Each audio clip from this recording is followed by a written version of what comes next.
Where am I? Qin Hao opened his eyes feeling disoriented. The last thing he remembered was watching the FIBA Basketball World Cup, seeing China lose to Lithuania, ending the group stage with a 14 record and failing to advance. At that moment, he couldn't help but think if he hadn't suffered that accident, he would have represented the national team. Would the outcome have been different with him on the court? Yet when he looked at his own legs, only endless pain remained. That day, he drank heavily, drowning himself in alcohol, just like every other day for the past 2 months. He had locked himself in his room, surrounded by empty bottles, refusing to let anyone find him. Like a wounded wolf, he licked his wounds alone. But when he came to his senses, he found himself sitting in a classroom.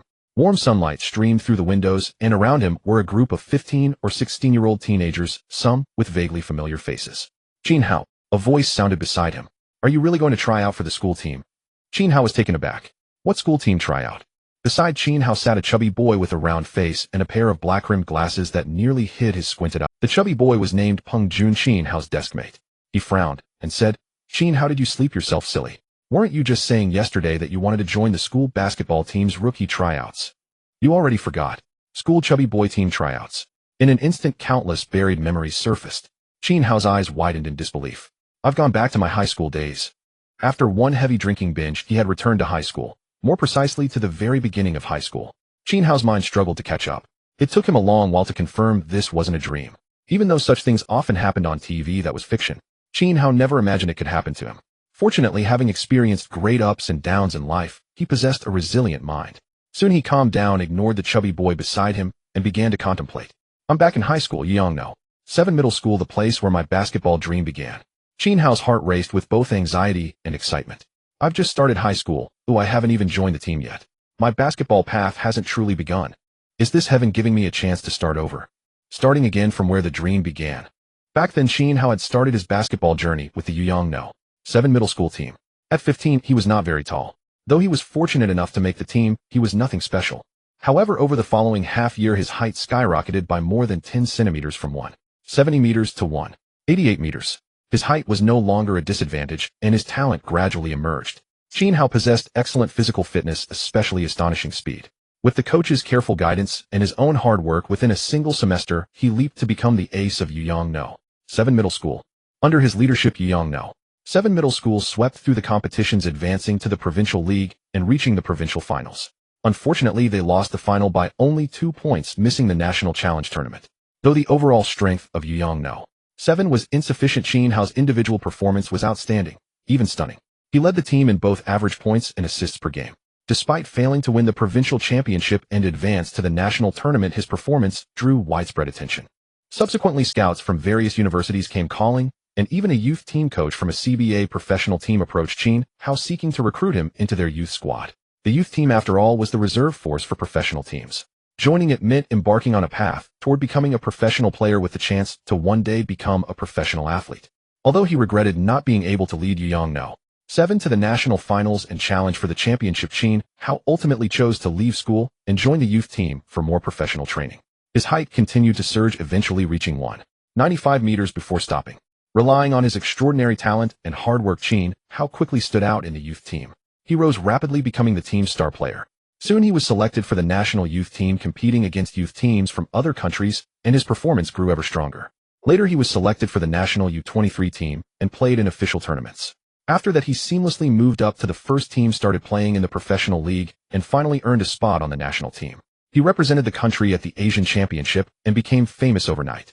And it all began at Yongno 7 middle school. Qin, how are you joining the school team tryouts or not? The chubby boy wouldn't stop nagging. Fatty, I'm not fat. All right. Qin Hao smiled. Peng Jun, of course I'm going to the tryouts. But why do you care so much whether I go or not? Peng Jun put on a good intentions, unappreciated expression. I'm reminding you, tryouts are next week, and today is the registration deadline. If you really want to join, you have to sign up today. But honestly, even if you try, you'll probably have a hard time making it. Height is your problem. Qin Hao slapped his forehead. The memories were a bit jumbled. He nearly forgot he had to register first. As for the chubby boy's jab about his height, Qin Hao wasn't bothered. Right now, his height wasn't particularly tall, only 170 meters. Compared to ordinary peers, it wasn't short, but compared to the school team players, it was a little lacking. But he knew very well that over the next year, his height would skyrocket by over 10 centimeters, reaching nearly 190 meters.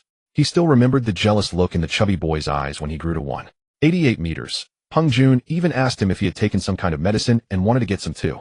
Of course, it had nothing to do with medicine. Everyone has a growth period, Some develop early, some late. It's not unusual for a height spurt of over 10 centimeters in a year when the time comes. It was still afternoon with a few more classes to go. However, Qin Hao had forgotten most of his high school knowledge. Listening was like trying to grasp clouds and mist, so he shamelessly asked the chubby boy for help enduring his disdain. When class ended, Qin Hao headed to the sports department to register with the chubby boy tagging along. Why are there so many people? Qin Hao was surprised to see a line forming at the door. It's normal. Our school's basketball team is pretty strong. The team members are very popular with the girls. If I were tall enough, I'd sign up too, said the chubby boy. With your height of 8 feet and waist circumference also 8 feet, even if you were 2 meters tall, you'd probably never make the team. You're a ball of flesh, Qin Hao thought to himself. He looked at the line and silently sighed. They were all fighting for priority dating rights. The basketball strength of Yuyongno 7 middle school was decent within the city, but when compared to the entire province or the whole nation, it was somewhat lacking. Qin Hao stepped forward to line up. A tall student suddenly quickened his pace and cut in front of him. The chubby boy, slightly annoyed, shouted, "Hey, why are you cutting in line? Don't you know first come first served?" The big guy, standing nearly 1.9 meters tall, looked sturdy with a broad frame and a square face, giving an impression of simple honesty. Unexpectedly shy, he scratched his head and said sheepishly, "Sorry about that. He'll just stand behind you." Seeing this person, Qin Hao couldn't help but feel delighted. The guy's personality was so timid, completely at odds with his imposing appearance. Qin Hao recognized this big guy. He had also been a member of the school team back then, named Wang Lei. Standing 191 meters tall, he played power forward with a strong physique and excellent athleticism. Though born burly, his personality was timid like a shy girl. It was said his father, thinking him too weak and lacking masculinity, made him learn basketball in hopes of making him more aggressive. But it seemed it hadn't worked. At least now Wang Lei's personality remained unchanged, still blushing easily. Fortunately, his dark skin hid it somewhat. Seeing Wang Lei's shy demeanor, the chubby boy felt a bit embarrassed. He waved his hand and said, "I just think cutting in line is wrong. No offense meant." Hee. Wang Lei let out a silly laugh. Qin Hao extended his hand and introduced himself. "You're here to sign up for the team tryouts too, right?" "I'm Qin Hao. What's your name?" Wang Lei was a bit unaccustomed to handshakes, being only a high school student, but he could sense Qin Hao's goodwill. So he reached out and shook it, saying, "I'm Wang Lei." Qin Hao nodded with a smile. He knew Wang Lei, but at this point Wang Lei didn't know him, so an introduction was necessary. Then he pointed to the chubby boy beside him. "This is Peng Jun. Just call him Fatty. He's in my class." Wang Lei looked at the chubby boy and asked in surprise, "Is he signing up too?" The chubby boy's eyes were filled with reproach. He wished he could, but the team would only pick him if he had the skills. Looking at Wang Lei's height, over 1.9 meters, and his fit, but not bulky build, the chubby boy grew even more frustrated. "He's here to keep me company." Qin Hao quickly smoothed things over. He had a good relationship with Wang Lei back then. Though not in the same class, they were both freshmen. Wang Lei was shy but sincere, a great friend. Actually, Qin Hao had been thinking about his old teammates earlier and was looking forward to meeting them. Unexpectedly, before joining the team, he ran into Wang Lei here first. It was a pleasant surprise. The three chatted while waiting in line. Mostly Qin Hao and the chubby boy spoke. Wang Lei just giggled. But his height, over 1.9 meters, made him stand out, drawing more attention from others. Some pointed at Wang Lei and whispered, probably feeling that with such a competitor their chances of making the team and shining seemed even smaller. Next, a sweet voice came. "My turn." Qin Hao stepped forward. At the registration desk sat a girl with a simple ponytail and no makeup. Her oval face had delicate features and her large eyes were sparkling. She was a very pretty girl. Qin Hao was taken aback. He remembered that when he signed up in his past life, the person in charge was a teacher, not a pretty girl. How had it changed? Was it because he came at a different time this time? Or had his inexplicable return to high school caused a butterfly effect, making some things different? If it was the former, Qin Hao didn't mind. But if it was the latter, he had to pay attention. If there really was a butterfly effect, many things he remembered could change, including his own future. But soon he let it go. Since he had returned to high school with a second chance, he was bound to change things anyway. Why worry about whether the future would change? "Hello, I'm Qin Hao from class 3, grade 10. Qin Hao smiled. The ponytail girl glanced at him while making notes. "Remember to gather on the playground after school next Wednesday for the tryouts." Qin Hao agreed and stepped back. Then it was Wang Lei's turn. Seeing Wang Lei, the ponytail girl's eyes lit up and her tone became warmer. "What's your name?" "Which class?" "My name is Wang Lei, class 6, grade 10. Remember to gather on the playground after school next Wednesday." The ponytail girl smiled. "Don't be late. You have good conditions. Don't miss the team because of being late." Wang Lei blushed, nodded repeatedly, and fled away. In front of such a pretty girl, he could barely speak. Only when he reached Qin Hao did he relax. Qin Hao couldn't help but laugh, remembering how this guy eventually got a girlfriend.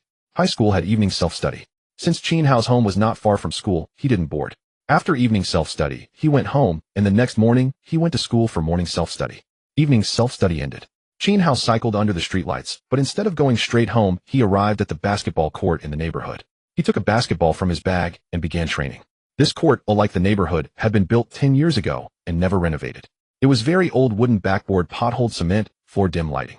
Because of poor conditions, few people came here to play, especially at night. The dim lights discouraged many who preferred to go farther to better courts. Qin Hao didn't mind. Besides, with morning and evening self-study, he didn't have enough time to go to a farther court. He could only practice here. The advantage was that most of the time he was alone, the whole court to himself. About a week until the team tryouts. Although I was chosen back then for my speed, that was because our batch didn't have many outstanding players. Qin Hao rubbed the basketball, lost in thought. The appearance of that ponytail girl today made him realize that not everything from his memory would necessarily happen. There might be a butterfly effect. After all, when he returned to being 15, many things had already changed. So a week later, whether he could still rely on speed to make the team was no longer certain. He had to make preparations. He couldn't just wait around. He only had 1 week, but with his past experience and professional player knowledge, he might be able to improve within a week. My disadvantage is height. My advantage is speed.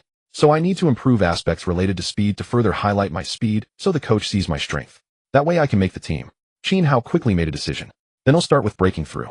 A drive is a technique that uses technical moves to shed a defender, thereby getting closer to the basket and creating a better shooting space for oneself. NBA star Allen Iverson was a master of the drive, standing only 183 centimeters tall. Some say he might have been even shorter, perhaps just 180 centimeters. He possessed unparalleled speed in the NBA, coupled with extraordinary skills, making his drives incredibly sharp and almost unstoppable in unknown situations. In the NBA, Allen Iverson was hailed as the king of speed. His wind-like swiftness, a speed that left opponents unable to react, propelled him to superstardom. Now Qin Hao found himself in a situation somewhat akin to Iverson's. Not particularly tall, but exceptionally fast. To leave a deep impression on the coach and secure a spot on the school team, he needed to hone his driving skills. Under the dim light, Qin Hao trained. He gripped the basketball, exploded from beyond the three-point line, and executed a sudden behind-the-back crossover to initiate his drive. Swish! The ball slipped from his hand and flew away. Qin Hao frowned. He had yet to adapt to his current physical state. His mind issued commands for specific technical moves, but his body couldn't keep up, causing him to lose the ball. This was hardly surprising. Having suddenly returned to the age of 15 with the soul of an adult inhabiting a teenager's body, a process was needed to integrate the two and achieve harmony. Again, Qin Hao tried once more. This time he refrained from using highly complex moves. Instead, he started with the simplest actions, holding the ball beyond the three-point line, executing a crossover dribble, slapping the orange ball from his right hand to the ground, letting it bounce to his left hand, then accelerating on the left side to drive and finish with a layup. Bang! The shot missed. Keep going. Qin Hao picked up the ball, returned beyond the three-point line, and attempted the same move again and again. With each repetition, some failures, some successes, his mind began to merge with his body, familiarizing itself with his current strength, speed, explosiveness, and leaping ability. After dozens, even hundreds of attempts, Qin Hao could easily complete layups, but he remained unsatisfied. The rhythm is still off. I'm not fully utilizing my speed. It was a tedious process, yet Qin Hao showed no sign of impatience. Having endured the agony of an accident that shattered his right leg, leaving him unable to play or run on the court ever again. Now being able to embrace basketball once more and sprint freely on the court, no matter how exhausting it was, Qin Hao found it sweet. Only those who have lost something truly understand how to cherish it. Puff puff. Half an hour later, Qin Hao stopped, gasping for air. The continuous driving drills drained his stamina. His clothes were soaked with sweat and droplets dripped from his chin, pooling into a small puddle. The training wasn't over yet. After catching his breath for a moment, Qin Hao picked up the ball and began dribbling in play. With one hand, he controlled the ball around his leg at a very low position, sending it through his legs to the other hand, circling his leg once more before switching again. His hands alternated continuously in a cyclical motion. This was to hone his ball handling skills. Driving required not just speed, but exceptional control. Without it, driving was merely a fantasy. Stationary low dribbling placed a heavy load on the arms, but didn't consume much stamina. After 10 minutes, Qin Hao's energy had somewhat recovered. He shook his sore wrists and resumed his driving drills. Simple moves repeated endlessly with the ultimate goal of ingraining muscle memory. Another half hour passed, and Qin Hao concluded the day's training. A full hour of drills, all on driving and ball control. I didn't expect the stamina drain to be even greater than usual. Qin Hao said to himself with a smile, leaning on his knees. He had trained here daily before, but it was unfocused, even unprofessional, and the results were predictable. Now he would no longer train haphazardly as before. Instead, he followed a planned, targeted regimen, knowing precisely how long to train, to what intensity, where he fell short, and what needed improvement. That's enough for today. Qin Hao packed up his basketball and cycled home. As soon as he entered the house, he saw his mother Lu Huifeng sitting on the sofa watching TV, as usual, waiting for his return. There was food on the table, a midnight snack prepared for him. Seeing this familiar scene, Qin Hao felt a sudden pang in his nose. Xiao Hao. Lu Huifeng stood up, took his backpack, and chided, "Off to practice basketball again. You finish evening self-study, so late, yet you still go practice. Don't let it affect your studies." "Mom, don't worry. It won't affect my studies, I promise." Qin Hao grinned. "Where's Dad?" "On the night shift, Go take a shower first. He'll heat up the food for you. Eat and rest early," Lu Huifeng said, carrying the dishes to the kitchen. Qin Hao's family wasn't well off. Both his parents were wage earners, and his father often worked night shifts, hard labor with meager pay. Thus his parents placed great importance on his studies, hoping he would succeed, get into a good university, and find a decent, easy job, unlike their own arduous lives. After showering and eating his midnight snack, Qin Hao returned to his room and picked up another basketball. This ball was brand new and clean. Qin Hao had deliberately bought one for training and the other to hold while sleeping to cultivate a feel for the ball. "I'm only 15 now. There are still several years until the Basketball World Cup, giving me plenty of time to prepare. This time I will not be absent. We must secure a spot in the group stage." Qin Hao clutched the basketball, his mind swirling with thoughts. After a long moment, he calmed down. "But the immediate priority is next week's school team tryouts.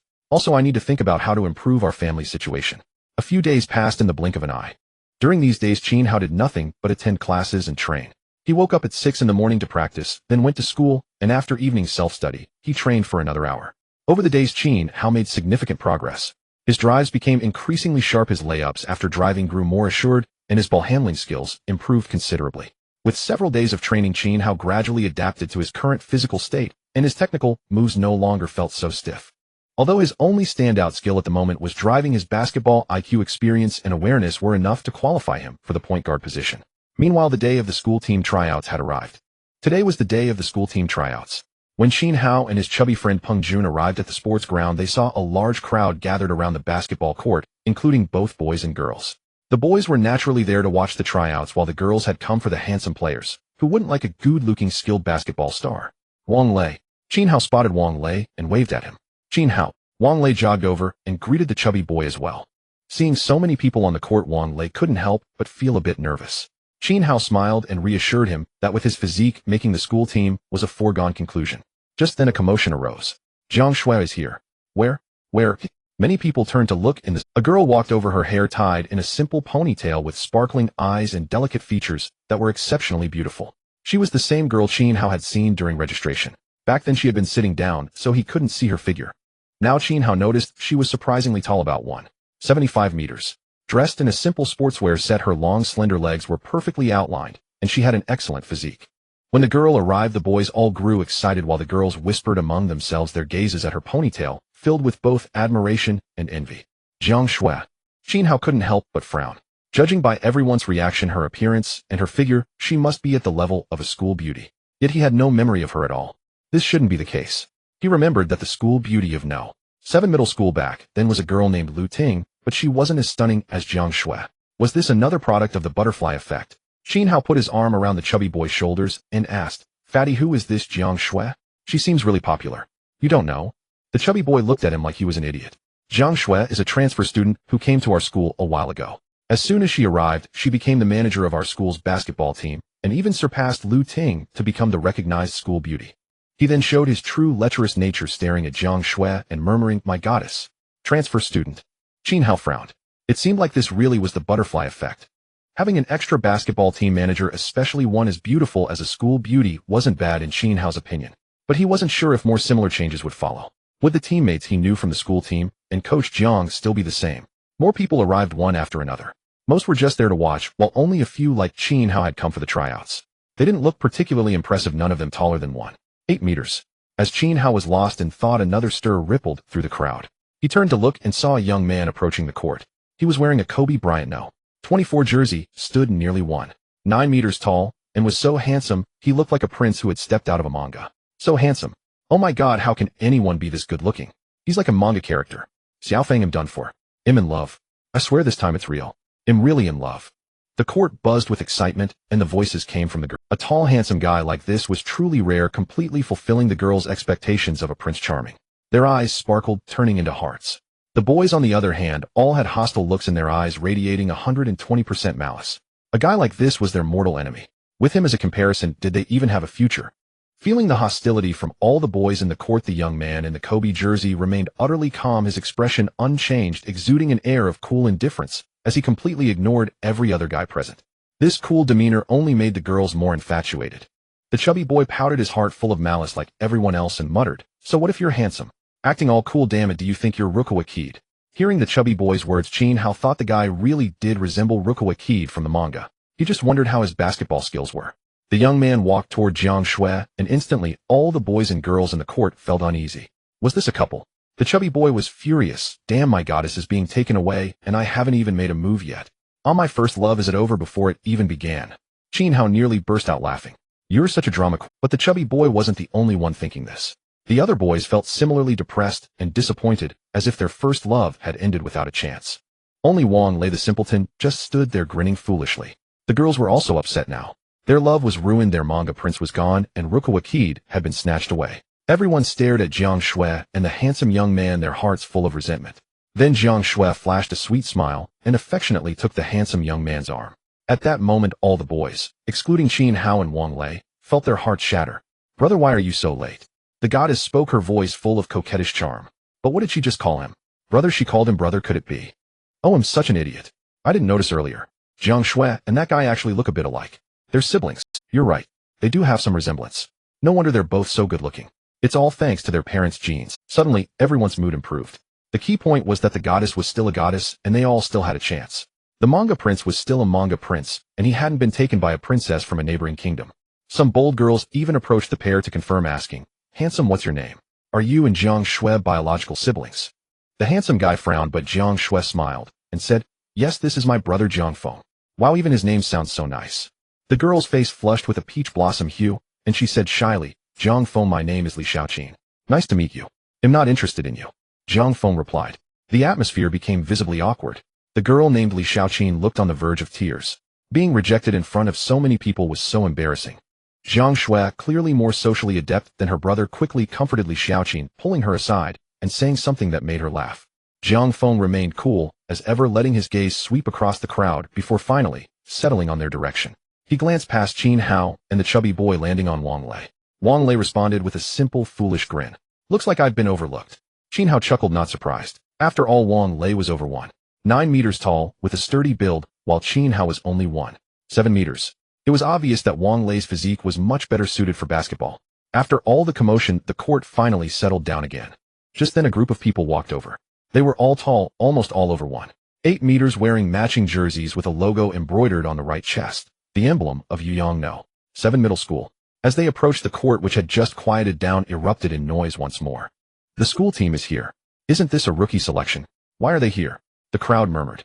Qin Hao looked over and breathed a sigh of relief. The school team members were still the same as in his memory: Captain Guokai, top scorer Yuan Xiaojing, along with Zhao Hai, Wang Qingyu, Fu Chong, Lu Jun, Zhao Xuebing, Lei Yuchuan, and Huang Sudong. With the seniors graduating, only these 9 remained. The school team members also surveyed the participants, their gazes lingering briefly on Jiang Feng and Wang Lei. Jiang Feng for his striking handsomeness, Wang Lei for his imposing build. As for Qin Hao, he was overlooked again. Looks like the newcomers aren't bad this year. That annoyingly handsome one, and that one with the goofy smile. Wang Qingyu chuckled to himself. These two have quite the flair. Decent height, one handsome, one burly. But who knows if they're all show.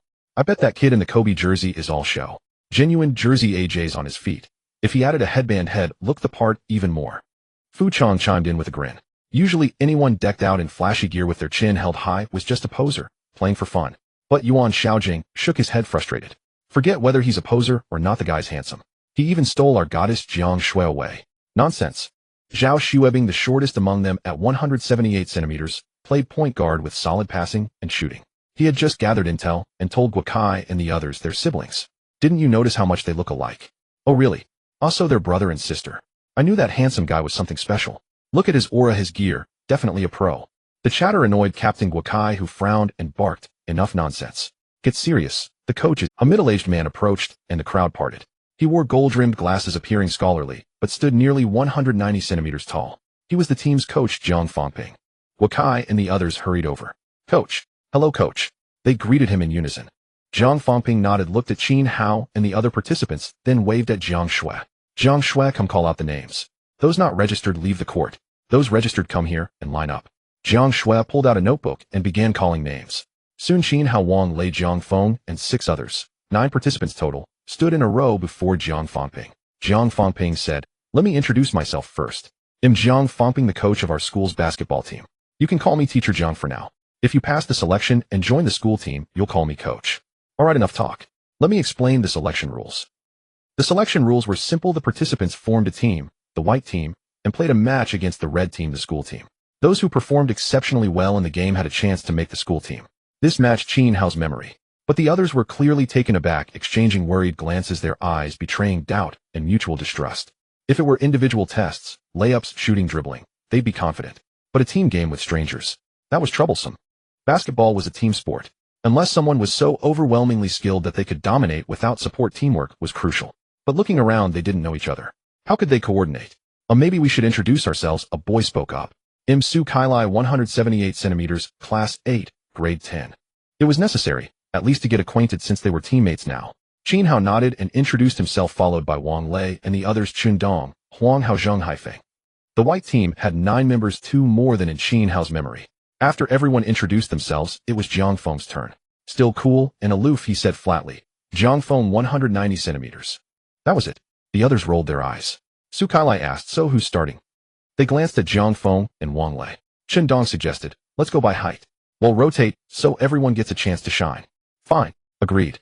No one objected.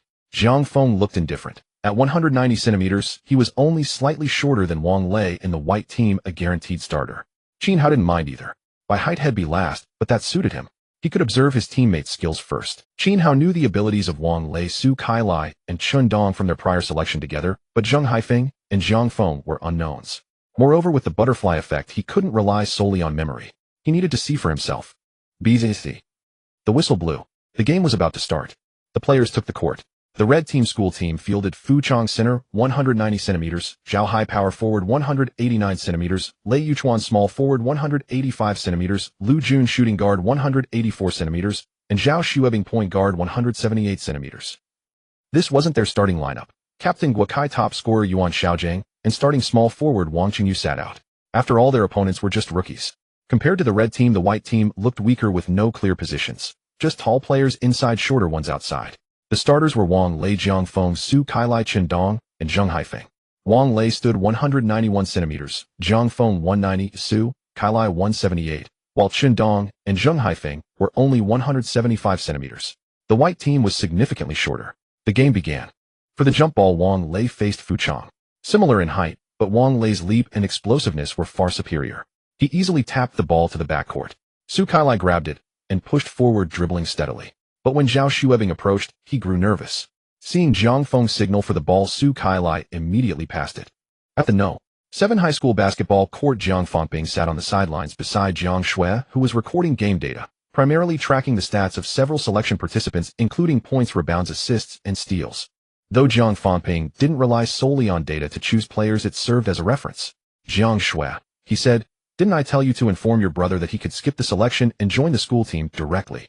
"I told him, but he insisted on fair competition and earning his spot through the tryouts," Jiang Shui replied helplessly. "That's just how he is, I can't change it." Jiang Fangping chuckled dismissively. Jiang Feng and Jiang Shui were transfer students, not from another city, but from a northern province.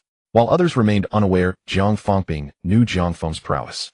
In their previous school, many high schools had offered lucrative deals to recruit him, all of which he had turned down. Although he didn't understand why the siblings insisted on coming to Yuyang, Jiang Fangping was delighted to have a talent like Jiang Feng join.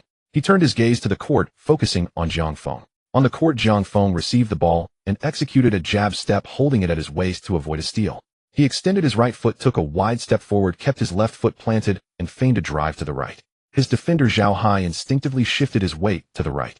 This played right into Jiang Feng's plan. He swiftly retracted his right foot, dribbled the ball to his left, and broke through from that side. Zhao Hai muttered a silent, "Oh no," but it was too late to adjust his stance. "No worries, I've got him," Fu Chong shouted from inside the paint. "Humph." Jiang Feng snorted without hesitation. After shaking off Zhao Hai, he charged toward the paint, leaping to meet Fu Chong. Fu Chong jumped as well, but despite their similar height, their jumping ability was vastly different. Jiang Feng raised the ball high, his hand towering far above Fu Chong's, leaving the latter unable to reach it. A sharp slap rang out as Fu Chong's hand struck Jiang Feng's wrist, followed by the referee's whistle. Yet even then, Jiang Feng released the ball. It rolled around the rim before swishing through the net. The referee raised 2 fingers, signaling the 2-point basket counted. Nice shot. Beautiful and one. The crowd erupted in cheers. Qin Hao's eyes lit up. It was a spectacular in-one play. Though it was just one shot, he gleaned much from it: Jiang Feng's exceptional physique, impressive leaping ability, and remarkable body coordination. Even after being fouled in midair, he managed to sink the basket. A true expert. Thank goodness I didn't waste this past week, Qin Hao thought to himself. If I'd done nothing and relied solely on my speed to make the team, I'd be doomed. Initially, Qin Hao had secured his spot on the school team because of his speed. With 3 senior graduates leaving vacancies, only Wang Lei, Su Kailai, and he stood out as distinctive players while the others were mediocre. That's why he was among the 3 picks. But now with Jiang Feng in the mix, if Qin Hao remained the same, his spot might be in jeopardy. Swish. Jiang Feng sank the free throw, and the red team resumed their offense. Zhao Xuebing dribbled the ball up the court and blew past Chen Dong with a crossover, causing Qin Hao to shake his head. Chen Dong's defense was too weak. He fell for Zhao Zubing's feints far too easily, allowing a smooth drive. After shaking off Chen Dong, Zhao Xuebing drove into the paint. Seeing Wang Lei in front of him and wary of his height, he opted not to challenge him directly, but passed the ball to Fu Chong. Fu Chong caught the ball and leaped, aiming for a bank shot. Watch out. Suddenly, he felt a rush of wind from behind. Before he could react, a large hand swatted the ball away with a loud smack. Fu Chong turned to see Wang Lei grinning at him sheepishly, a smile so genuine it made him want to cry. Fu Chong was too careless. Wang Lei isn't on Chen Dong's level. Qin Hao wasn't surprised. At 193 centimeters, Wang Lei was slightly taller than Fu Chong, with a longer wingspan and superior leaping ability and explosiveness, especially his explosiveness, which far surpassed the others. This gave him incredible quickness off the ground. Earlier he had lunged at Zhao Xuebing, then pivoted after the pass. Though Fu Chong had already jumped, Wang Lei's explosive speed allowed him to close the gap and block the shot from behind. Jiang Feng grabbed the loose ball. Without waiting for his teammates, he launched a fast break. His speed was blistering. Only Zhao Xuebing could keep pace, but he was over 10 centimeters shorter, making the chase futile. Jiang Feng didn't even bother with Zhao Xuebing behind him. He sprinted to the front court, stepped into the free throw line, and soared into the air, gripping the ball with one hand, his forearm already above the rim. What's he doing? No way. Oh my God, is he going to dunk? The crowd gasped in astonishment at Jiang Feng's move. Even Jiang Fengping rose to his feet. He knew Jiang Feng's abilities, but he hadn't expected the kid to pull off a thunderous dunk right from the start. Jiang Feng slammed the ball through the hoop with his right hand, gripping the rim and bending it out of shape as the entire backboard shook. A collective intake of breath was followed by ecstatic screams. It was a dunk happening right before their eyes, and Jiang Feng executed it with effortless grace, explosive, domineering, and utterly thrilling. A crowd of onlooking students erupted in excited screams and shouts, taking a while to quiet down. The girls covered their mouths, their eyes sparkling as if they could devour Jiang Feng with their gazes. The chubby kid felt a pang of sour jealousy. So what if he can dunk? It's nothing compared to the NBA. Qin Hao raised an eyebrow, genuinely taken aback this time. He had thought Jiang Feng was gold level, but it turned out the guy had reached diamond tier. This was no ordinary talent. At 190 centimeters, a few could pull off such a dunk. In truth, dunks were rare in high school games because they demanded exceptional physical attributes. Height alone wasn't enough. One needed leaping ability, explosiveness, and body coordination. Jiang Feng executed this dunk with ease, making it clear that dunking was no challenge for him. It wasn't his first. This guy, he can actually dunk. Zhao Xuebing felt a chill run down his spine. The red team players grew somber, their gazes toward Jiang Feng shifting. The audience only saw the dunk, but they perceived far more: his ball handling skills, speed, leaping ability, and explosiveness, all at an elite level. Early in the game, Jiang Feng had already stolen the spotlight, captivating everyone. Su Kailai, Chen Dong, and the others began feeding him the ball more often. This was the power of strength. With strength came respect. Spread out. Jiang Feng held the ball and gestured for the others to spread out. Facing Zhao Hai, he dropped his right shoulder, feigning a drive to the right. As Zhao Hai shifted his weight, Jiang Feng suddenly slapped the ball to his left hand, executed a swift crossover, and burst past Zhao Hai on the left side. Zhao Hai spun around, but the speed gap was too vast. He couldn't catch up. Breaking through, he took 3 long strides and smoothly went for a layup. Swish. Jiang Feng scored another 2 points. Zhao Xuebing frowned and signaled to his teammates to have Lei Yuchuan guard Jiang Feng. Zhao Hai simply couldn't keep up with Jiang Feng's speed. Every drive was a sure score, and he was completely unable to defend. Even Lei Yuchuan won't work. Qin Hao shook his head. Sure enough, after switching to Lei Yuchuan, he still couldn't stop Jiang Feng. Lei Yuchuan was faster than Zhao Hai, but he was 5 centimeters shorter than Jiang Feng, and with the disadvantages in wingspan and jumping ability, he too was helpless against Jiang Feng. In no time, Jiang Feng scored consecutively, overwhelming the red team. The score on the court became 1-1-6 with the white team leading by 5 points, and Zhang Feng alone had contributed 9 points. Timeout. Wakai, standing on the sidelines, quickly called a timeout. Several red team players walked to the sideline with grim expressions, humiliated to have been outplayed by a freshman from the upper grade. Coach, Wakai looked at Zhang Fengping. What are you looking at me for? Zhang Fengping said. You're the captain. Do I really need to handle a game like this? Wakai understood.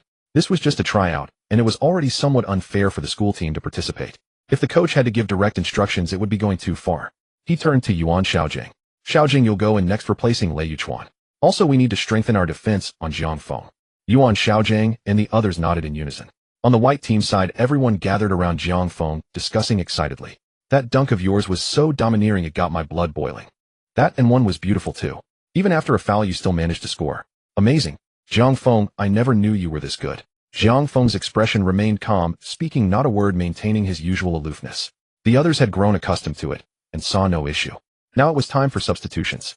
Zhang Feng had proven his skill and earned everyone's respect, so they unanimously decided to keep him on the court, while swapping out the others to let those who hadn't played yet get their chance. It ended up being 4 in and 4 out, allowing everyone who had yet to play to take the floor. He'll sit out for now, I'll let Wang Lei continue, Qin Hao suddenly said.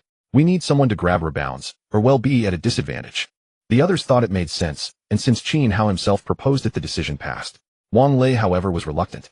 Qin Hao pulled him aside and instructed, make sure to protect the rebounds. When you have a chance in the paint, be decisive. The opponents will definitely tighten their defense on Zhang Feng soon, making it tough for us. That's when we'll need you. Play well and show your strength. Don't worry, you'll be back in soon. Wang Lei thought for a moment and nodded in agreement. Qin Hao's decision to sit out was deliberate. Zhang Feng's performance over these few minutes had surprised Qin Hao.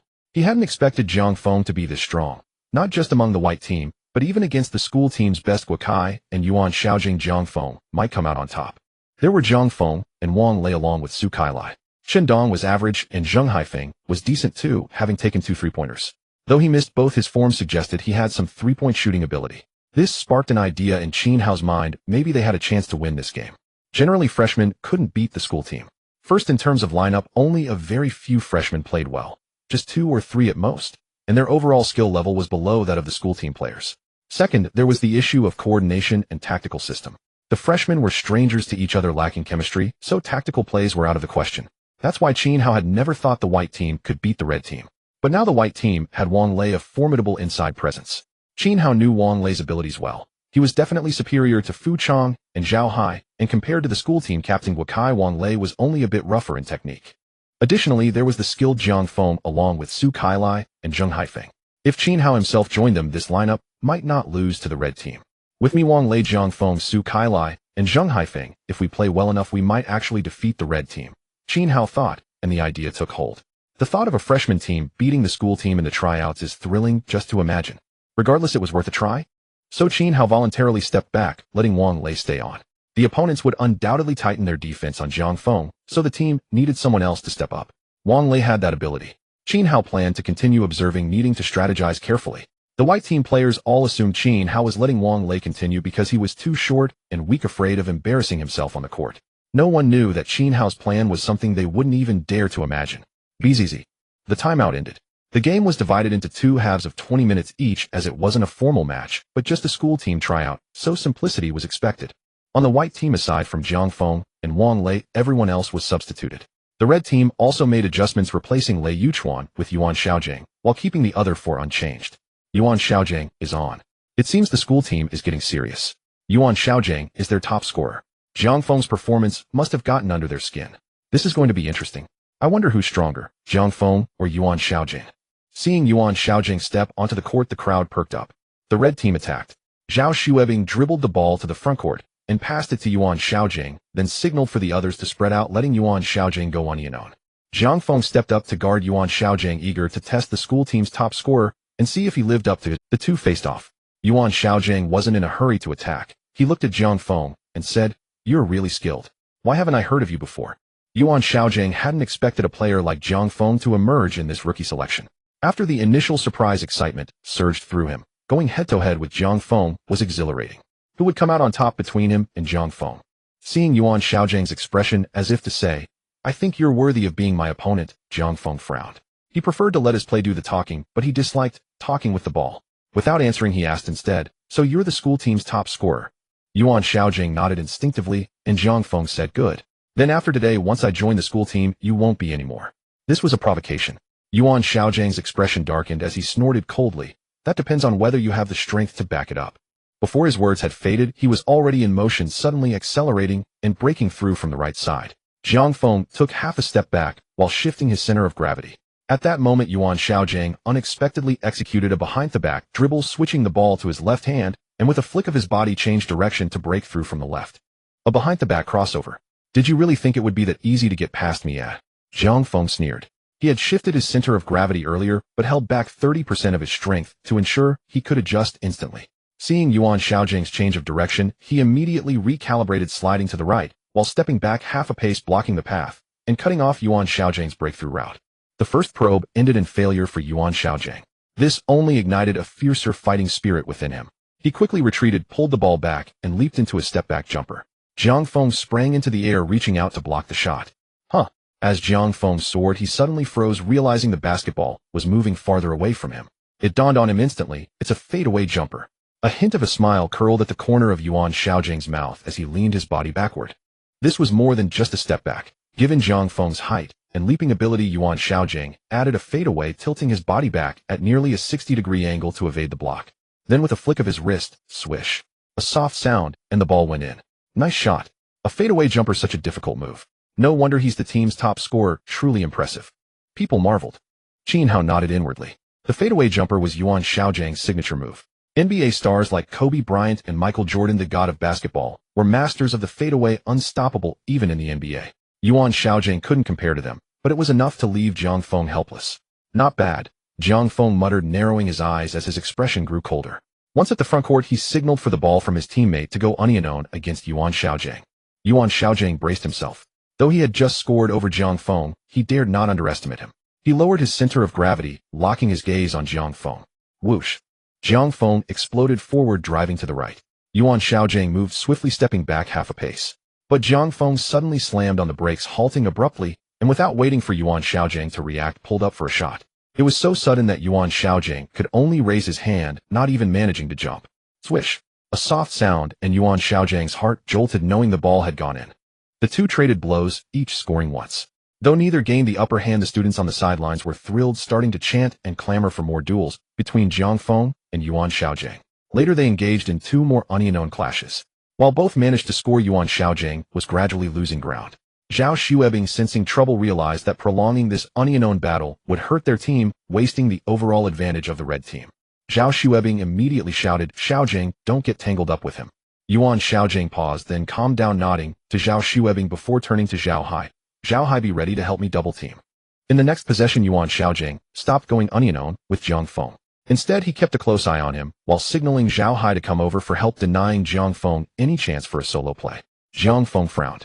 Unknown was fine, but Tonon was much harder. As expected, Qin Hao was right. They've tightened the defense on Zhang Feng. Wang Lei glanced at Qin Hao on the sidelines, knowing it was time for him to step up. He ran to the left side, using one hand to box out, and the other to signal pass. Zhang Feng hesitated, wondering whether to pass. Seeing Wang Lei calling for the ball, he decided to make the pass. He couldn't afford to hesitate any longer, especially since he sensed Wang Lei was no pushover. Fu Chang stepped up, pressing against Wang Lei. Wang Lei played with his back to the basket, the two locked in a battle of strength. Fu Chang grimaced, feeling as if he had collided with a rock, a sharp pain in his chest. He was pushed back step by step until he reached the basket. With a roar, Wang Lei spun around, turning from back to the basket to facing it, and leaped up against Fu Chang. His explosive speed left Fu Chang no time to jump. He could only watch as Wang Lei scored. Wang Lei scored two more baskets after that. Fu Chang couldn't stop him. With Zhang Feng neutralized by the defense, Wang Lei carried the white team's offense, while the other three players were virtually invisible. Meanwhile, swish. Zhao Xuebing drove and scored, making it 25-19, with the red team leading by 6 points. Despite Wang Lei's offensive efforts, one man couldn't hold the fort.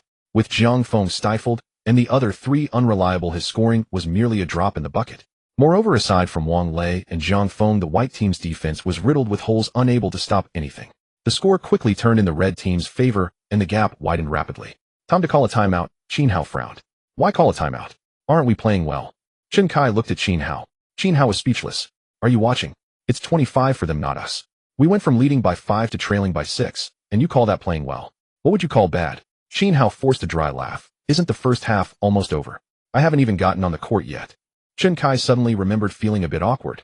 He had almost forgotten about Qin Hao. Right, you haven't played yet. I nearly forgot. Qin Hao didn't bother to say more. He called a timeout. When Wang Lei and the others came down, he asked directly, "How's your stamina? Do you need a break?"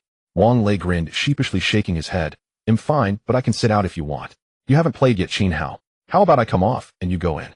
Zhang Feng just shook his head, indicating he was fine. Qin Hao looked at the other three. They smiled awkwardly, saying nothing. Qin Hao didn't bother with pleasantries. "You three take a rest. Su Kailai Zheng Haifeng, and I will go in. Any objections?" Though phrased as a question, everyone could sense the finality in his tone. Chen Kai and Huang Hao frowned slightly. The other two were about to speak, but Zhang Feng cut in. "All right, that's settled." Wang Lei also nodded. Su Kailai quickly smoothed things over. "Qin Hao hasn't played yet, it's his turn. Didn't we agree to rotate? Let's just go with this." The others fell silent. Not far away, the red team gathered. "Zhao Xuebing, Zhao Hai, take a rest. Wang Qingyu, Huang Sudong, you two go in." Captain Guo Kai instructed. "Huang Sudong, you play point guard. Wang Qingyu, you're at the 4. Lu Jun, you're at the 3. "Yes. Got it," they acknowledged in unison. In fact, Lu Jun was not playing the no. 3 position, nor was Wang Qingyu playing the no. 4. Lu Jun's usual role was shooting guard, while Wang Qingyu was accustomed to small forward. However, at that moment the school team was short-handed with only 9 players rotating, and the white team's height was not imposing, so this arrangement was acceptable. Guo Kai added, "The white team has scored 19 points mainly from Zhang Feng and Wang Lei. We've allowed them 2 minutes, so from now on we must focus on defending Zhang Feng and Wang Lei. Stop them, and the rest of the white team is no threat." The red team members nodded in agreement. They were dissatisfied with the first half. As the school team, they were only leading by 6 points against a group of freshmen, far too narrow a margin. Yet they had to admit that Zhang Feng and Wang Lei were formidable. "Captain, aren't you going to play?" Fu Chong asked. "If you did, you could definitely contain Wang Lei. Damn, that guy is tough." "Oh, which part of him is tough? The upper or the lower?" Wang Qingyu teased. "Get lost." Fu Chong retorted angrily, looking at Guo Kai with hope. But Guo Kai shook his head. He had no intention of playing today. It was just a selection match against a makeshift group of freshmen. Yuan Xiaojiang was already on the court. If he joined, the victory would seem less honorable. Fu Chong sighed, dreading the upcoming matchup with Wang Lei. Wang Lei's physical prowess was overwhelming. Even now, Fu Chong's entire body ached. Bzzzt. The whistle blew, signaling the end of the timeout. Both teams returned to the court. The white team was on offense. Qin Hao received the ball in the backcourt, guarded by the newly entered Huang Sudong, who stood 181 centimeters tall, much taller than Qin Hao. Seeing Qin Hao at only 170 centimeters, Huang Sudong dismissed him as a threat and pressed into the white team's backcourt, aiming to force a turnover and launch a fast break. Qin Hao played along, deliberately showing a weakness. Huang Sudong's eyes lit up as he lunged for a steal, only to grab at empty air. Qin Hao executed a behind-the-back dribble, evading the steal, then accelerated abruptly, leaving Huang Sudong behind as he dashed to the front court. "Beautiful." The crowd cheered at the impressive maneuver. The chubby boy stared wide-eyed, hardly believing it. Was this the same Qin Hao he knew? It felt as if Qin Hao transformed the moment he held the ball. His fluid movements and confident gaze made the chubby boy wonder if he was hallucinating. "Damn it," Huang Sudong muttered, feeling embarrassed. He quickly turned to chase, but was stunned to find Qin Hao's speed astonishing. By the time he pivoted, it was too late to catch up. Reaching the front court, Qin Hao drove without hesitation. With a 5-on-4 situation in the half-court, any defender from the red team who came to guard him would leave another white team player unmarked. As expected, Lu Jun, who had been guarding Su Kailai, rushed over to block Qin Hao. Qin Hao flicked his wrist, accurately passing to Su Kailai, while shouting, "Pass it to Zhang Feng." Su Kailai paused, then understood as Qin Hao passed to him. Yuan Xiaojiang, who was guarding Zhang Feng, charged towards Su Kailai to close the gap. This was the essence of a 5-on-4 scenario. The defense was one man short, requiring someone to stop Qin Hao while his original defender needed to be covered by another. Yet this freed Zhang Feng. Su Kailai quickly relayed the ball to Zhang Feng, who drove straight to the basket. With no one in front of him, he charged undeterred and smoothly converted a layup. That was a beautiful play. Zhang Fengping's eyes lit up. Zhang Feng's finish was exquisite, and the no-one's Qin Hao orchestration was brilliant.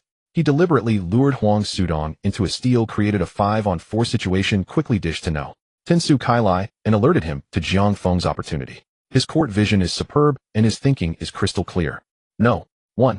Zhang Shui looked at Qin Hao on the court. His 170 centimeters stature and unremarkable appearance made it hard for her to associate him with a skilled player. She asked puzzledly, "Coach, are you saying this play was orchestrated by No. 1? How could he have guessed that Huang Sudong would definitely reach for the ball?" "That didn't require guessing," Zhang Fengping replied with a smile, offering no further explanation. "Of course it didn't require guessing." Huang Sudong had pressed into the white team's backcourt, clearly underestimating Qin Hao and aiming to force a turnover for an immediate steal. So given an opportunity, he would inevitably strike. Qin Hao was fishing, casting the bait, and Huang Sudong took it. Huang Sudong, however, still hadn't realized the trick. Believing he had simply been careless, he brought the ball up the court, and seeing Qin Hao approach, decided to go unyielding to reclaim his pride. "Kid, that was my slip," Huang Sudong said irritably to Qin Hao. "But it won't happen again. I'll guard you so tight you won't score a single point, believe me. Why not say you'll keep me from even touching the ball?" Qin Hao retorted, thinking to himself that this guy was still so talkative and slow on the uptake, not yet grasping the situation. Huang Sudong fumed. "Fine. He'll make sure you don't touch the ball. From now on you won't get near it. He'll shadow you relentlessly." Qin Hao looked at him seriously and asked, "Are you sure?" Before he could finish the word sure, Qin Hao moved like a rabbit, unleashing his full speed in a flash. He lunged forward, reaching out to strip the ball. Smack! Huang Sudong felt only a blur of motion before his hands came up empty. Only then did he realize he had been stolen from. He spun around, but Qin Hao had already grabbed the ball and launched a counterattack swiftly, leaving Huang Sudong in his dust. His wind-like speed left Huang Sudong frozen in place. So fast. That steal was impeccable. The hand speed was incredible. Who is that now? 1. He's a bit short, maybe only 170 centimeters, but his speed is phenomenal. The students off the court were amazed. Qin Hao's earlier fishing had been subtle, with few grasping its brilliance, but this steal was crisp and decisive. What astonished them most was Qin Hao's speed. After stealing from Huang Sudong, he left him behind almost instantly and raced to the front court swift as the wind. The chubby boy's eyes widened, then he erupted in excitement. "His name is Qin Hao. He's my classmate, my deskmate, and my best buddy." Oh, Qin Hao scored. Swish! Qin Hao easily converted a layup. Turning back to his own half, he spread his hands at Huang Sudong and said, "See, I touched the ball." Huang Sudong felt a sting of humiliation. He had just declared head, keep Qin Hao from touching the ball, only for Qin Hao to immediately do so, and by stealing it from him, adding 2 points in the process. It was a resounding slap to the face. This steal left the students outside the court astonished, never expecting Qin Hao to intercept Huang Sudong, and his speed was simply too fast. Like the wind. "Nice one." Su Kai came running over to Qin Hao smiling. "You really are a dark horse. That was a beautiful play." "Amazing." Wang Lei gave a thumbs up. Even Zhang Feng joined in, saying, "I didn't expect you to be so fast, and your steal was impressive." Qin Hao just smiled. For him, this was merely basic, and it was just one basket. However, with the white team sinking 2 consecutive shots, the score became 2-5-2-3, the gap narrowing to just 2 points. On the red team's side, Yuan Xiaojing ran over to Huang Sudong frowning. "You okay? I'm fine." Huang Sudong shook his head, but his expression clearly indicated otherwise, causing Yuan Xiaojing to frown. Huang Sudong's emotions were clearly off. He was getting too heated. The game continued, the red team on offense. Huang Sudong dribbled forward, heading straight for Qin Hao as he gritted his teeth, vowing to score on him. He had to make one. Seeing the look in Huang Sudong's eyes, Qin Hao knew the guy was letting his emotions get the better of him. This guy was still the same as in his memory, so easily riled up and unable to handle any provocation. Seeing Huang Sudong was about to go unyielding with him again, Qin Hao shouted to Su Kai. Su Kai helped defense. "All right." Su Kai came over to double team. Seeing this, Lu Jun immediately ran towards Huang Sudong, signaling for the ball, but Huang Sudong ignored him completely. Despite facing both Qin Hao and Su Kai, a 2-known situation, he still chose to go solo, attempting to force his way through both defenders, only to have Su Kai strip the ball cleanly. Another steal. Su Kai knocked the ball away, and Qin Hao lunged for it, securing it before pushing it forward with both hands for a long pass to the front court. Oh no. Damn, another fast break. Only then did people realize Zhang Feng had already sprinted ahead, crossing the half-court line. Qin Hao's pass was perfectly timed. Zhang Feng caught the ball, glanced back to see no one behind him, and executed another dunk. When a dunk would suffice, he never settled for a layup. With talent like his, he could afford to be so audacious. Nice shot. Wow, another dunk. Zhang Feng makes dunks look as easy as drinking water. People exclaimed in admiration. Huakai, however, was frowning. He immediately called a timeout and substituted Huang Sudong out. When Huang Sudong reached the sidelines, he shook his head and said, "Take a moment to cool down." Huang Sudong lowered his head, realizing he had lost control of his emotions. The score was now 2-5-2-5. Qin Hao came to the sidelines. The white team members looked at him with some embarrassment, having mistaken him for a bronze player, only to discover he was a king. "Everyone." Qin Hao ignored their awkwardness, speaking solemnly. "I've been observing from the sidelines, and now I have a bold plan. Are you all interested in hearing it?" "What plan, Su Kai asked curiously. The others also looked at Qin Hao. Qin Hao dropped his smile and declared seriously, "Defeat the school team and win this game." Hearing this, the white team members were all taken aback. Su Kai, Chen Dong, and the others stared at Qin Hao in astonishment, as if to say, "You must be joking, right?" Defeating the school team was something they had never considered. How could a hastily assembled team possibly defeat a professionally trained school team that had played together for a long time, possessing solid skills and tactical proficiency? Only Wang Lei and Zhang Feng reacted differently. Wang Lei's expression was serious, deep in thought, while Zhang Feng for the first time wore a grave expression, a glint of excitement flashing in his eyes. He spoke up, "That's a good plan. I'm very interested. Qin Hao, if we're going to beat the school team, what do we need to do?" Before Qin Hao could answer, Chen Dong interrupted. "Hey, you guys aren't serious, are you?" "Of course I'm serious," Qin Hao said. "Since you all think we can't win, then losing doesn't matter. So what?" After speaking, he looked at Zhang Feng and said gravely, "First, I have one request. You all need to follow my arrangements, including you." "Follow you?" Su Kai hesitated. Wang Lei, however, didn't hesitate much and immediately said, "All right." Zhang Feng hesitated for a moment before saying, "As long as your arrangements make sense, I have no problem listening to you. I just want to win." At this, the others began to waver as well. If Qin Hao had said this at the beginning of the game, no one would have believed him, and certainly no one would have been willing to follow his orders. In everyone's eyes, he was just a short guy, barely 1.7 meters, just there to join the fun, telling us to listen to him. Is he out of his mind? But the previous few plays had proven his strength through action. Moreover, the score was now tied. Looking purely at the scoreboard, winning the game wasn't entirely impossible. So when Qin Hao brought it up now after the initial shock, the others began to feel tempted. If they could defeat the school team and win this game, it would be worth it, even if they didn't make the team. A group of freshmen defeating the school team. That's something to brag about for a whole year. Are we in it? Qin Hao's gaze swept across everyone's faces. Su Kai glanced at the others and finally gritted his teeth. "We're in." Zheng Haifeng also threw caution to the wind, growling, "What's there to fear? Losing changes nothing, but if we win, that would be legendary." "Yeah, we're in." Qin Hao, tell us, what's the plan? With the two taking the lead and Zhang Feng and Wang Lei's support, the others no longer objected. Seeing everyone in agreement, Qin Hao broke into a smile and began to lay out the plan. There are 2 minutes left in the first half. First, we need to keep the score tight. Before halftime, ideally take the lead. Zhang Feng, your main task is to score. Also, Yuan Xiaojiang is your responsibility. Guard him as best you can. Wang Lei, your main job is to secure rebounds. This is crucial. We need the advantage on the boards. Secondly, if you get an opportunity in the paint, be decisive and attack. Su Kai, your task is to play solid defense. No matter who you're matched up against, defend them as best you can. If you absolutely can't stop them, then foul. This is a tryout. There's no 6-foul disqualification. Don't hold back. But remember one thing, if you foul, make it count. Sending them to the free throw line is fine, but don't let them get an N1. Zheng Haifeng, your task is to look for 3-point opportunities. You have the shooting ability. Zhang Feng, Wang Lei, and I will draw the defense, so you'll definitely get open looks. Just remember that's your job. Don't overthink it. If you have the shot, take it. After Qin Hao finished his instructions, the four of them nodded in agreement. If they had still been hesitant a moment ago, now they felt resolute. Because Qin Hao's plan was incredibly sound. Everyone's strengths and responsibilities were clearly defined and well-organized, highly targeted.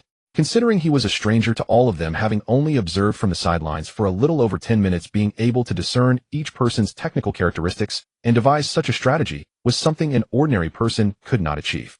Unconsciously, the white team members gained more trust in Qin Hao, and each felt a surge of confidence. Finally, Qin Hao extended his hand. The others followed suit, stacking their hands on top of his. Qin Hao declared loudly, "Brothers, from now on, forget this is a tryout. Forget that they're the school team.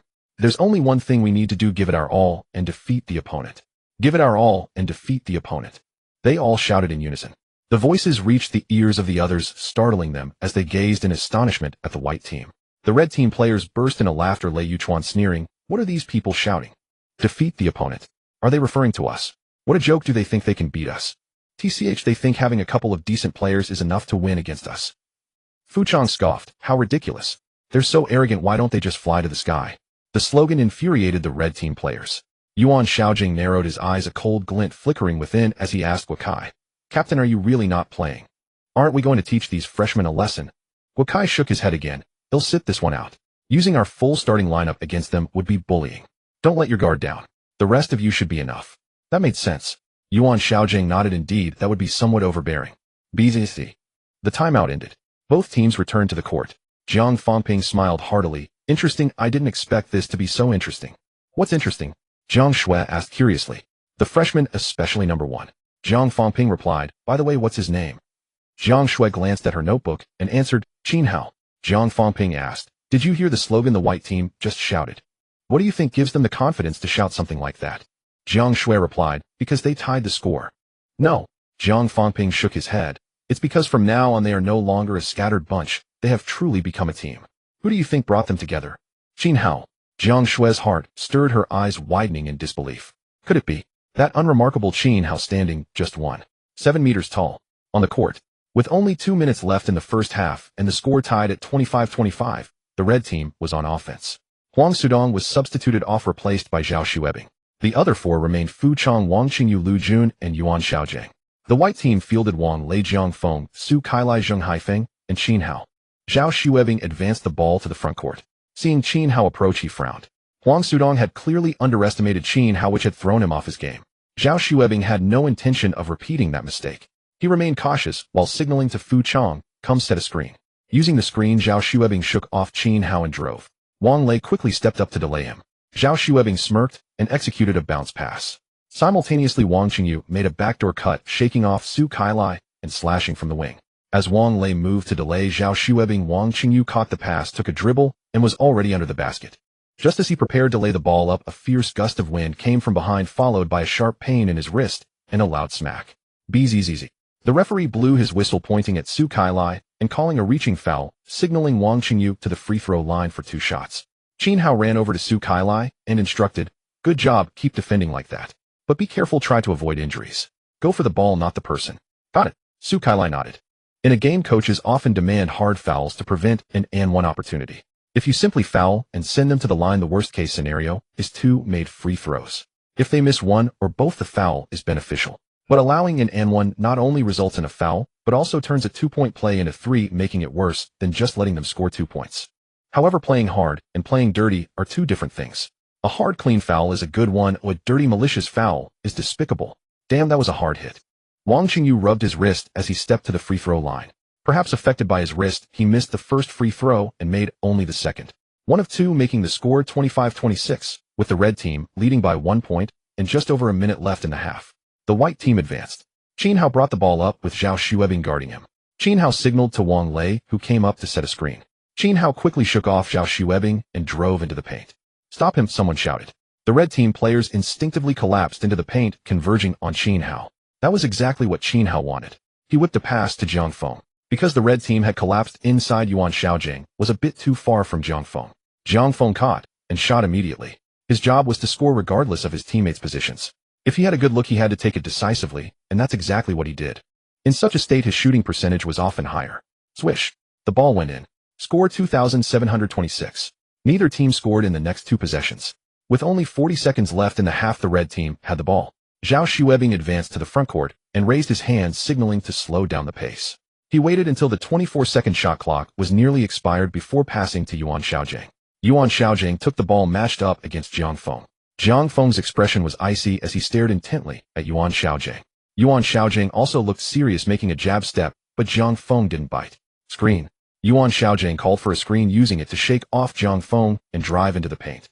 Wang Lei let out a low growl, leaped into the air with both arms raised high, casting a shadow over Yuan Xiaojiang like a sky-covering canopy. "Damn, he jumped so high." Yuan Xiaojiang cursed inwardly. He engaged his core, momentarily suspending himself in midair. Waiting for Wang Lei to start descending and lose his ability to contest the shot, Yuan Xiaojiang raised the ball again. But by then he was also falling, so he could only fling the ball toward the basket. Swish. The ball went in. The red team players cheered. "Phew, lucky shot." Yuan Xiaojiang breathed a sigh of relief. Wang Lei had defended him well, and his final attempt was uncertain. A fortunate make. One last possession. Score 27-28. We're down by 1. Qin Hao glanced at the clock. 20 seconds remained. He didn't intend to leave the opponent any time. After advancing to the front court, he first slowed the pace, signaling to his teammates, "Play it safe. Let's score this one." If they made this shot, they would enter the second half with the lead. Time ticked away. With 10 seconds left, Qin Hao made his move. Jiang Feng was still heavily guarded with Yuan Xiaojiang in front and Wang Qingyu to the side. The moment Jiang Feng got the ball, Wang Qingyu would immediately double-team, preventing an unknown opportunity.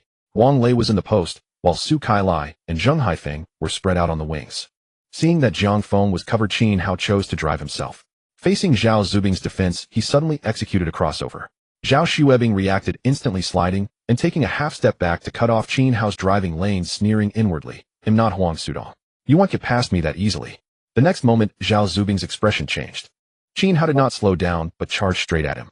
Just as they were about to collide, Qin Hao hooked the basketball with his right hand, pivoted on his left foot, and spun 360 degrees, executing a spin move that bypassed Zhao Xuebing like a top. "Not good," Zhao Xuebing shouted. "Fu Chong, don't worry, I've got this." Fu Chong reacted swiftly. Qin Hao bypassed Zhao Xuebing and entered the 3-second zone, leaping toward Fu Chong. Fu Chong smirked and jumped. Qin Hao was only 1.70 meters tall, and no matter how good his vertical leap was, Fu Chong was confident he could block the shot and give Qin Hao a taste of a hot pot. It's over. Qin Hao was reckless to challenge Fu Chong Heaton with a height gap of at least 20 centimeters. Isn't he just asking to be blocked? People sighed and shook their heads. But at that moment Qin Hao smiled. He flicked his wrist, not shooting, but passing the ball to the left corner beyond the 3-point line. Everyone's attention was on him, and Zhang Feng, Wang Lei, and Su Kailai had also drawn some defenders. No one noticed Zheng Haifeng quietly slipping to the left corner beyond the 3-point line with not a single opponent within 2 meters of him. Not good. It's a pass. The corner is wide open. People were astonished.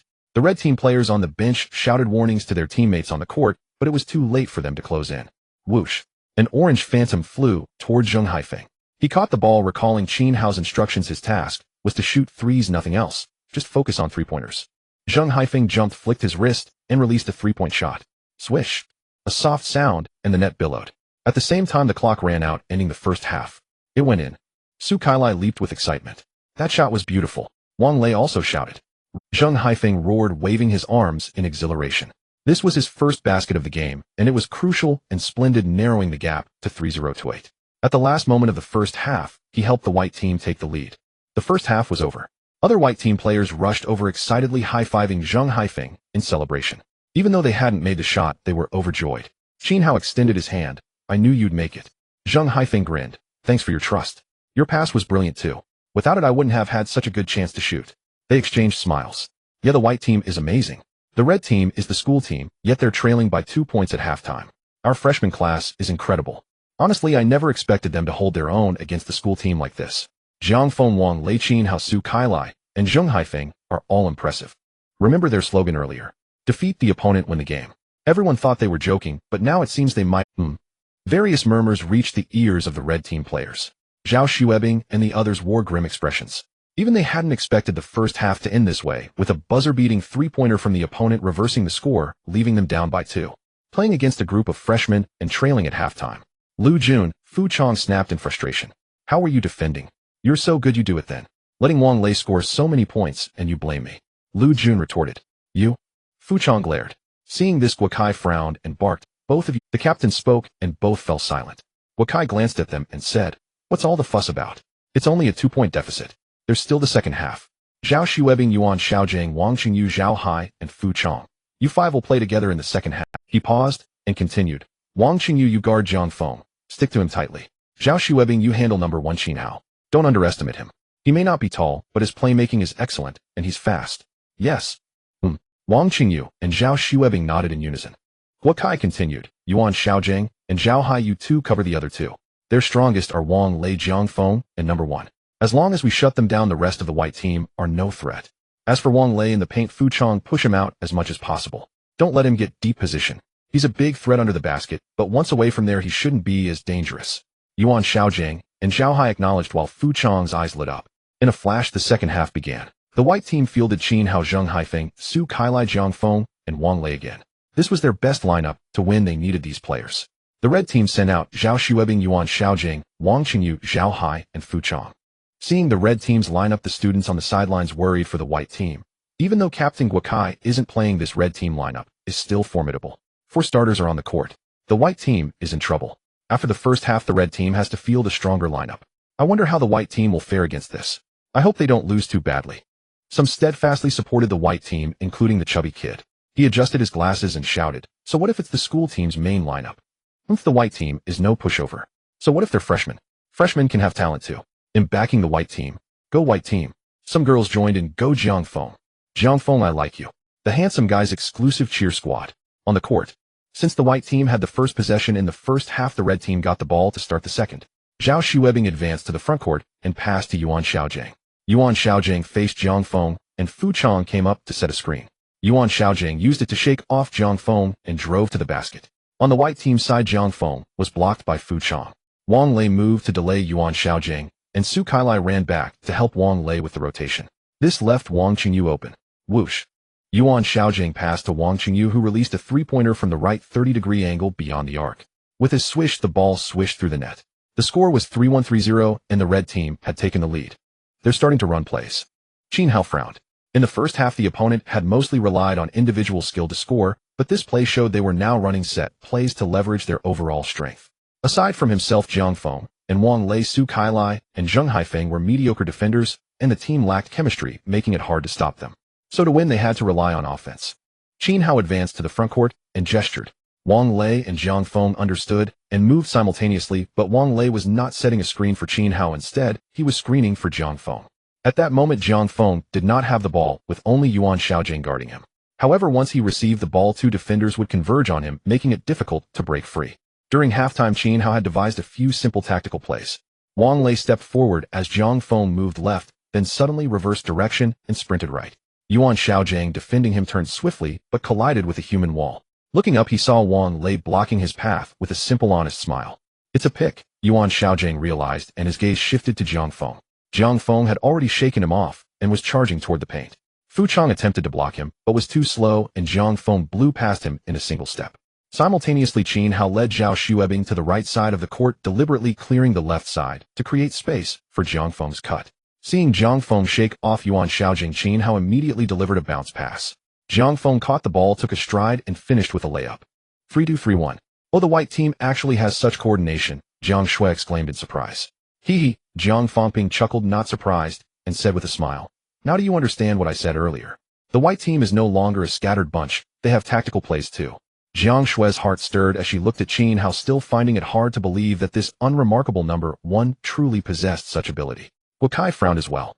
The white team's performance kept surprising him. This game was slipping beyond his control. When had it started? It seemed to have begun when that number one stepped onto the court. Several minutes into the second half, the teams traded blows, but the red team still held the upper hand.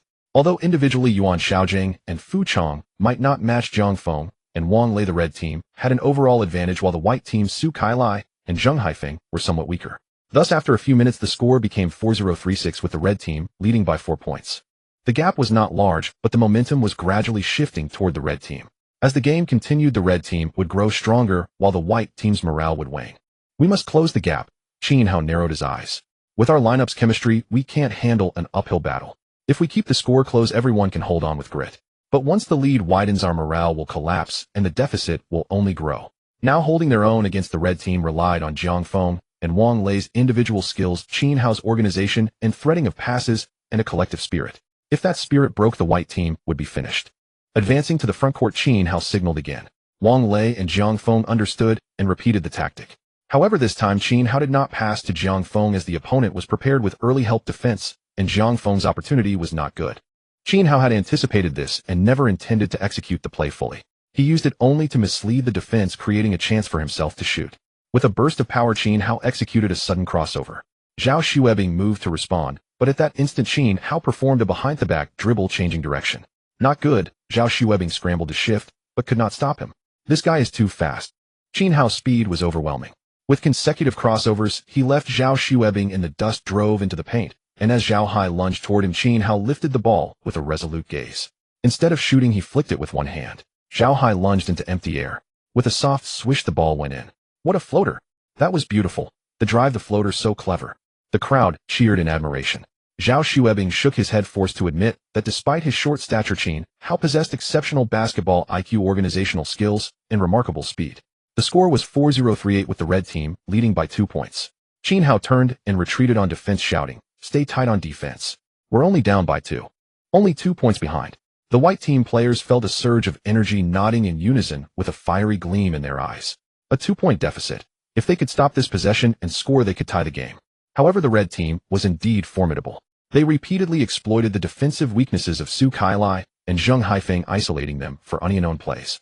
Zheng Haifeng had no choice but to foul, sending the opponent to the free throw line. This pattern continued for several possessions as the red team relentlessly targeted that weakness. Whenever the gap widened, Qin Hao would find a way to either score himself or create opportunities for his teammates to score. Moreover, he continuously encouraged his teammates. Otherwise, Su Kailai and Zheng Haifeng, repeatedly beaten on isolations, would have lost all confidence. Gasping for air, Qin Hao felt as if his lungs were on fire. The others were not much better. The white team dared not make substitutions, though only this lineup could barely compete with the red team. Any substitution would immediately widen the gap. Thus, they had not substituted for over 10 minutes in the second half. Everyone's stamina was severely drained. Zhang Feng and Wang Lei fared better, but Qin Hao, Su Kailai, and Zheng Haifeng were much worse off. I need to improve my physical conditioning and increase training intensity, Qin Hao mused, glancing at the scoreboard. The score was 5-5-5-2, trailing by 3 points. He raised his hand. Timeout. The referee signaled a timeout. The players came to the sideline panting heavily, utterly exhausted. The students on the sidelines and the other 4 players on the white team now regarded Qin Hao and his teammates with profound respect. With such a lineup, to be down only 3 points with just over a minute left in the second half was beyond everyone's expectations. Almost unbelievable. Qin Hao took a deep breath and said, "There's just over a minute left, and we're only down by 3. We have a chance. Everyone, whether we win or lose, depends on this last minute. Stay focused." They all nodded. "We can do this." Qin Hao turned to Zhang Feng. "Zhang Feng, in this final minute, I'll do my best to create opportunities for you. The ball will be in your hands. You take the shots." Among the white team, only Zhang Feng had the highest offensive reliability. Wang Lei was drained from battling in the paint. Qin Hao's shooting was unstable, relying solely on drives, and Su Kailai and Zheng Haifeng, though effective earlier, were now too fatigued to be counted on. "All right, leave it to me," Zhang Feng said with a serious expression. Meanwhile, on the red team side, Guokai was also strategizing. He had not anticipated the game reaching this point. Apart from himself not playing, they had been fully committed, yet still led by only 3 points. "We'll play like this. Remember, keep a tight watch on Zhang Feng," Guokai instructed, glancing at the shot clock. Only a minute remained, the most crucial minute of the game. BZC. The whistle blew, signaling the end of the timeout. Qin Hao extended his hand. "Brothers, let's go." The others chimed in unison. "Let's win the game." No one dared to mock them anymore. At this moment, everyone even hoped they would succeed, for they had proven through their actions that they were true warriors. Both teams returned to the court with only 1 minute and 30 seconds left on the clock. The white team was on offense. As Qin Hao advanced to the front court, Zhao Xuebing immediately stepped up, locking his eyes on him, not daring to let his guard down for even a second. By this stage of the game, everyone understood Qin Hao's prowess, and the more one knew basketball, the clearer it became that Qin Hao possessed something others lacked, even Zhang Feng. "Pick and roll." Qin Hao signaled with his hand. Wang Lei came up to set a screen. Qin Hao attempted to drive, but this time he failed. The opposing team quickly collapsed their defense, abandoning Su Kailai and Zheng Haifeng, clearly aware that the duo posed little threat at this point. They focused solely on Qin Hao, Wang Lei, and Zhang Feng, effectively turning it into a 5-on-3 situation. Qin Hao frowned and passed the ball to Zheng Haifeng, hoping to force the red team to alter their defensive strategy. However, the red team held firm. Zheng Haifeng stood beyond the 3-point line, wide open, yet he hesitated, unsure whether to take the shot. Taking the shot felt like a gamble with no certainty, and not taking it seemed like a wasted opportunity. The ball. Qin Hao ran over to retrieve the ball and exchanged a glance with Zhang Feng. Zhang Feng sprinted toward him, and they executed a handoff pass as they crossed paths. But the moment Zhang Feng received the ball, he was immediately double-teamed. Gritting his teeth, he chose to force the play, but the heavy pressure disrupted his shot, and he failed to score. The red team grabbed the rebound and launched a counterattack.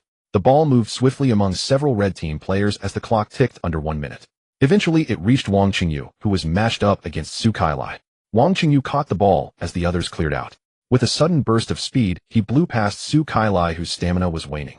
Wang Lei had to rotate over, but in his haste, he lost control and was called for a foul, sending Wang Qingyu to the free throw line. He made one of 2 shots, making the score 5-6-5-2, a 4-point gap. At this point, only 50 seconds remained in the game. Only 50 seconds left. Time is running out. Stay steady. The white team still has 2 offensive opportunities. There's hope for a comeback. Outside the court, the watching students grew tense. Not just them, but also the white team's bench players and the red team's players. Even Jiang Shui watched the court with a tense expression, her gaze unblinking. Whoosh!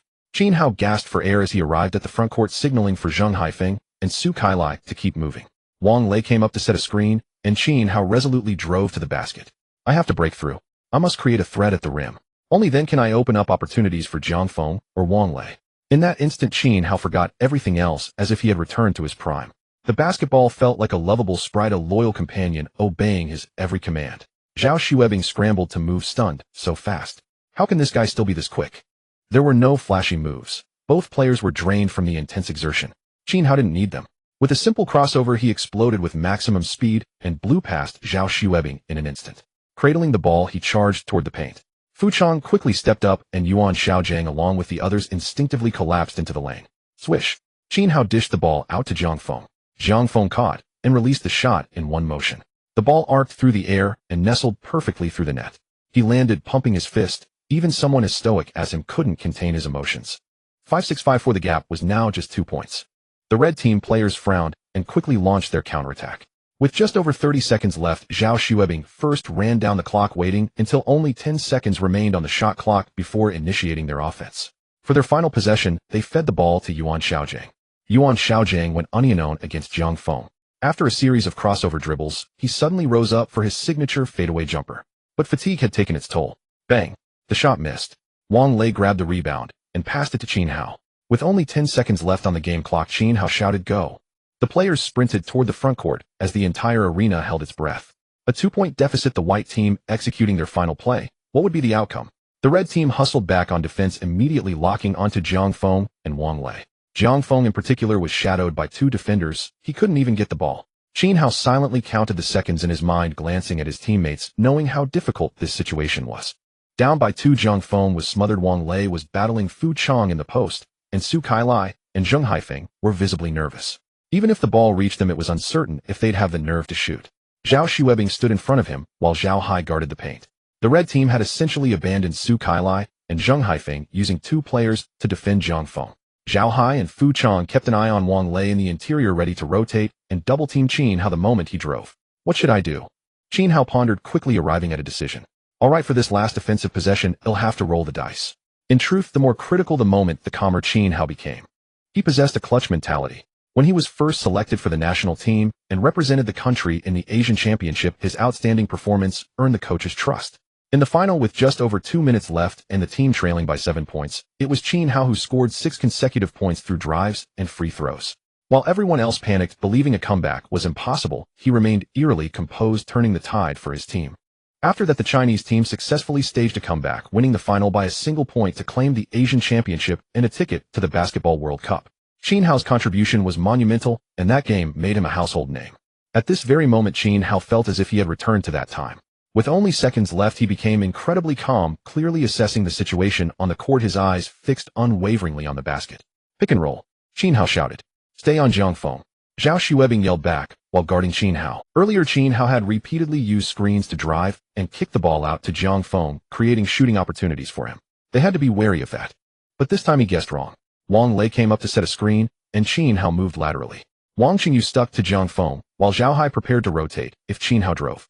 However, Qin Hao didn't drive. Instead, he stopped behind the 3-point line. Oh no! Damn it, he's going for a 3. In that instant, everyone understood. Zhang Shue's heart raced. Qin Hao had scored 11 points today, 10 from drives and 1 from free throws. But he hadn't made a single outside shot, let alone attempted a 3-pointer. Why would he choose to shoot a 3 now? Why not drive and at least try to draw a foul? This is an all-or-nothing gamble. Jiang Fangbing's eyes sharpened. He didn't think Qin Hao's choice was wrong. Zhang Feng was locked down. Wang Lei had no opportunity, and Su Kailai or Zheng Haifeng might not even have the courage to shoot. If Qin Hao drove or drew a foul and succeeded dragging the game into overtime, the white team's exhausted players would eventually lose anyway.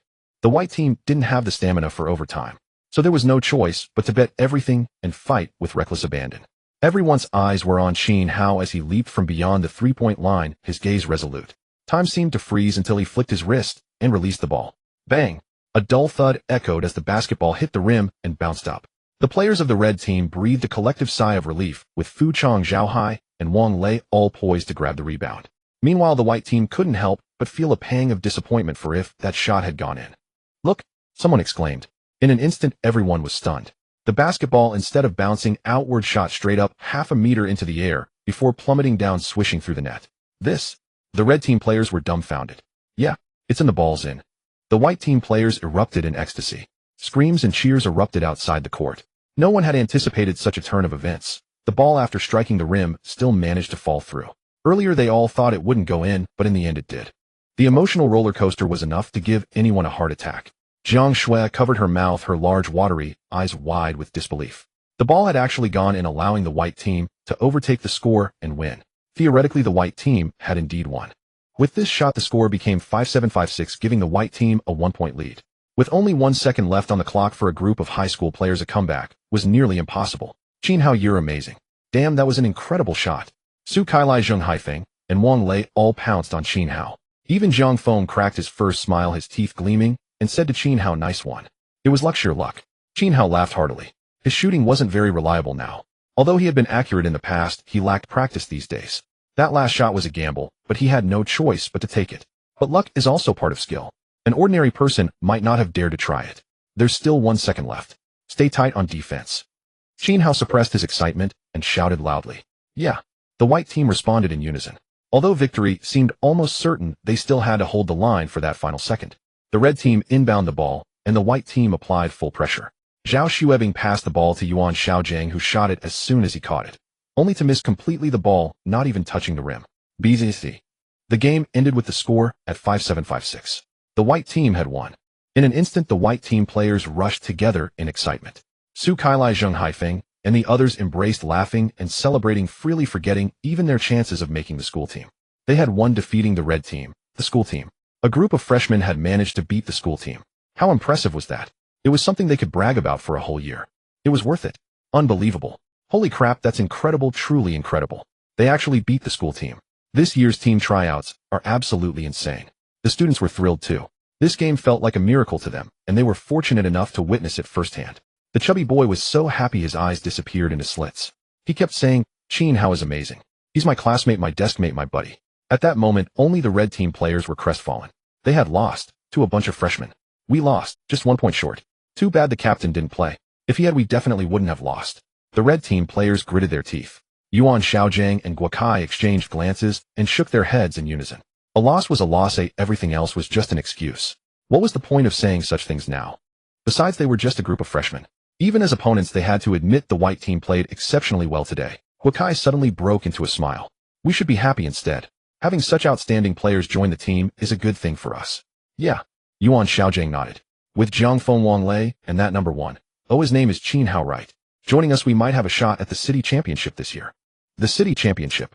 Hearing those 3 words, even Zhao Xuebing, Fu Chong, and the others forgot their frustration, their eyes lighting up. Last year they had made it to the top 4, which was a decent result. But being stopped in the semifinals by 9th High School had left them deeply dissatisfied. Earlier they had wondered how the new players would perform.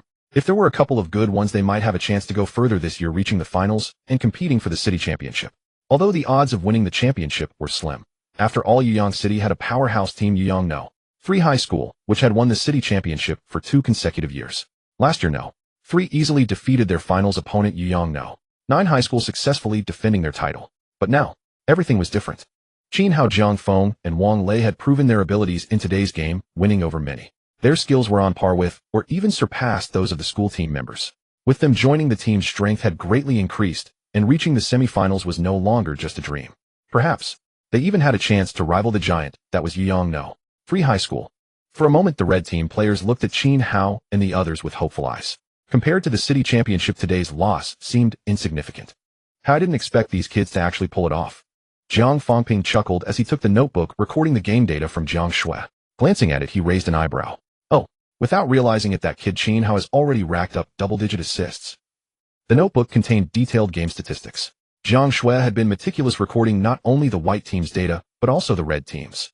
The top scorer was Jiang Feng with 22 points, the highest on the white team and in the entire game. Qin Hao had scored 14 points, including the final 3-pointer. Of course, his score wasn't as high as Jiang Feng's, but in addition to those 14 points, Qin Hao also had 10 assists. In a game where the white team scored a total of 57 points, Qin Hao contributed 10 assists. What did that mean? It meant that at least 20 points were indirectly related to Qin Hao, and with his own 14 points, a majority of the white team's scoring was connected to him. Although Jiang Feng appeared to be the top scorer, anyone with even a basic understanding of basketball would know upon seeing these stats that without Qin Hao, the white team would have undoubtedly lost today's game. 14 points, 10 assists, and he hit the game-winning 3-pointer. Jiang Shui murmured, curious. How did Qin Hao, standing only 1.7 meters tall, manage to do all this? Even though she had watched the entire game, she still found it hard to connect the unremarkable 1.7 meter tall Qin Hao with his actions and statistics. After the excitement died down, Jiang Fangping stood up and walked onto the court. The crowd immediately quieted, and the white team players looked at him, knowing he was about to announce the selection results. Today's selection match was thrilling, and you all performed excellently, Jiang Fangping said with a smile to the white team players.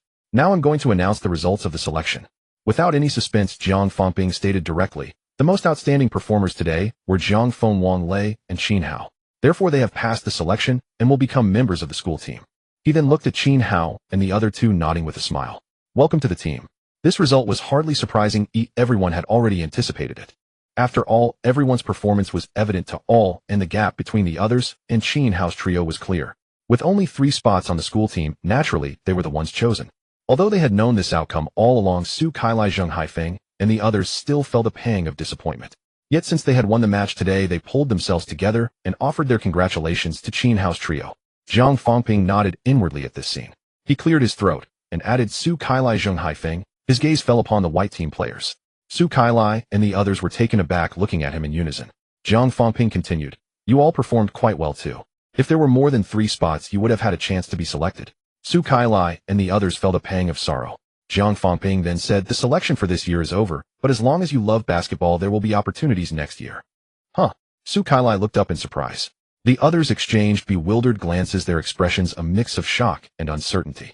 Generally speaking, if a freshman wasn't selected after the tryouts, it meant they had no chance to join the school team.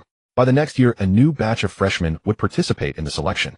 This was because there were usually few outstanding freshmen. Those with talent were typically chosen during the selection, while those who weren't selected were considered average. Thus, school team tryouts were generally only open to freshmen. Su Kailai and the others not being selected seemed to have missed their chance with the school team. Yet, Zhang Fangping's words now hinted at another possibility, as if he were offering them an opportunity. Zhang Fangping chuckled. "To be honest, this year's freshmen have surprised me greatly. You actually defeat. Since you've won, there must be a reward. I can promise that if you're willing, you can participate in the selection again next year. If you perform well enough, then you'll naturally make the team." This. Su Kailai and the others exchanged glances, both astonished and delighted. The gathered crowd, including Qin Hao and his group, were also taken aback. There was no precedent for this. Usually a missed opportunity was lost forever. After all, missing a year meant that by the time seniors graduated the following year, some spots would open up. But by then, Su Kailai and the others would be sophomores with only 2 years left before graduation. If they joined the team, then after a year of adaptation, they'd only have 1 year to make an impact. For a team, training freshmen was naturally more advantageous than training sophomores. But now Zhang Fangping had given them a chance. "What, aren't you happy?"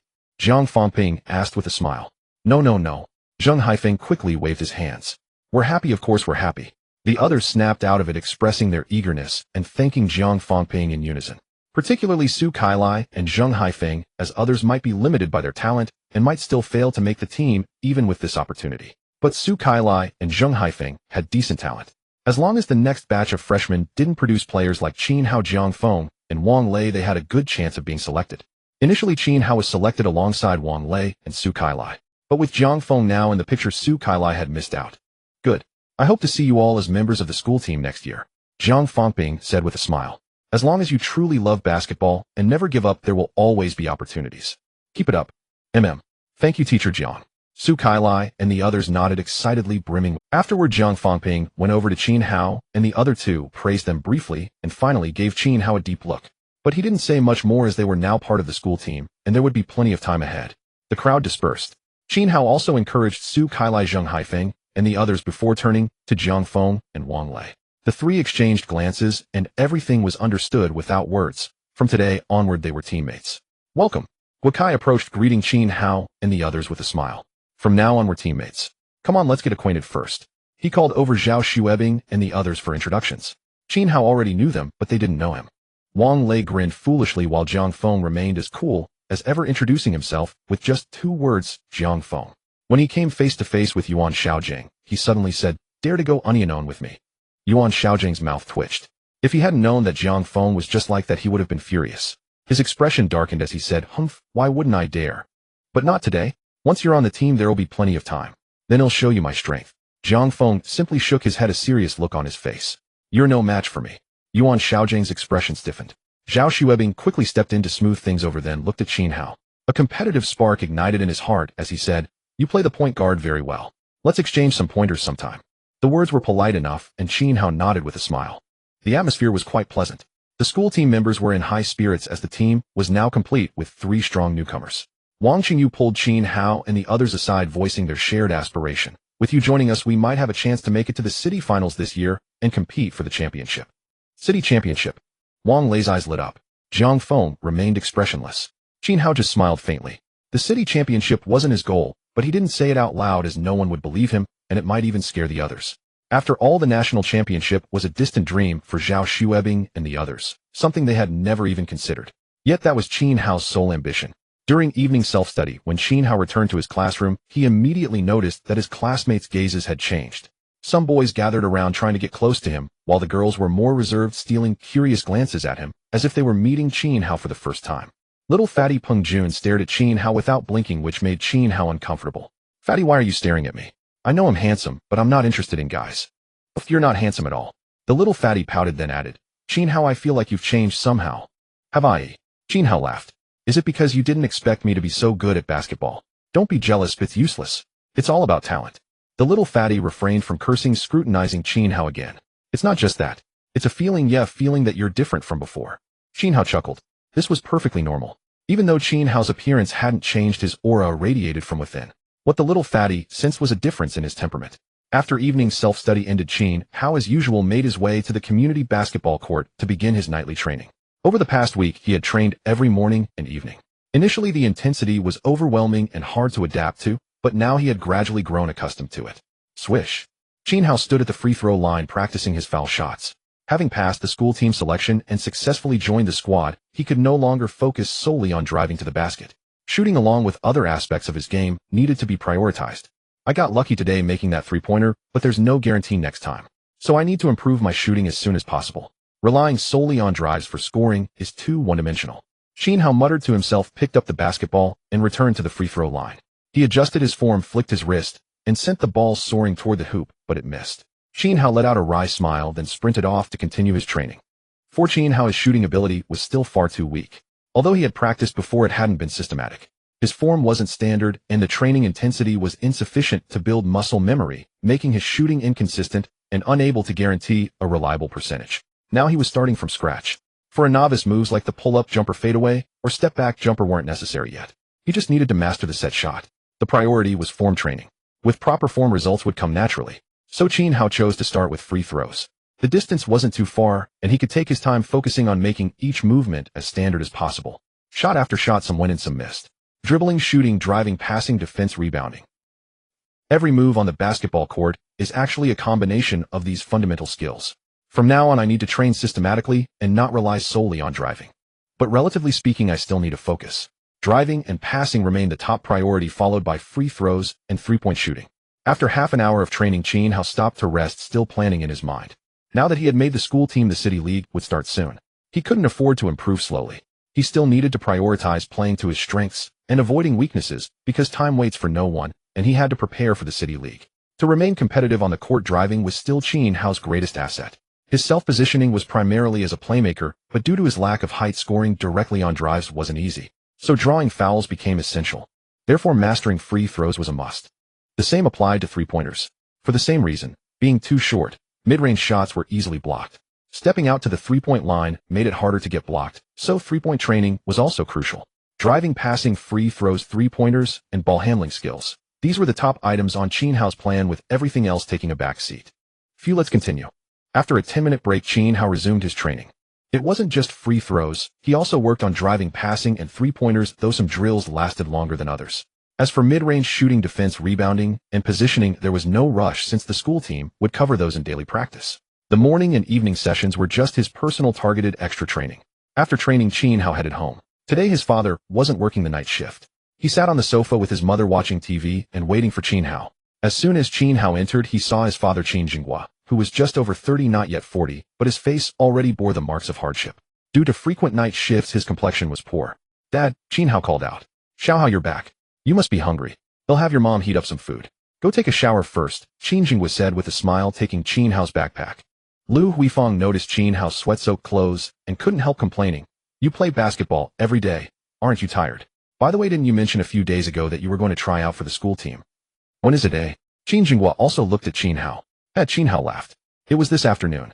I passed the selection and am now a member of the school team. Making the team won't put food on the table. Just remember, don't let it affect your studies, Lu Huifeng said, though her eyes clearly held a hint of pride. Qin Hao quickly agreed. Soon after his shower, the food was reheated. Seeing several dishes on the table, including fish and meat, Qin Hao couldn't help but ask curiously, Mom, what's the occasion? Why so much food?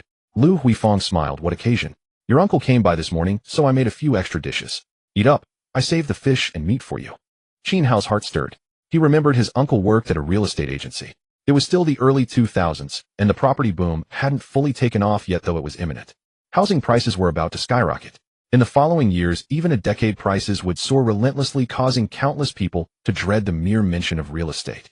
When Qin Hao had chatted with people before, someone joked that their biggest regret in life was not buying a house earlier. The longer they waited, the more unaffordable it became. Over the past few days, aside from training, Qin Hao had been racking his brain for ways to improve his family's situation, but he came up empty-handed. Although he knew the development trends of the next decade or so, he was just a high school student unable to do much. His father was a toy factory worker and his mother was a shop assistant. Neither had significant capabilities. Even if he had brilliant ideas or projects, his parents couldn't execute them. Things like stock trading or buying lottery tickets didn't require much skill, just picking the right ones. But Qin Hao knew nothing about them and had no way to start. Hearing his mother mention his uncle, Qin Hao suddenly had an idea. The property frenzy hadn't truly begun yet. Although there were some signs, few could imagine how fast and how much prices would rise. With his foresight and his uncle working in real estate, having the conditions and operational ability, why not seize this opportunity to make a profit? Xiao Hao. Lu Huifeng called out. What are you thinking? Oh. Qin Hao snapped back to reality and asked, Mom, is uncle still working in real estate? Lu Huifeng replied, Yes, why do you ask? Nothing, just haven't seen him in a while. I miss him, Qin Hao answered casually. This was something his parents couldn't handle. He would need to involve his uncle. He had the idea, but he knew he needed to plan carefully. After all, he was just a high school student and couldn't do it himself. Even if his uncle's job was related to housing and he could handle the operations, Qin Hao still had to find a way to convince his uncle and parents. The idea was there, but the specifics required careful planning. Since he was only a high school student, he couldn't act on it himself. Even though his uncle's work involved real estate, and he could likely handle the operations, Qin Hao still needed to figure out how to persuade his uncle and parents. At Yongno 7 High School, on the basketball court. After the freshman selection concluded, the school team was fully assembled, beginning preparations for the city league. A group of players dashed across the court. Jiang Fangping sat on the sidelines accompanied by Jiang Shui, the team's manager and leader. She would travel with the team for matches and record data during training sessions. At that moment, Jiang Fangping divided the 12 players into 2 teams for an inter-squad scrimmage. Jiang Shui was responsible for recording the game data, which Jiang Fangping would later analyze. With a soft swish, Jiang Feng scored a basket off an assist from Qin Hao. Jiang Fangping nodded subtly, a faint smile on his lips. Qin Hao and Jiang Feng work well together. Though they haven't known each other long, they have great chemistry. And Wang Lei, all 3 of them are impressive. Jiang Shui murmured in agreement. On the court, Qin Hao turned to defend against Zhao Xuebing. Zhao Xuebing couldn't gain the upper hand against Qin Hao, relying only on his height advantage to shoot over him. With a thud, the shot missed. Wang Lei grabbed the rebound and quickly passed to Qin Hao. Qin Hao launched a counterattack, driving to the front court before splitting the ball to Wang Qingyu. Besides Qin Hao, Jiang Feng and Wang Lei, the other 2 on his team were Wang Qingyu and Huang Sudong. During the selection matches, Huang Sudong had been mentally shattered by Qin Hao, but he had since calmed down. His impulsive nature made him prone to losing composure, yet there was no real animosity between them. Wang Qingyu drove toward the paint, but had his shot blocked. Guo Kai wasn't as prolific a scorer as Yuan Xiaojing on offense, but his defense was outstanding. With a balanced game, steady demeanor, and reliable style, he earned the captaincy and became the team's anchor. With a sharp slap, the basketball was swatted away. Wang Qingji's face twitched in frustration. But at that moment, Qin Hao lunged for the ball, securing it first and tossing it toward the hoop. Wang Lei understood the intention, leaping into the air for a type-in. After more than 10 minutes, Jiang Fangping called a halt, ending the scrimmage and allowing free practice. Some players rested on the sidelines while Qin Hao began shooting practice. 3-pointers. With a clang, his first shot missed. Wang Lei, standing under the basket, caught the ball and passed it back to Qin Hao. He shot again, missing once more. 2 consecutive misses left him frustrated. Your form is so perfect, why can't you make a shot? Wang Qingyu shook his head with a grin. Qin Hao's shooting form was impeccable, but his accuracy. He just needs time, Jiang Fangping suddenly interjected. Haven't you noticed? Qin Hao's improvement has been remarkable lately. He's progressing every day. Wang Qingyu pondered and nodded silently. Others nodded in agreement. Though Qin Hao's shooting remained inconsistent, his driving, passing, and ball handling had vastly improved since joining the team. In just over 10 days during scrimmages, Qin Hao handled Zhao Xuebing with ease. Aside from his height disadvantage, his organizational skills had already surpassed Zhao Zubing's. Everyone could see Qin Hao's progress. But they didn't know that Qin Hao was merely rediscovering his former self. He had once been a professional player and a national team starter. Now he was recovering, not starting from scratch, so his progress was naturally swift. Coach, Guo Kai paused his training and approached Jiang Fangping. Qin Hao is fast, his drives are sharp, and his playmaking is strong. I think he deserves the starting spot over Zhao Xuebing. The team lacked no scorers. Yuan Xiaojing, Jiang Feng, Guo Kai, and Wang Qingyu could all put points on the board. What they needed was a playmaker. In terms of organizational ability, Qin Hao was the best. No, Jiang Fangping raised his hand to stop him. I don't plan to start him yet. As I said, he still needs time. Guo Kai frowned. But the City League is almost here.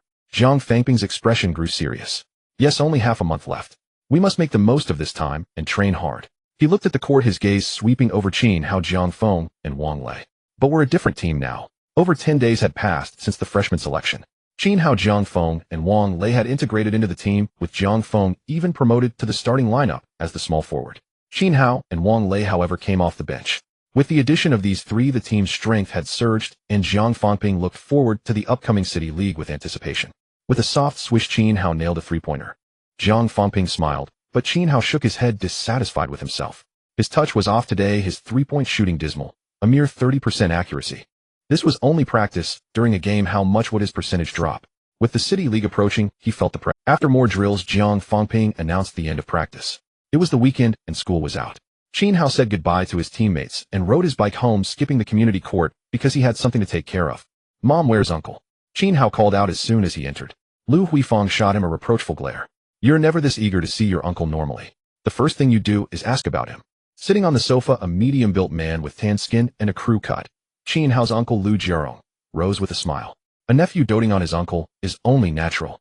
He looked at Qin Hao, raising an eyebrow. Xiao Hao, it's only been a month, hasn't it?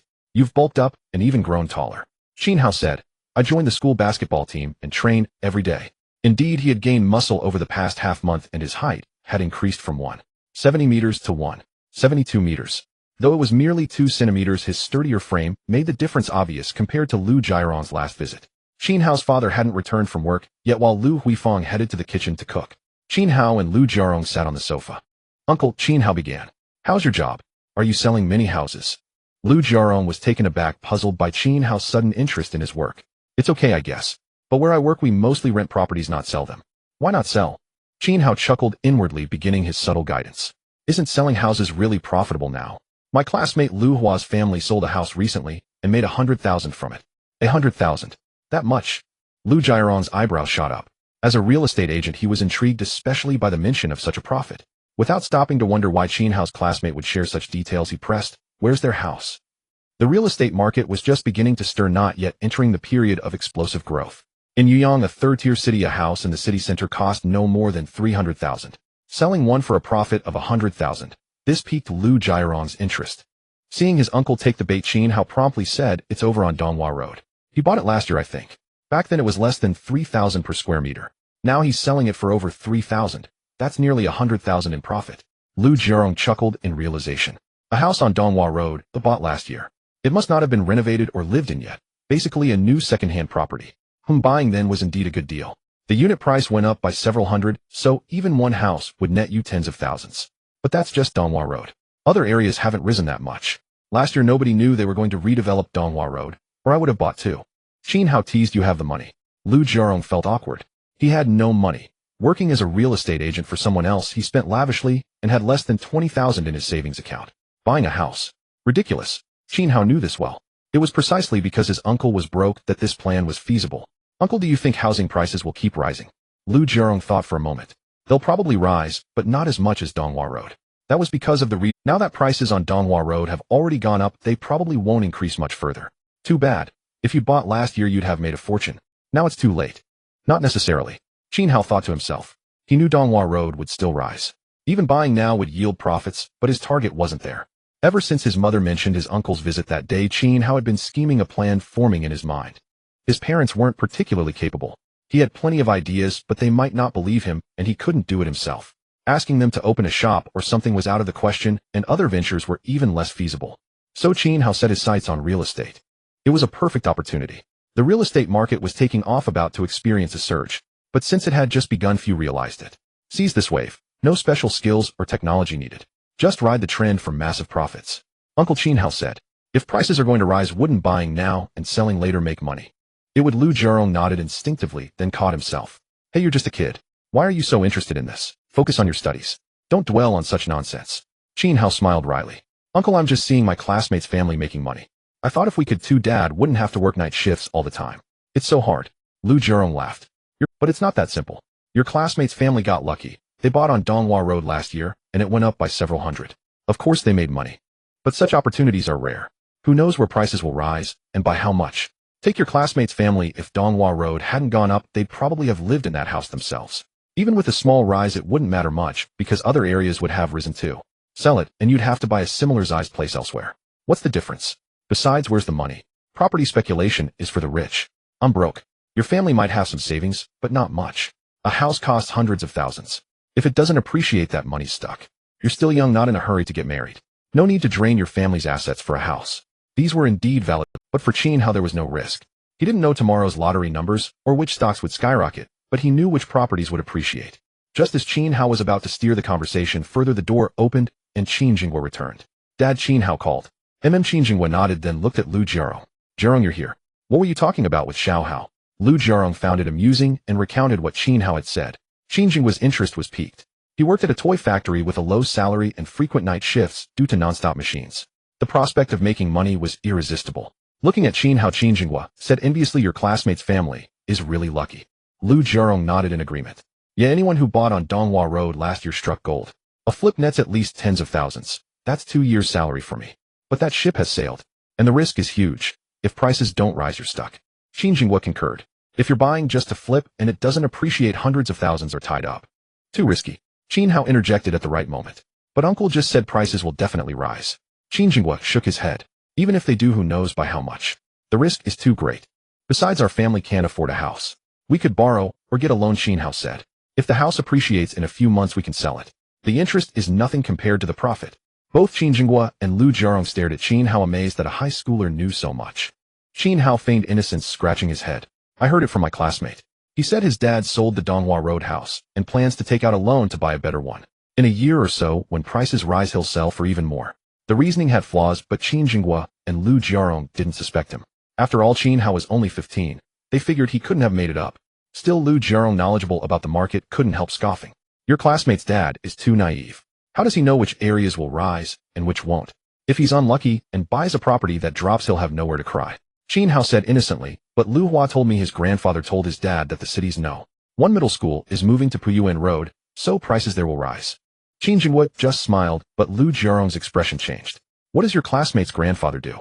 He works in the city's education bureau. Hearing this, Lu Jiarong's eyes lit up. He grabbed Qin Hao and laughed heartily. Xiao Hao, my good nephew, you've done a great service this time. Jiarong. Qin Jinghua looked at Lu Jiarong's excited expression and couldn't help asking, what's going on? Brother-in-law Xiao Hao has made a great contribution this time. Lu Jiarong said excitedly. If what he said is true, then we're definitely going to make a big profit this time. He turned to Qin Hao and asked, Xiao Hao, is what your classmate told you really true? He wouldn't be lying to you, would he? Seeing that his plan was gradually coming to fruition, Qin Hao immediately shook his head and said firmly, he definitely wouldn't lie to me.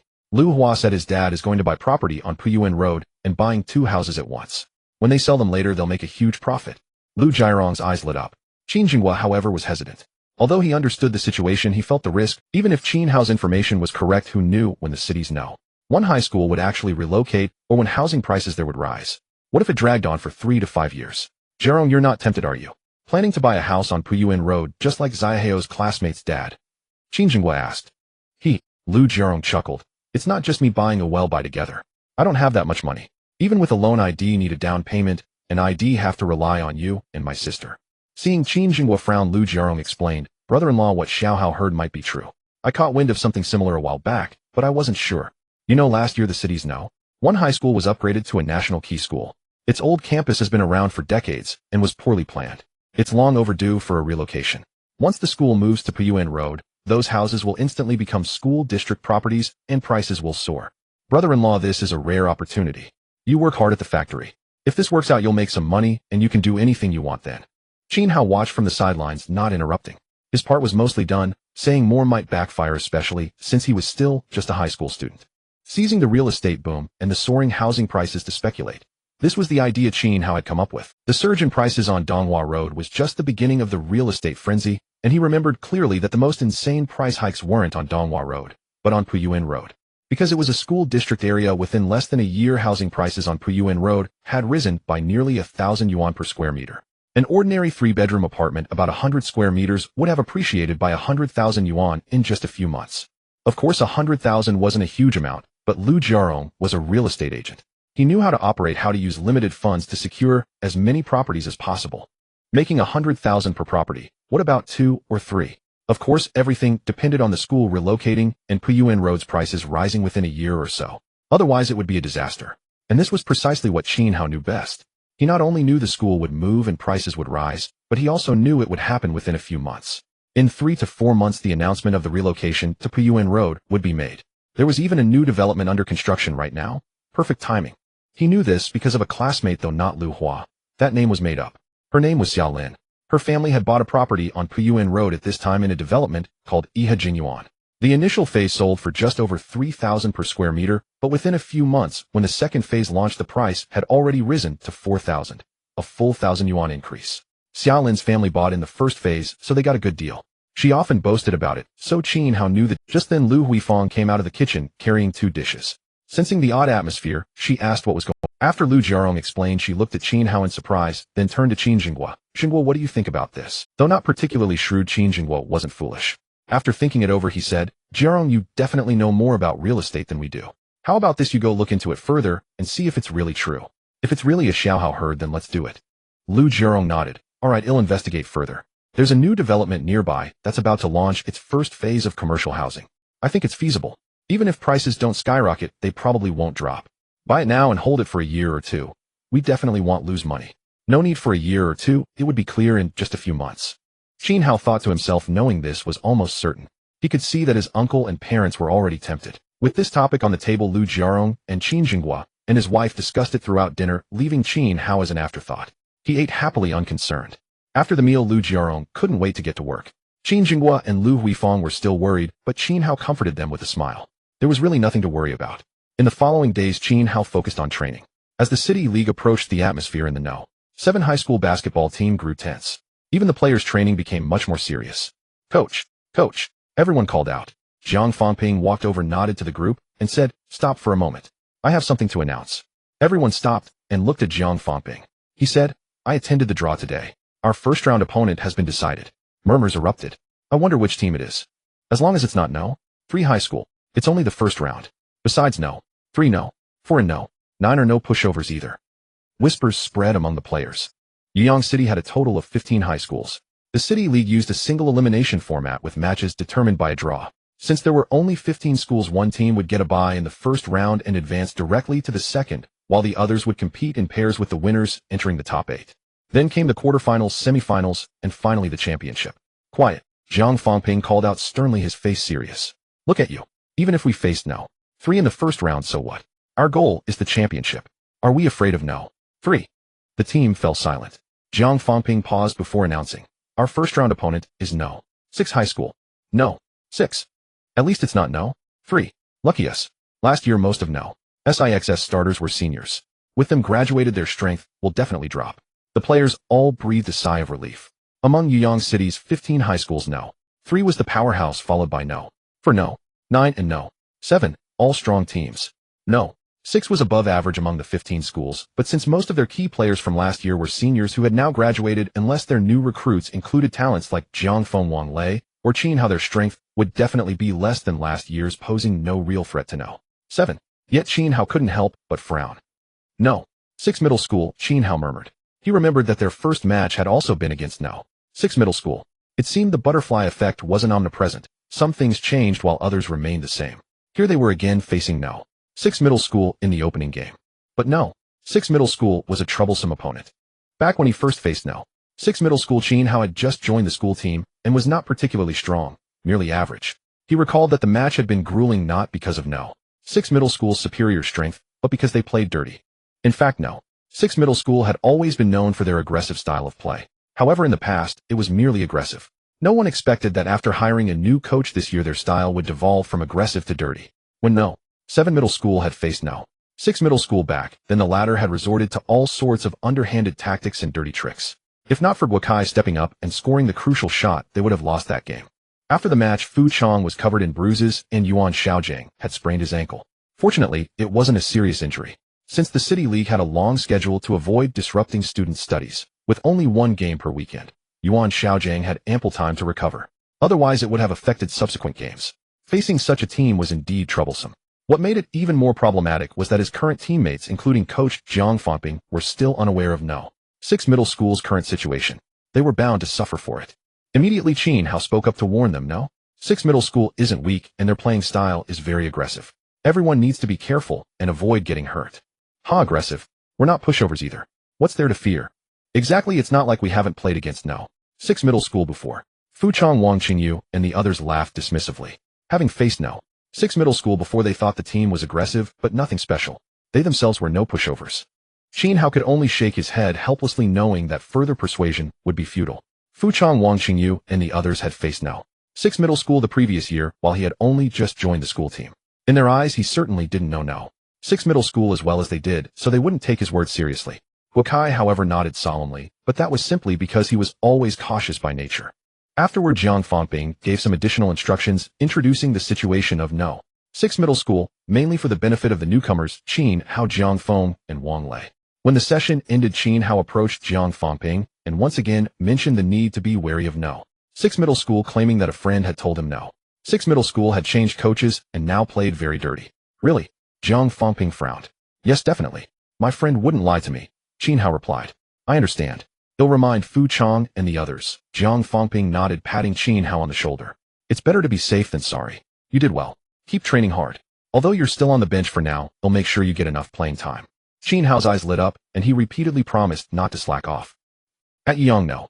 6 middle school's basketball court, a group of players stood on the court, facing their new coach Huang Hao. Remember, fouling isn't just about stopping this one attack. It's about stopping the next one and the one after that, Huang Hao said. So you have to be ruthless. Make them afraid so they won't dare to play freely. But watch your moves. Be careful not to get called for a technical foul. Now I'll teach you. With that, Huang Hao began demonstrating to the players how to trip up opponents during drives, how to subtly push them during layups, how to use elbows effectively on offense, and even how to inadvertently step under a jumper. Some listened with shining eyes while others frowned inwardly.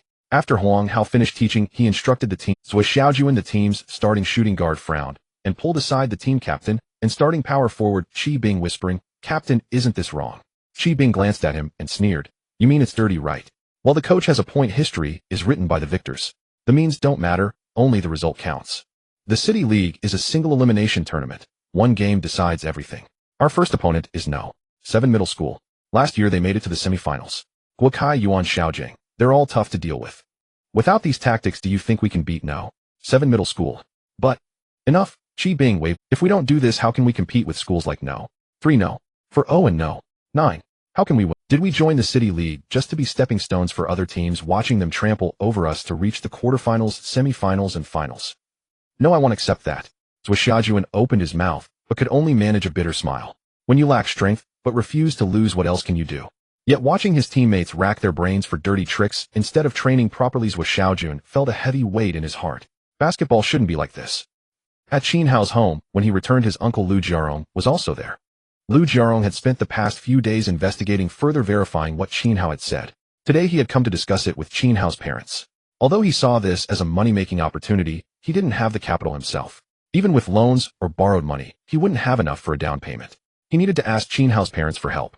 Moreover, since the tip came from Qin Hao's classmate Lu Jiarong, didn't feel right keeping it all to himself. His sister and brother-in-law weren't strangers. If they could make money, why not do it together? Watching the three of them discuss, Qin Hao listened for a while and couldn't help but nod inwardly, choosing not to interfere. His uncle, being a real estate agent, knew all about loans, purchasing procedures, mortgages, and how to sell later. Qin Hao didn't need to worry about any of that. As for his parents, although they were still hesitant and afraid of the risk, they ultimately agreed. Lu Huifang, still uneasy, asked Qin Jinghua to take a few days off to accompany Lu Jiarong. This was within Qin Hao's expectations. He would have preferred that his father simply quit his job. This property speculation was just the first step to accumulating capital. Qin Hao had no intention of letting his parents and uncle continue flipping houses. Opportunities weren't everywhere, and even though Qin Hao knew property prices would rise and which areas would appreciate, he wasn't omniscient. Even for the developments, he remembered either the timing wasn't right or the buildings hadn't been constructed yet. Hoarding land in these times could yield huge profits, but projects worth hundreds of millions were out of reach.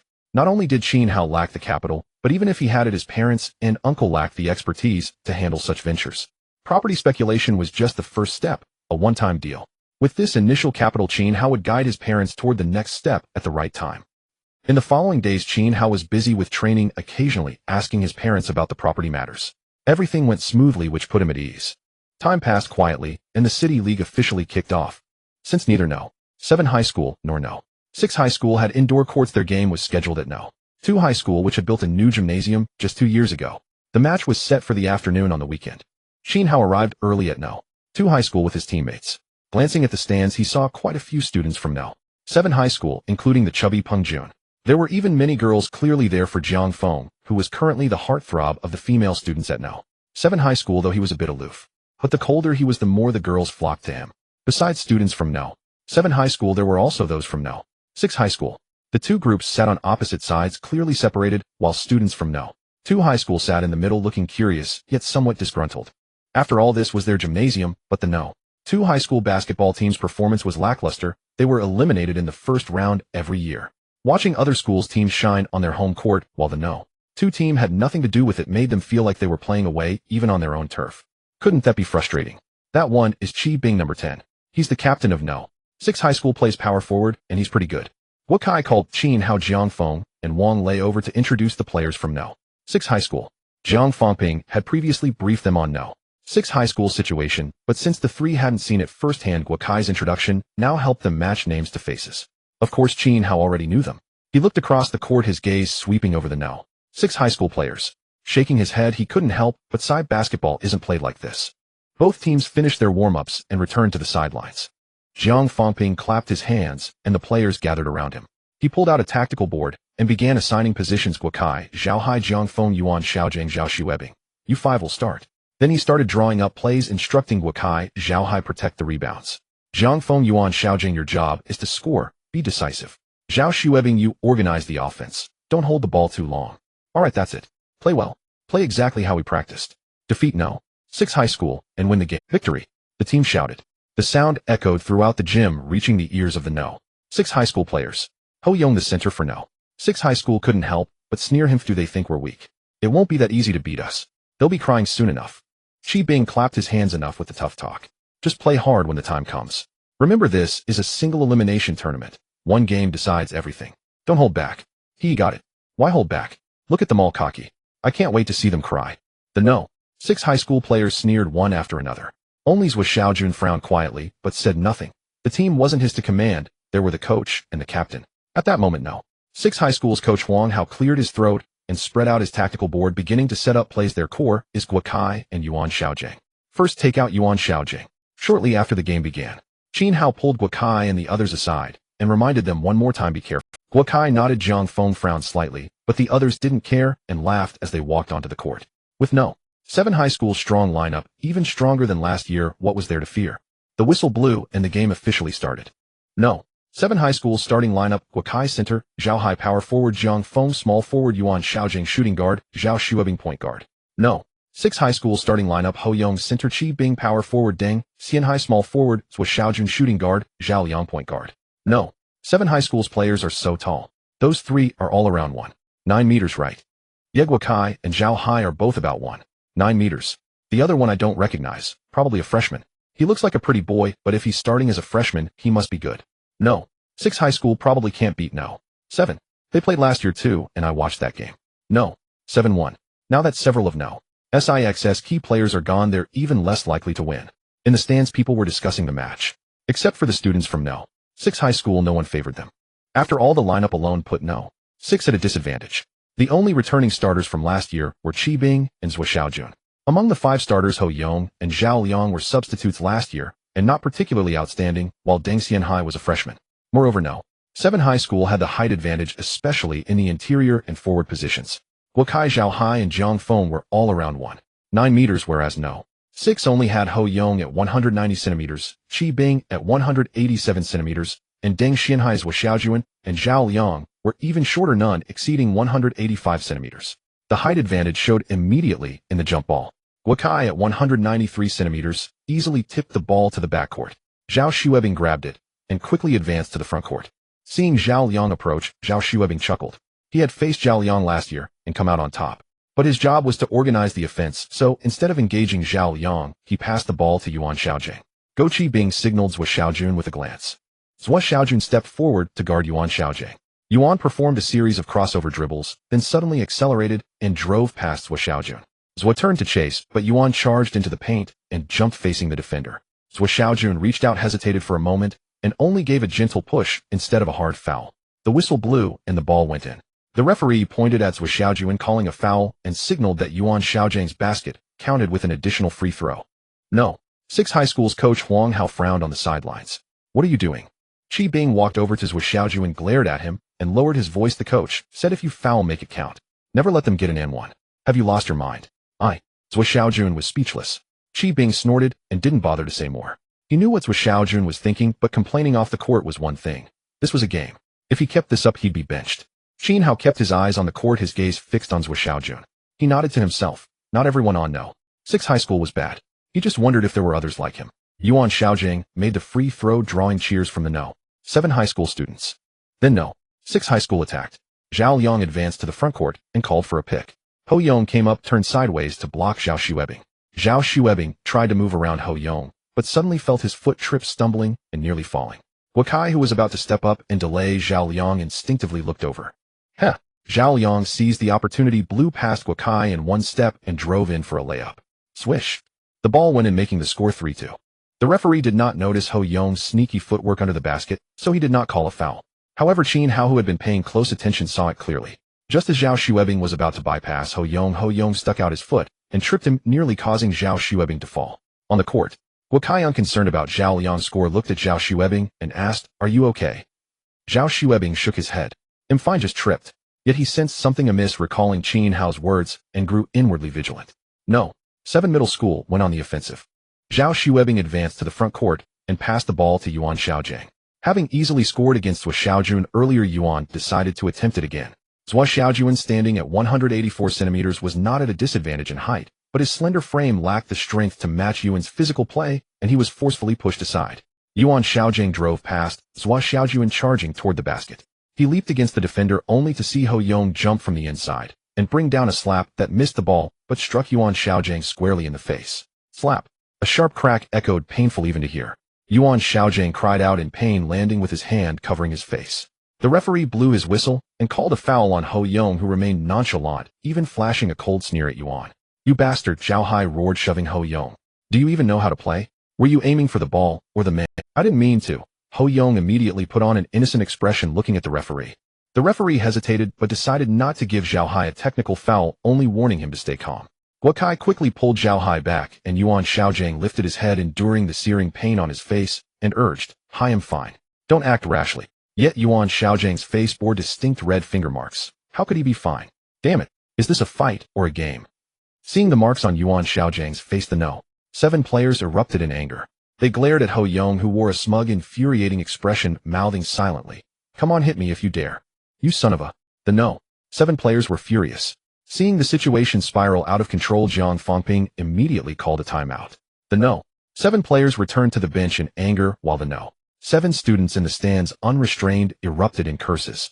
The chubby Peng Jun, his face reddened, shouted against No. 6's dirty tactics, though his small eyes behind black-rimmed glasses lacked any hint of menace. That was too harsh. Was that necessary? The No. 7 students grumbled. That's called tough defense. Do you even understand basketball? The No. 6 students retorted. Both sides argued, trading insults across the court, creating quite a commotion. Fortunately, the No. 2 students sat between them, or a fight might have broken out. By the court at the No. 7 rest area, the No. 7 players were still fuming. Jiang Fangping, his face dark, looked at Qin Hao and said, "It seems you were right. No. 6 isn't just tough, they're dirty." Guokai nodded in agreement, frowning. "Coach, what do we do next?" Jiang Fangping replied, "Yuan Xiaojing, take a rest. Lu Jun, you're in. Jiang Feng will rely on you for offense. Show them your true skill. They think dirty tricks can win, but be careful. Shoot more and drive less to avoid injury." Jiang Feng nodded, his expression cold, his eyes burning with anger. Seeing Yuan Xiaojing's condition, Jiang Shui couldn't help worrying about her brother. She grabbed Jiang Feng's arm. "Brother, be careful. It's okay to miss a few shots, but don't get hurt." Jiang Feng only grunted in response. The timeout ended quickly. Both teams returned to the court. Ho Yong grinned, looking smug. During the timeout, the coach had praised him, saying he did well by taking Yuan Xiaojing out of the game, crippling No. 7's strongest scorer, a great achievement. No. 6's coach Qin Hao praised Ho Yong, but substituted Zhou Xiaojun, dissatisfied with his indecisiveness. Yuan Xiaojing stepped to the free throw line, his face still stinging. He missed both attempts, and after the foul shots, he was replaced by Lu Jun. No. 6 was not only dirty on defense, but also on offense. Inside, Qi Bing grabbed the ball low post, leaning against Zhao Hai. He suddenly pivoted, swinging his elbow wildly, and drove it into Zhao Hai's chest, leaving him breathless and gasping. Qi Bing then scored easily. Qin Hao frowned deeply, but frustratingly Qi Bing's move was subtle, and the referee missed it, not calling an offensive foul. In the following plays, No. 6 relied on various underhanded moves and trips, frustrating the No. 7 players. Even when No. 7 had good opportunities, No. 6 resorted to blatant fouls when they couldn't hide their dirty tactics, disrupting No. 7's offense and making it a bumpy ride. The game was divided into 4 quarters, each 10 minutes long. But with just over 4 minutes into the first quarter, the score was 1-0-5 with No. 6 leading by 5 points. No. 7 is nothing special. Exactly. In the stands, No. 6 students snickered. But their joy was short-lived. On the court. Ball.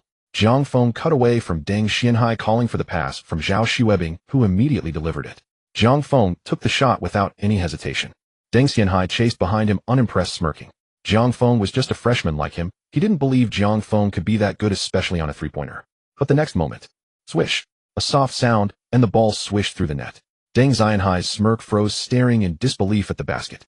Zhang Feng had actually made the shot. No. SIXS coach Qin Hao stared at Zhang Feng, his eyelids twitching. He shouted to the court, Deng Xianhai, stick to him.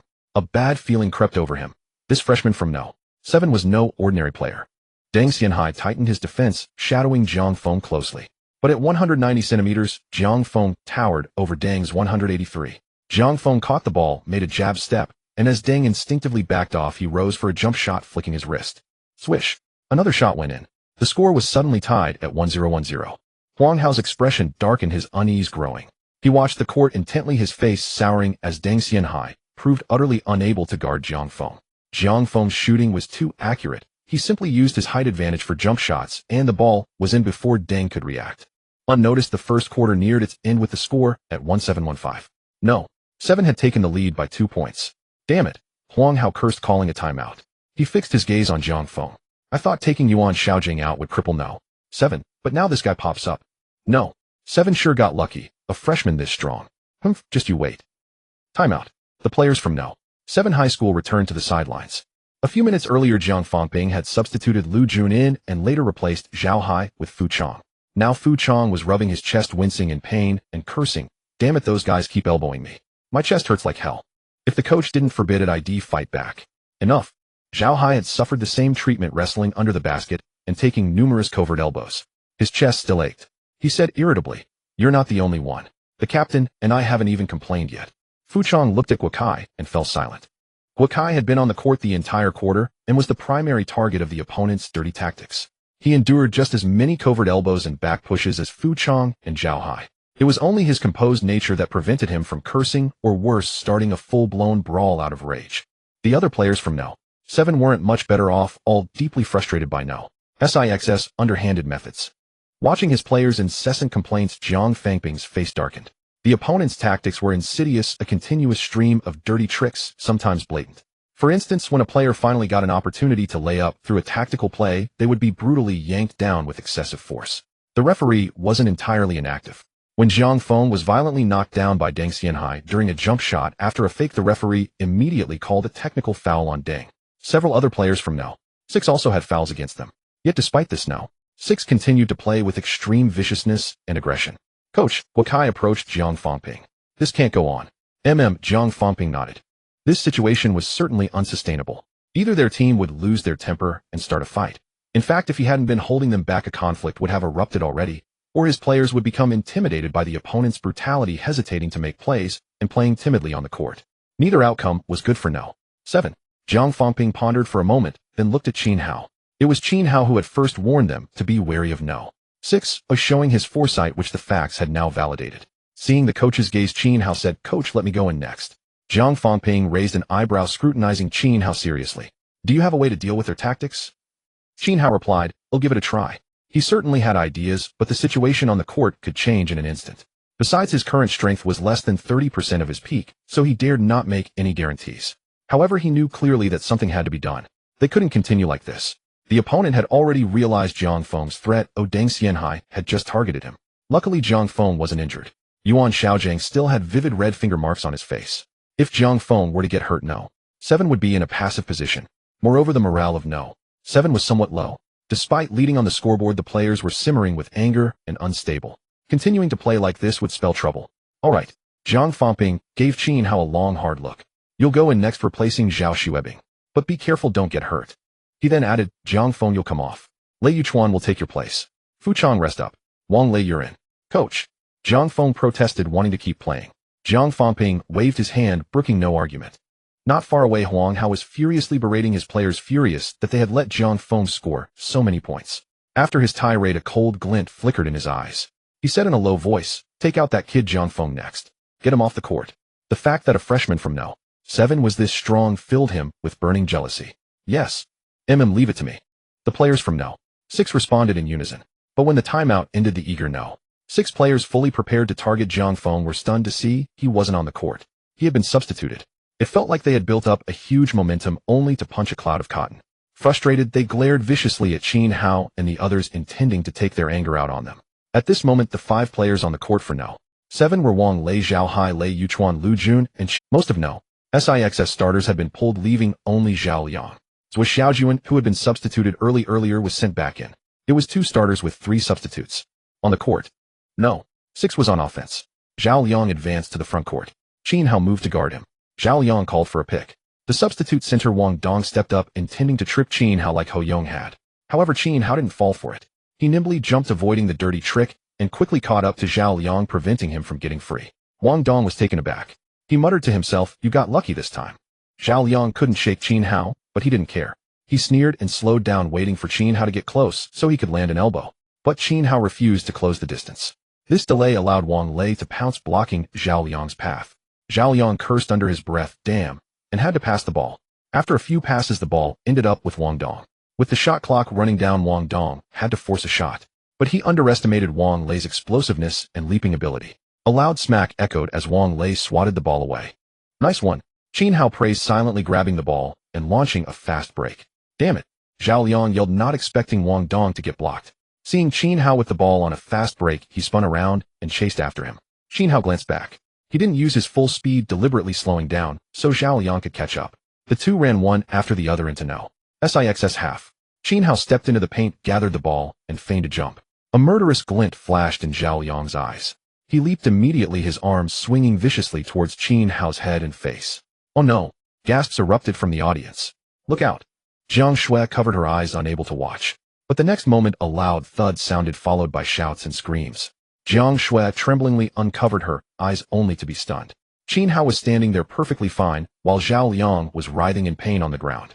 For a moment, she was bewildered. What had happened? Humph! A cold snort sounded beside her. Jiang Shui turned to see Yuan Xiaojing, cursing with satisfaction. Serves him right. You despicable bastard, nice fall. Damn, this is what you call reaping what you sow. If he hadn't tried to mess with Qin Hao, he wouldn't have fallen like that. It just shows that good and evil are always repaid. This time the reckoning came. Phew, I was really on edge just now. Glad Qin Hao is okay. The players from No. 7 who weren't on the court spoke up one after another, their moods lifted. The frustration that had been bottled up inside them was now completely released. Even Jiang Feng had a faint smile on his lips. Only Jiang Shui was confused, having been too scared to watch and missed everything. In the stands, the students from No. 6 high school fell silent in unison. Fatty Peng Jun wiped cold sweat off his forehead, having been truly nervous just moments ago. Fortunately, Qin Hao was unharmed. Good thing Qin Hao was alert, or that bastard would have gotten him. He deserved that fall. Exactly, that guy was clearly targeting him. He should have been called for a technical foul. He brought the students from No. 7 high school chimed in agreement. Jiang Shui, bewildered yet curious, turned to Jiang Fangping. Jiang Fangping explained with a smile, just now when No. 8 from the opposing team saw Qin Hao about to lay up, he jumped up from behind. But judging by his move, he was clearly aiming for a malicious foul. If he had succeeded, Qin Hao would have ended up like Yuan Xiaojing. Maybe even worse. However, he didn't expect Qin Hao's move to be a fake shot. He didn't jump at all. When No. 8 leaped, Qin Hao, probably sensing danger, didn't go for the layup and sidestepped instead. He dodged No. 8 perfectly. But No.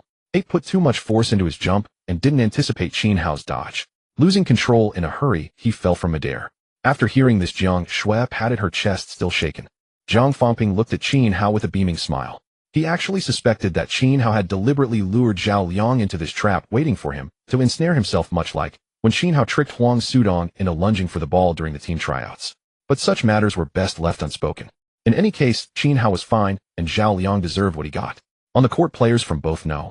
6 and No. 7 high schools rushed over. Several players from No. 6 high school stared at Qin Hao with icy, predatory glares. Wang Lei stepped forward, shielding Qin Hao, and said, "You looking for a fight?" The No. 6 players snorted, but dared not actually throw a punch. They were adept at playing dirty tricks, but when it came to a real brawl they were no match for No. 7 High School. Setting aside the rest of the team, Wang lay alone, standing at 191 meters, and built like an ox could take on several of them. If a fight broke out No. 6 High School would undoubtedly be the ones to suffer. Coach Qin Hao of No. 6 High School quickly called a timeout, and had someone help Zhao Yang up. Zhao Yang, clutching his back and limping, still turned to glare at Qin Hao with venomous eyes. Qin Hao shook his head, and said, "I didn't touch you at all. If you hadn't harbored malicious intent and tried to injure me, you wouldn't have ended up like this. I advise you, this isn't how basketball is played. You can't win with dirty tactics." Upon hearing this, Zhao Yang gritted his teeth, and the No. 6 players scoffed in disdain. Only Zhao Xiaojun nodded, subtly looking at Qin Hao with deep agreement. But when he glanced at his coach and teammates, he could only sigh helplessly, feeling utterly powerless. "Qin Hao, nice one. Man, that was close. You could have been the one injured. Hey, how did you know that guy was going to pull a dirty move? Do you have eyes in the back of your head? But that dodge was pure genius. That guy looks pretty banged up. He probably won't be playing anymore today." The No. 7 players surrounded Qin Hao, chattering excitedly. Qin Hao just smiled. He had indeed been prepared, but he hadn't known Zhao Yang would fall so badly. He wouldn't stoop to the level of the No. 6 players using underhanded tactics to deliberately harm others. Of course, if someone tried to harm him and ended up hurting themselves instead, he couldn't be blamed. Qin Hao was no saint. He felt no sympathy for such people. A few moments later, the timeout ended. With only a few dozen seconds left in the quarter, Jiang Fangping looked at Qin Hao, hesitating whether to substitute him out. The No. 6 players surely bore a grudge and would target him relentlessly. "Coach, don't worry. They'll be careful," Qin Hao said with a smile. Jiang Fangping nodded, but still caution stayed. The game resumed. Both teams were back on court. The referees, seeing Zhao Yang's nasty fall, didn't call a technical foul on him. But since Zhao Yang's action was indeed a foul, he was given a common foul. Qin Hao was awarded 2 free throws. Qin Hao had been specifically practicing free throws recently, so he calmly sank both shots. The score became 19-15 with No. 7 High School leading by 4 points. Just as Qin Hao was about to turn back to his own half, Zhao Xiaojun brushed past him and whispered, "Be careful." Qin Hao raised an eyebrow, glanced at Zhao Xiaojun, and quickly replied, "Thanks." Zhao Xiaojun just shook his head, a bitter expression on his face. He couldn't change his team or stop the others. A simple warning was all he could offer. No. 6 High School was determined to get Qin Hao, but with his experience he left them no opening. The No. 6 players felt helpless. They couldn't just charge at him and throw a punch, could they? For a moment, they even forgot to attack. They passed the ball several times, always looking for Qin Hao, but found no chance. Finally, the buzzer sounded, and several No. 6 players stood dumbfounded. They had been called for a 24-second violation. "Are you all brain dead? Don't you watch the shot clock?" Qin Hao fumed, screaming at his players on the court, wishing he could go. No. 7 High School was on offense with just over 10 seconds left in the first quarter. Qin Hao advanced to the front court. Since Zhao Yang was out, his substitute Lu Wei, a guard, was now defending. Qin Hao wasn't in a hurry. He protected the ball, with one hand weaving around the three-point line. After a few seconds, Lu Wei couldn't hold back and lunged forward. The moment he closed in, Qin Hao raised the ball, collided with Lu Wei, and smoothly released the shot. This caught Lu Wei off guard. Before he could even use the dirty trick he had planned, the referee's whistle blew. The referee pointed at him, signaling a foul, a shooting foul. Qin Hao would go to the free throw line. Moreover, it was a 3-point shooting foul. "Damn it, how was that a foul? I didn't even do anything." Lu Wei roared, shouting at the referee, "Do you even know how to officiate?" The referee's face darkened. "Thinking you little brat, still wet behind the ears, daring to curse at me. Do you think I have no backbone?" He immediately blew his whistle again, slapping Lu Wei with a technical foul, a grade 2 technical foul, and pointed to the sideline, signaling Lu Wei's ejection. This turn of events was so swift and unexpected that it left everyone stunned. The No. 6 students looked as if they had lost a loved one. Lu Wei had been on the court for less than a minute and was already thrown out. On what grounds? Lu Wei kept ranting. Seeing the disaster unfolding, No. 6 High School's coach Qin Hao shouted, "Quick, hold him back. Hurry." A few No. 6 players snapped out of it and rushed to restrain Lu Wei. Some even covered his mouth, fearing he would spew even more foul language. Although Lu Wei had already been ejected, the game wasn't over. If they offended the referee too much, he might unconsciously favor No. 7 High School in subsequent calls. As Lu Wei was dragged off the court, Qin Hao wished he could slap him to death. "You idiot, there were only a few seconds left. Why did you still lunge at him? Even if you wanted revenge for Zhao Yang, it wouldn't have to be at this moment." "Fine, let's forget that. But why did you have to curse at the referee? Were you asking for trouble? Get out, just get out of here." Qin Hao pointed at the gymnasium door. Lu Wei looked aggrieved but dared not talk back and slunk away. Watching Lu Wei leave, Qi Bing frowned and asked Qin Hao, "Coach, what should we do now?" Qin Hao thought for a moment and said helplessly, "There are only 4 seconds left, so this quarter is done. We'll see how things go in the second quarter. That idiot Lu Wei infuriates me." For a moment, Qin Hao only wanted to curse. He had thought that by getting Yuan Xiaojing off the court, he had cut off one of No. 7 middle school's arms, and that with Guokai alone, they couldn't hold up the situation, so his team would surely win. But unexpectedly a Jiang Feng had suddenly appeared. A freshman no less skilled than Yuan Xiaojing, whom Deng Xianhai couldn't even defend. Before he could deal with Jiang Feng, a Qin Hao popped up next. This time it was even worse. First Zhao Liang tried to harm Qin Hao, but ended up injuring himself, clearly unable to play for the rest of the day. Then Lu Wei lost his head and lunged forward in the final seconds, only to be called for a 3-point foul by Qin Hao. Lu Wei then insulted the referee and was immediately ejected. And it didn't end there. What troubled Huang Hao was that Lu Wei's insults to the referee were harsh, which might affect the referee's judgment in the subsequent calls. Even if no, 6 middle school didn't rely on underhanded tactics. As long as the referee wanted to catch them, they would surely suffer. Would the players of no 6 middle school still dare to act recklessly? Damn it! Huang Hao cursed angrily. He looked toward the rest area of no 7 middle school, his gaze falling on Qin Hao. Recalling the past minute or so, a thought suddenly struck him. That kid came on and got Zhao Liang injured, then got Lu Wei a technical foul and ejected. Could this all be a coincidence? Now as he thought back, he was jolted awake. First Zhao Liang, then Lu Wei. Everything happened within just over a minute. It was probably not a coincidence. But how could an unremarkable high school student, a freshman, no less have such cunning and such deep scheming? Over at no 7 middle school side, the players surrounded Qin Hao exceptionally excited. Haha, what you did this time was absolutely brilliant. That foul was beautifully drawn, and it directly led to that guy being ejected. That no 6 guy was stupid enough to insult the referee. Wasn't he asking for it? The players of no 7 middle school shook off their gloom, all beaming with joy. Qin Hao had truly avenged them. Since he came on first, Zhao Liang of no 6 got injured, then Lu Wei was ejected. It was a huge morale booster. I was just trying to draw a foul. I didn't expect him to curse the referee, Qin Hao said with a shrug. He really hadn't anticipated things turning out this way, but judging by the result, it couldn't have been better. After a moment, the timeout ended. With only 4 seconds left in the first quarter, Qin Hao stepped to the free throw line. He was a bit off this time, making only 2 of 3 free throws, bringing the score to 2-1-1-5 with no 7 middle school leading by 6 points. In the final 4 seconds, no 6 middle school executed their last offensive play and unsurprisingly failed to score, marking the end of the first quarter. As Qin Hao returned to the sidelines, a hand extended from behind, handing him a bottle of water. He turned around and saw Jiang Shui smiling at him, her smile as beautiful as a flower, dazzling to the eyes. But Qin Hao, having the soul of an adult, possessed considerable immunity. He took the water, nodded slightly, and casually passed it to Lei Yuchuan beside him. Jiang Shui huffed angrily. The atmosphere in no 7 middle school's rest area was relaxed. Jiang Fangping also had a smile on his face. Guokai approached Jiang Fangping and said, "We owe it all to Qin Hao." Jiang Fangping nodded. "I noticed him during the school team's freshman tryouts. Although he's only 15, his eyes are very steady, and he plays basketball with great intelligence." Back during the team tryouts, it was he who united the white team and orchestrated their plays, leading them to victory. Mentioning this, Guokai couldn't help but look at Qin Hao somewhat emotional. This year's freshmen were truly surprising. Jiang Feng Wang, Lei Qin Hao. Each one was extraordinary. Jiang Fangping continued, "Remember, a few days ago Qin Hao warned us to be careful of no 6 middle school. And just now in the first quarter, it was also thanks to Qin Hao that we could regain our morale." "Yes," Guokai said. "So we owe it all to him, especially that last drawn foul, which made Lu Wei of no 6 lose his cool and insult the referee. Now that Lu Wei is ejected and no 6 has offended the referee, they won't dare to play dirty tricks anymore." Exactly, that last move was sheer genius. "Even I wouldn't have thought of such a method," Jiang Fangping said with deep emotion. "That Qin Hao kid has a boundless future ahead of him." Qin Hao did not step onto the court. The no 6 middle school first tested the referee's temperament, but as soon as they resorted to their dirty tricks and underhanded tactics, the referee blew the whistle for a foul. At times, even when they did not employ any foul play and simply played normal defense, the referee would immediately blow the whistle and call a foul if their movements were just slightly too aggressive.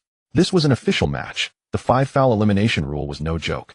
Players from no 6 high school like Qi Bing and Ho Yong were each carrying at least 2 fouls, and the referees were clearly watching them closely. This frustrated Qi Bing and his teammates, as they dared not resort to their usual dirty tricks and underhanded moves, forced to play cautiously. Without their dirty tactics, no 6 high school was no match for no 7.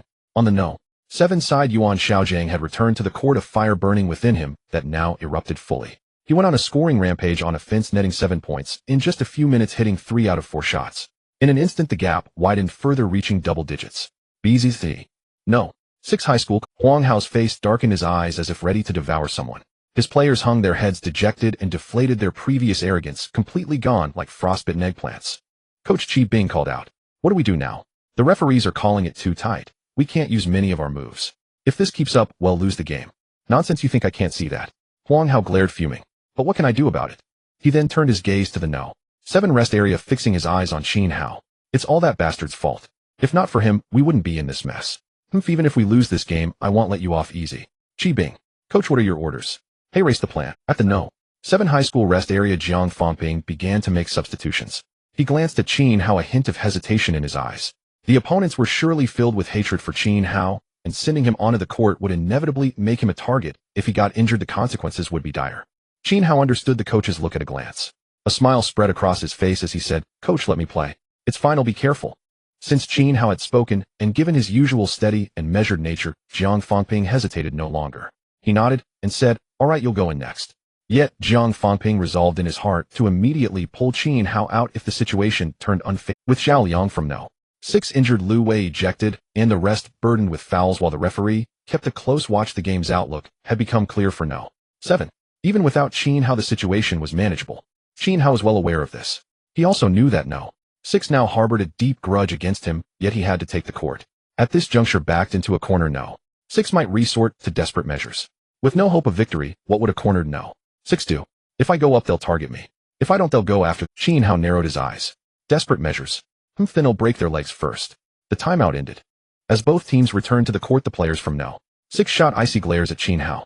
Qi Bing's pupils contracted as he recalled the coach's instructions, a sinister grin spreading across his face. No. 6 went on the offensive. The referee kept a vigilant eye on no. 6 players, forcing them to rely solely on skill. Yet these individuals, having devoted themselves to underhanded tactics while neglecting training, had regressed significantly compared to the previous year. They were no match for no. 7 unable to find a shot and forced into clanking misses. No. 7 fielded Fu Chong, Zhao Hai, Wang Qingyu, Lu Jun, and Qin Hao.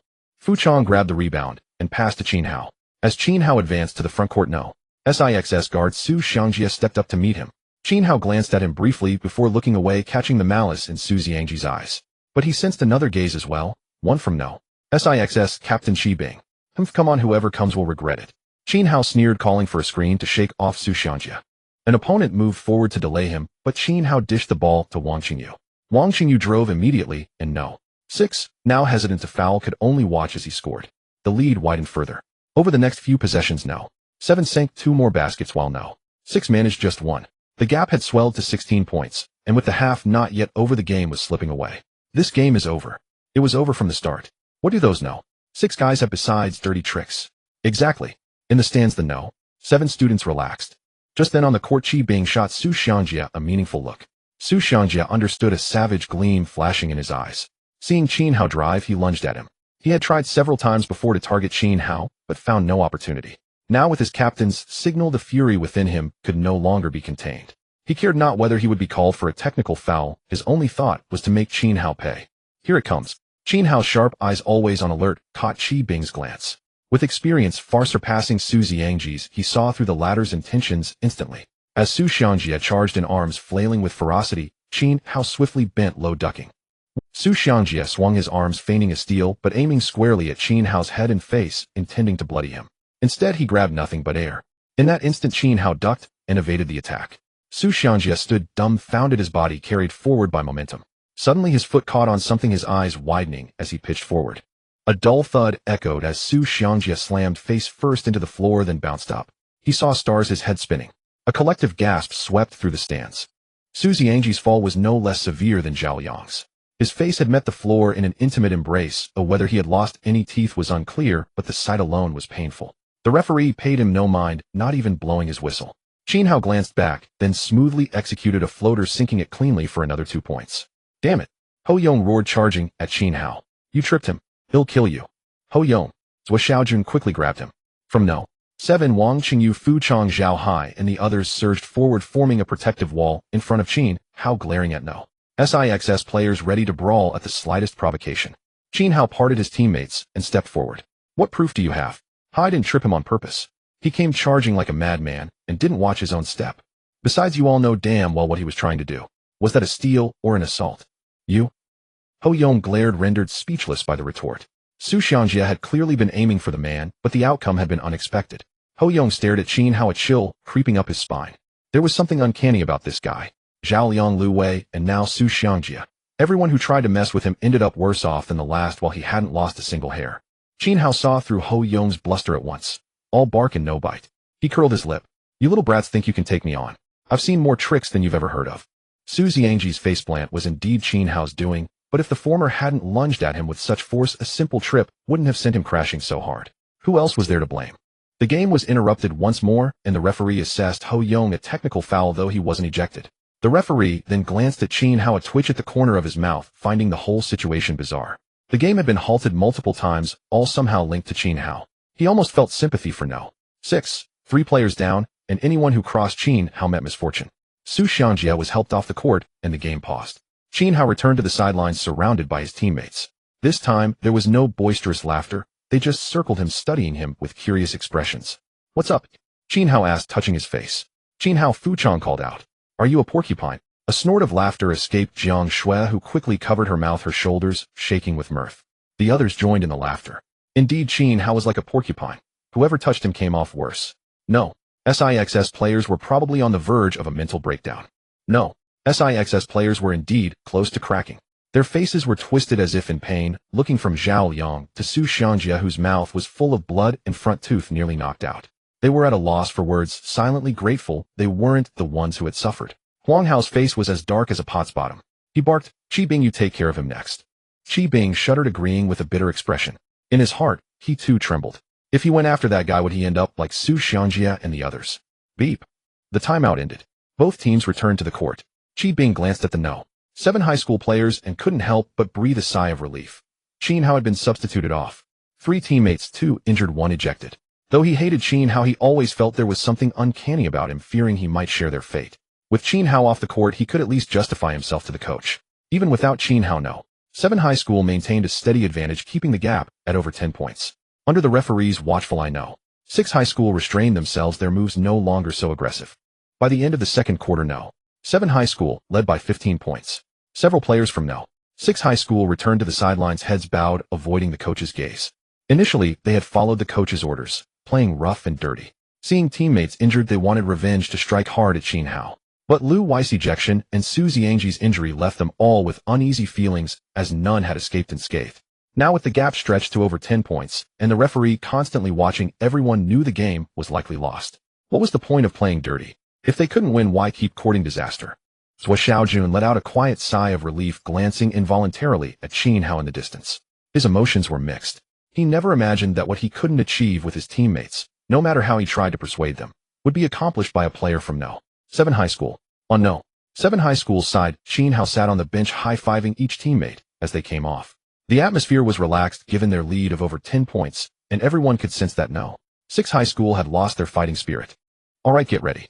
The second half is about to begin. Jiang Fengping clapped his hands, starting to assign players.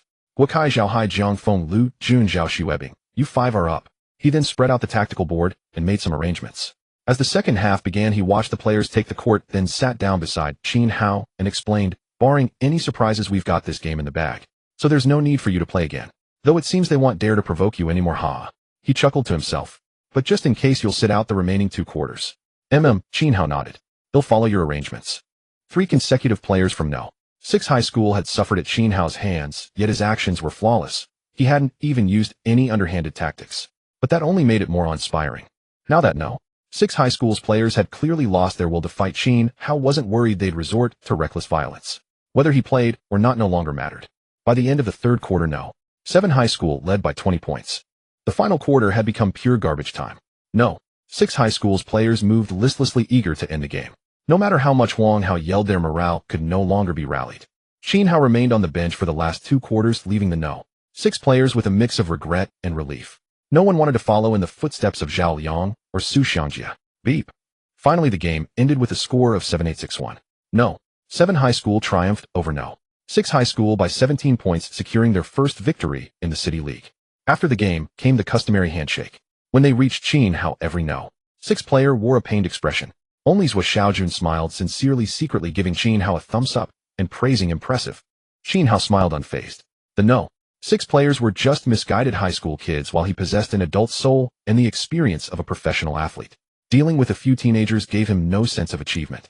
If his current strength weren't less than 30% of his peak, Qin Hao wouldn't bother scheming. He would simply bulldoze his way through with pure ability. I really need to get stronger and fast, Qin Hao muttered to himself. Though today's game had its twists, it ended without major incident. For No. 7 high school, Zhang Feng led scoring with 18 points, Yuan Xiaojiang added 15, and others contributed as well. Qin Hao's playing time was minimal, less than 10 minutes, netting only a few points and 1 assist. Yet his performance left a lasting impression. The next day, Monday, Qin Hao arrived at school sensing classmates staring at him all the way. When he reached his classroom, several boys surrounded him, eagerly asking about yesterday's game. Even some girls crowded around, eyeing him with curious fascination, as if seeing him for the first time. When Qin Hao glanced their way, one girl blushed, her cheeks flushing crimson, unable to meet his eyes. He was speechless. He had the soul of an adult, and these 15 or 16-year-old high school girls were still buds. How could he even think of it? Fame is a burden, as the saying goes, Qin Hao mused, then caught himself. Wait, how can a pig compare to me? No, how can I compare to a pig? Damn, I've tangled myself up. Fortunately, he didn't have to handle the crowd himself. The chubby kid stepped up, speaking eloquently and vividly recounting yesterday's game. Some who hadn't attended the game listened to his embellished tale, gasping in excitement, as if they'd witnessed a thrill. Qin Hao found it amusing. Just then someone called from outside. Qin Hao, someone's looking for you. He answered and stepped outside the classroom to find Jiang Shui wearing a light pink skirt and a t-shirt with a cute bear pattern. The skirt wasn't short, falling below her knees, but her long legs were dazzling. Even just her slender calves were stunning. Hey, where are your eyes looking? Jiang Shui's face flushed crimson as she shot him a sharp glance. The coach told me to inform you be on time for practice this afternoon, don't be late. He has something to announce. Oh, Qin Hao averted his gaze, then felt a sudden curiosity. Did the draw for the next round come out? Jiang Shui noticed him looking away so casually and felt an inexplicable twinge of disappointment. She quickly shook it off. Yes, it's out. Our next opponent is No. 2 high school. Qin Hao grinned. No. 2 high school, that was perfect. Outside Yang No. 4 high school, a tall student nearly 2 meters in height came out of the school and entered the shop, calling out with a laugh. Swiss Xiaojuan, isn't it Monday? What are you doing all the way out here? Inside the shop sat a young man, none other than Swiss Xiaojuan, a player from No. 6 high school's basketball team. He stood up with a smile and handed the newcomer a can of cola. Chuyan, aren't you happy to see me? It's lunch break, so I thought I'd drop by and chat. Chuyan asked curiously, did something happen? You're not here to borrow money, are you? Get lost, Swiss Xiaojuan laughed and cursed. Come on, take me for a walk around your school. We'll talk on the way. It was during the lunch break when Chu Yan led Swiss Xiaojun into the campus of No. 4 high school. They strolled along, chatting as they walked, and before they knew it, they had arrived at the basketball court. Numerous players were on the court, engaged in the game. Despite the scorching sun, their passion for basketball remained unyielding, each one drenched in sweat and youthful vigor. Chu Yan halted and said, not to criticize you, but staying at No. 6 high is a complete waste of your talent. It used to be decent, but look at it now. It's a chaotic mess. I urged you to join me at No. For back then, but you wouldn't listen. Regretting it now, aren't you? A bit, Swiss Xiaojun chuckled. That's why I came to find you. I'm planning to transfer to your school next semester. You welcome me. Really? Chu Yan's eyes lit up with joy. Of course I do. As they walked, Swiss Xiaojun and Chu Yan talked about yesterday's match between No. 6 and No. 7, as well as the current state of No. 6. The reason he had come today was that he had already decided to leave No. 6. He no longer wanted to stay in that stifling quagmire. Swiss Xiaojun and Chu Yan had grown up together, attending the same elementary and middle schools. However, when it came to high schools, Swiss Xiaojun chose No. 6. Chu Yan was a few months older and had always been taller than Swiss Xiaojun, like an older brother. Throughout elementary and middle schools, Swiss Xiaojun had been under Chu Yan's protective wing. After graduating from middle schools, Swiss Xiaojun wanted to break free from that shelter and brave the storms on his own, so he didn't follow Chu Yan to No. 4 but went to No. 6 instead. That decision wasn't wrong in itself. It was just that No. 6 had turned out to be. Haha, with you joining us, No.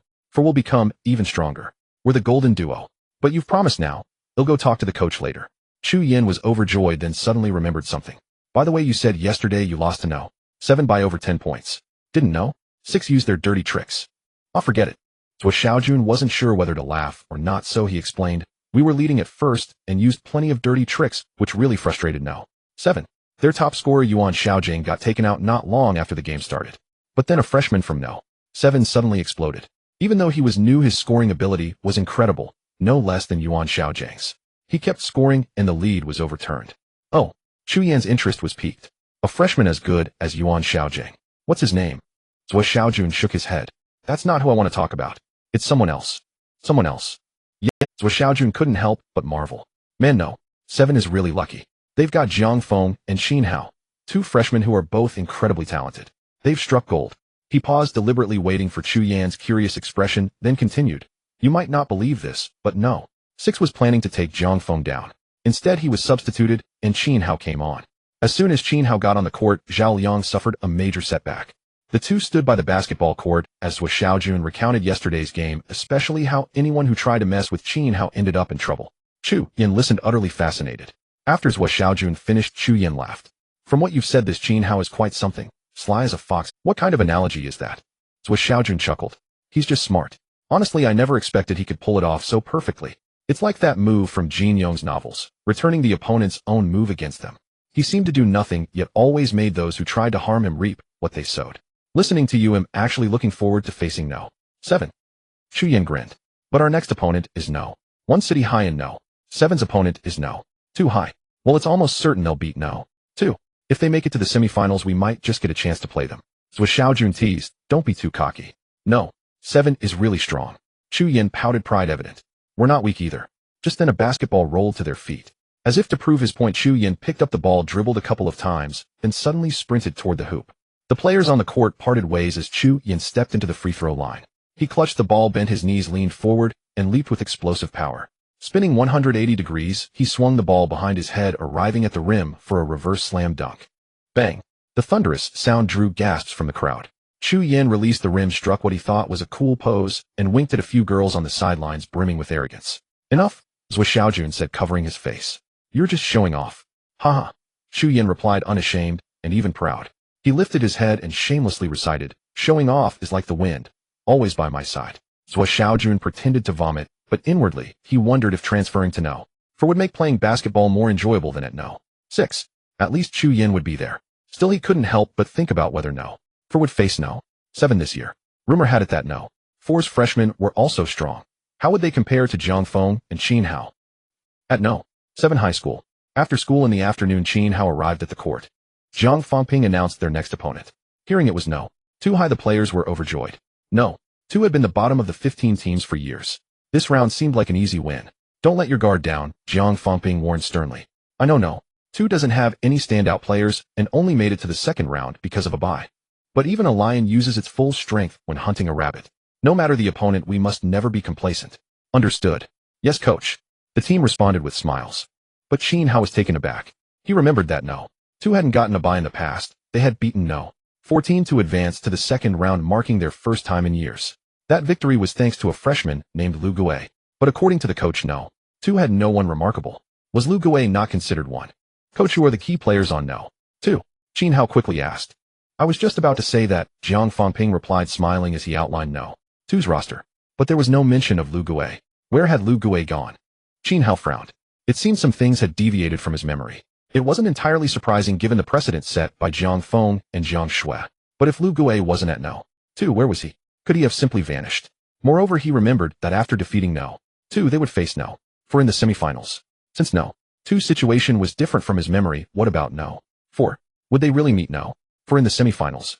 For a moment, a torrent of questions flooded in. Qin Hao shook his head, deciding not to dwell on them. After all, the goal was the championship. No matter which team they faced, it was simple, just go all out. In truth, this was good news. Without Lu Gui, the second high school was a pushover. The upcoming games should be relatively easy, practically a guaranteed victory. Of course, for Qin Hao, the second high school was no concern. Yet formidable opponents lay ahead, such as the fourth high school, and if they clinched the city championship and advanced to the provincial league, even stronger adversaries awaited. Thus, he could not afford to slack off. He had to intensify his training. Training at school in the afternoon, followed by an hour at the community court after evening self-study. Qin Hao had once been a professional player, so this was akin to revisiting familiar lessons. In just a month, his ball handling, drives, and passing had improved remarkably. Even his free throws and three-point shots had seen significant progress. Yet the enhancements went beyond that. His physical condition had also transformed. A month of training yielded visible results. Now at the community court under the night sky, Qin Hao stripped off his shirt, revealing well-proportioned muscles. They weren't explosive, but the lines were smooth and defined. Whooshed! Qin Hao launched from beyond the three-point line, executed a crossover to drive into the paint, then powered off, both legs soaring into the air. He paused mid-flight before releasing the ball. Swish! The ball sank through the net. Given his current lack of height, finishing after a drive was a challenge heavily contested.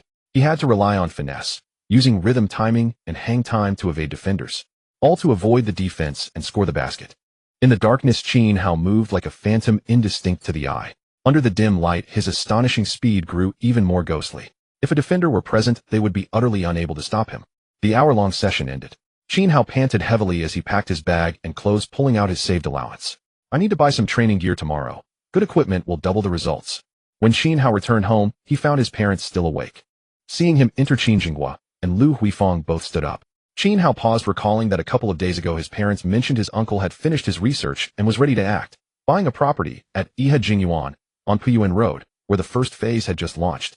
Dad, Mom. Qin Hao guessed the reason, but feigned ignorance. Why aren't you asleep yet? Xiao Hao. The couple exchanged glances, and Lu Huifeng spoke. Your uncle came today. He said the first phase of Yihejingyuan and Puyuan Road is open for purchase. We need to act fast. Your father and I discussed it, and we think it's an opportunity. But we're still uncertain. Has your classmate revealed? Qin Hao smiled.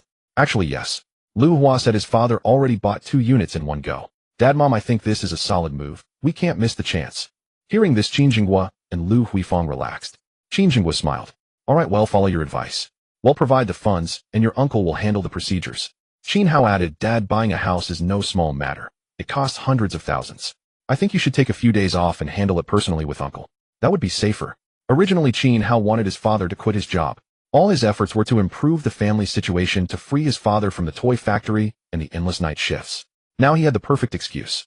Qin Jinghua nodded, already considering the same. Of course, Qin Hao knew his father wouldn't resign just yet, so he didn't bring it up. He had a plan. He was determined that his father would never return to the toy factory. A week passed in the blink of an eye. On the weekend, the No. 7 high school basketball team arrived at No. 2 high school for their second round match. This time they were truly playing away, as their opponent was No. 2 high school. The stands were filled with No. 7 students. After defeating No. 6 in the first round, the team had garnered more attention. Students eagerly hoped for a triumphant streak. Even the school's teachers and administrators began to take notice. Today, the disciplinary director Su Guangyan sat in the stands, exuding an air of authority, as if to assert the school's presence. On the opposite side sat No. 2 students, along with several teachers and 2 administrators, showing their support for the home team. But from the start, No. 2's team was on the back foot. In Qin Hao's memory, the team had relied on Lu Gui to reach the second round. Without him, they were nothing more than a few mediocre players on par with No. 7's Huang Sudong, Lu Jun, and Lei Yuchuan. Thus, Guokai, Yuan Xiaojiang, and Zhang Feng were like game-breaking anomalies. No. 2 had no one to match them, no way to defend against them. Qin Hao entered the game in the 4th minute of the first quarter. He didn't focus on scoring, but on organizing and passing. The opponent's strength was indeed lacking, and No. 7 had plenty of scorers. He didn't need to step up. With his maturity, Qin Hao naturally didn't care about stealing the spotlight. By the end of the first quarter, No. 7 led by 13 points with a score of 2,512. In a 10-minute quarter, scoring 25 points was already high for a high school game. After the first quarter, coach Jiang Fangping benched Qin Hao, reasoning that the game offered little challenge for him and that others should get the chance to play. Qin Hao couldn't help but chuckle. Truly, this was a victory without effort. He didn't play for the remaining 3 quarters. Zhang Feng and Wang Lei saw more court time, and No. 7 maintained a double-digit lead over No. 2 throughout. The game ended with a final score of 8,665. No. 7 triumphed over No. 2 by 21 points, advancing smoothly to the 3rd round of the City League, the semifinals. With 15 teams total, 7 were eliminated in the first round, 4 in the second, leaving only 4 for the 3rd round, hence the semifinals. Meanwhile, Qin Hao's father Qin Jinghua and his uncle Lu Jiarong went to Yihejingyuan on Puyuan Road and purchased 3 properties under their names, 1 under Lu Jiarong and 2 under Qin Jinghua, all through mortgages. At 3,300 yuan per square meter with a 30 down payment, it cost nearly 4,000 yuan in total. Most of that sum came from Qin Hao's parents' savings and a loan secured against their current home, with the remainder borrowed by Lu Jiarong from his own parents. Earlier, Lu Jiarong had suggested dividing the profits based on investment proportion after the sale. Qin Hao advised his parents to split it into 3 shares, 2 for their family and 1 for their uncle, given that the uncle had done most of the legwork.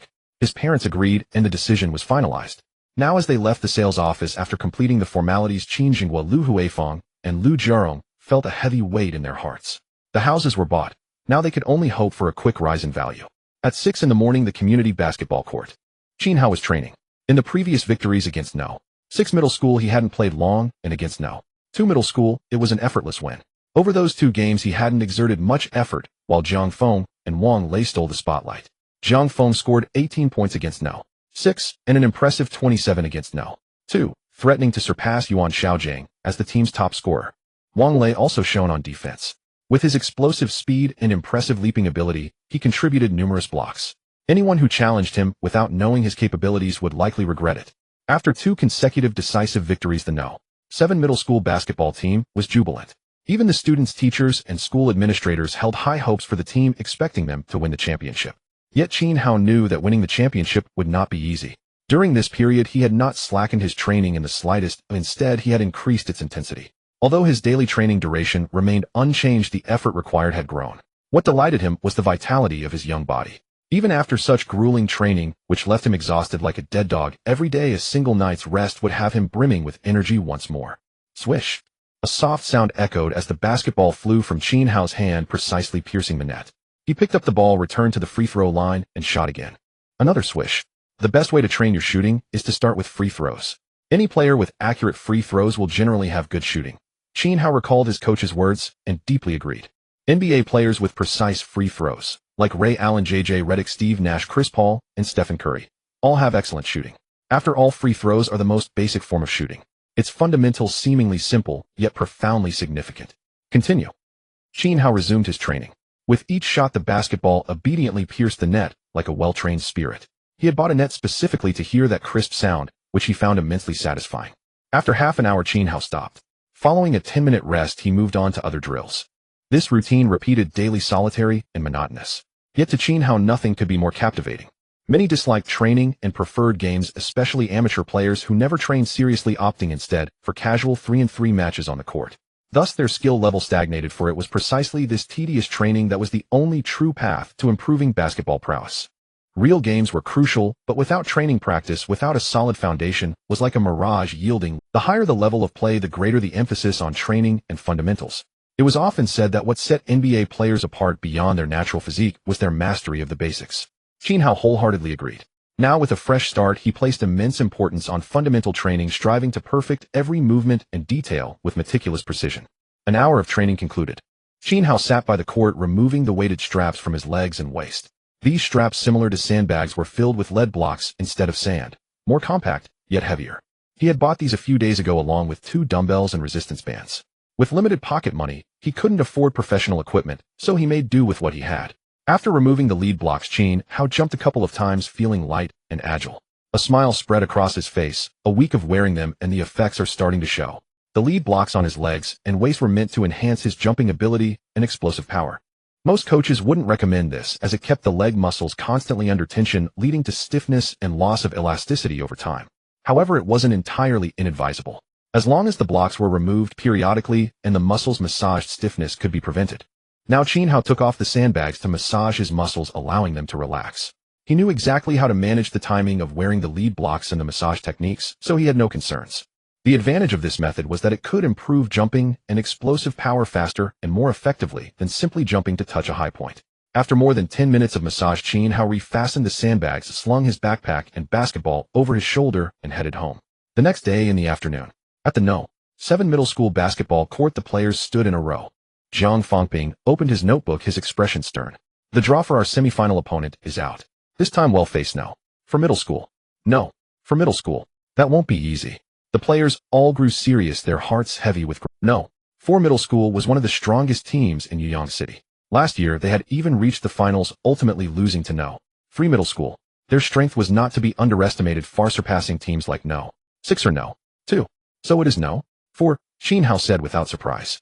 Jiang Fangping, also grave, began to brief them on No. 4's situation. In the first 2 rounds, No. 4 easily defeated their opponents, winning by over 10 points each time, including against No. 9 middle school. No. 9 was a decent team, having reached the semifinals last year, but they lost to No. 4 by 15 points in the second round. No. 4's greatest strength lies in their interior. Their starting center Chu Yan and a freshman Lu Gui. Chu Yan needs no introduction, you all should know him. Realizing that Qin Hao, Jiang Feng, and Wang Lei were newcomers, Jiang Fangping still explained. Chu Yan is a sophomore this year, standing 196 centimeters tall, playing center. He has outstanding physical attributes and skilled low-post moves, making him a formidable force on both ends of the court. In last year's City League, Chu Yan led No. 4 to the finals. Over the first 3 rounds, he averaged 20 points, 8 rebounds, and 3 blocks per game. In the final against No. 3, Chu Yan scored 26 points and grabbed 9 rebounds. However, No. 4's overall strength fell short of No. 3's, and they ultimately lost. Yet Chu Yan's ability is undeniable. He's among the best in Yuyang City. The only one arguably stronger than him is Tu Lei from No. 3 middle school. Everyone nodded in agreement. Wang Lei's expression was grim, and Zhang Feng furrowed his brow slightly. However, Qin Hao's attention was not on Chu Yan. He knew Chu Yan from his past life, when he led No. 7 to the city championship and had faced him in battle. What concerned him was No. 4's other interior player, Lu Gui. Lu Gui had actually gone to No. 4. The former ace of No. 2 middle school, the interior monster Lu Gui had transferred to No. 4. This deviated from Qin Hao's memory and made him frown. With Chu Yan already on the team, and now Lu Gui joining, no wonder the coach emphasized their interior strength. A combination of 2 super interior players. How could it not be formidable? At this moment, Jiang Fangping began to introduce Lu Gui. As for Lu Gui, he is a freshman from No. 4 high school but serves as the team's starting power forward, standing at 198 centimeters, with equally outstanding physical attributes. Although his technique is slightly rougher compared to Chu Yan, he possesses an absolute height advantage. In the previous 3 rounds, Lu Gui averaged 15 points, 11 rebounds, and 4 blocks per game. Upon hearing this, the players from No. 7 high school all changed expression. With Chu Yan at 196 centimeters and Lu Gui at 198 centimeters, both possessing remarkable physical prowess, as stated by the coach, the interior defense of No. 4 high school formed an impenetrable steel barrier. This game will be tough. I never imagined that a freshman from No. 4 high school could be such a formidable player, averaging 15 points, 11 rebounds, and 4 blocks per game, even with Chu Yan as a dominant interior presence. To grab 11 rebounds and dish out 4 blocks in a single match. This Lu Gui is no ordinary player, the No. 7 players murmured among themselves. With Chu Yan and Lu Gui both so tall, our interior will be at a disadvantage against No. 4. Yuan Xiaojing remarked, looking at Guokai and Wang Lei. As for Fu Chong and Zhao Hai, they were certainly not to be relied upon. Against other teams, Fu Chong and Zhao Hai might suffice, but facing Chu Yan of No. 4 and the newcomer Lu Gui, they were clearly outmatched. The others also turned their gazes toward Guokai and Wang Lei, for when pitted against No. 4, the interior defense could only depend on them. Wang Lei remained silent, but Guokai, ever composed, said calmly, No. 4 has gained a formidable freshman in Lu Gui, but we have Zhang Feng, Qin Hao, and Wang Lei. They have 1 and we have 3. No matter how you calculate it, the advantage is ours. A game isn't decided solely by the interior. Hearing this, everyone's eyes lit up. Indeed, the game wasn't just about the interior. No. 4's interior was strong, and perhaps Guokai plus Wang Lei might not match them, but what about the perimeter? We have Zhang Feng on the perimeter along with Yuan Xiaojing, Qin Hao, Zhao Xuebing, and Wang Qingyu. Fu Chong shouted. With so many of us, I refuse to believe we can't beat No. 4. That's right, Lei Yuchuan also exclaimed. Isn't it just No. 4? They've grown stronger than last year, but so have we. Who's afraid of whom? For a moment, the atmosphere among the No. 7 basketball team grew fervent. However, Qin Hao couldn't help but frown. He might not know No. 4 better than the others, but he knew Lu Gui more intimately. And indeed, he was a troublesome opponent. If talent were to be considered, Lu Gui's natural gifts surpassed even Chu Yan's. Standing nearly 2 meters tall, agile and swift, if his technique were any sharper, he would be an absolute nightmare. It seems the match against No. 4 won't be easy, Qin Hao mused to himself. Meanwhile at No. 4 high school's basketball court, a group of players gathered for training, having already learned the drill results. Chu Yan dribbled the ball twice, executed a powerful dunk with his usual flair, yet his face bore little smile. Instead it was etched with gravity. He muttered to himself, I never thought we'd actually face No. 7. Zhang Feng and Qin Hao. Are they really as formidable as Wu Xiaojun claimed? With this thought, he glanced at Lu Gui nearby and called out, Lu Gui. Lu Gui approached, his robust frame even larger than Chu Yan's. With thick eyebrows and large eyes, he exuded an imposing aura without effort. He asked, Captain, you called for me. Chu Yan said, well, face No. 7 in the semifinals. They're no pushovers. Are you afraid? Lu Gui curled his lip. I don't know how to spell fear. No. 7 didn't even make the finals last year. How could they be our match? Our only real opponent is No. 3. Chu Yan nodded. You're right. Our only opponent is No. 3. They've held the City League Championship for 2 years. It's time for them to step aside. With the 2 of us here, anyone from No. 7 who dares step inside the free throw line will get a taste of our hot pot, Lu Gui declared proudly. Their interior combination was undoubtedly the best among all high schools in Yuyang City. Even against No. 3, he felt no intimidation.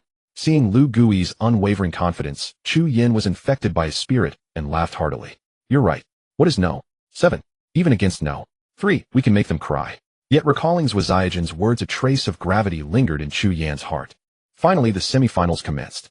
At 2 in the afternoon, the No. 7 basketball team assembled on the playground, then boarded a bus together to arrive at No. 2 high school's basketball gymnasium, ready to face the semifinals. Entering the gym, Wang Lei was astonished. So many people. Qin Hao smiled. This is the semifinals after all, and against No. 4. Naturally, many are watching this game. Look at the stands. Besides students from our school, and no. For there are many from other schools too. Wang Lei was puzzled. Can you really tell, eh? Qin Hao replied, of course. Students from different schools are clearly divided. Just look at how many groups are in the stands. The audience was split into several factions, one for no. 7, 1 for no. For oh, and 1 for no. 2, each with a sizable crowd. There were also a few smaller groups, each numbering only a few dozen, but clearly not belonging to these 3 schools. They were all around 16 or 17 from other institutions. Though each small group comprised only dozens, together they amounted to 2 or 300.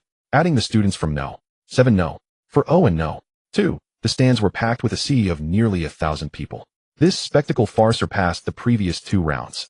Qin Hao scanned the crowd and suddenly spotted a familiar face. Zhou Xiaojun from no. 6.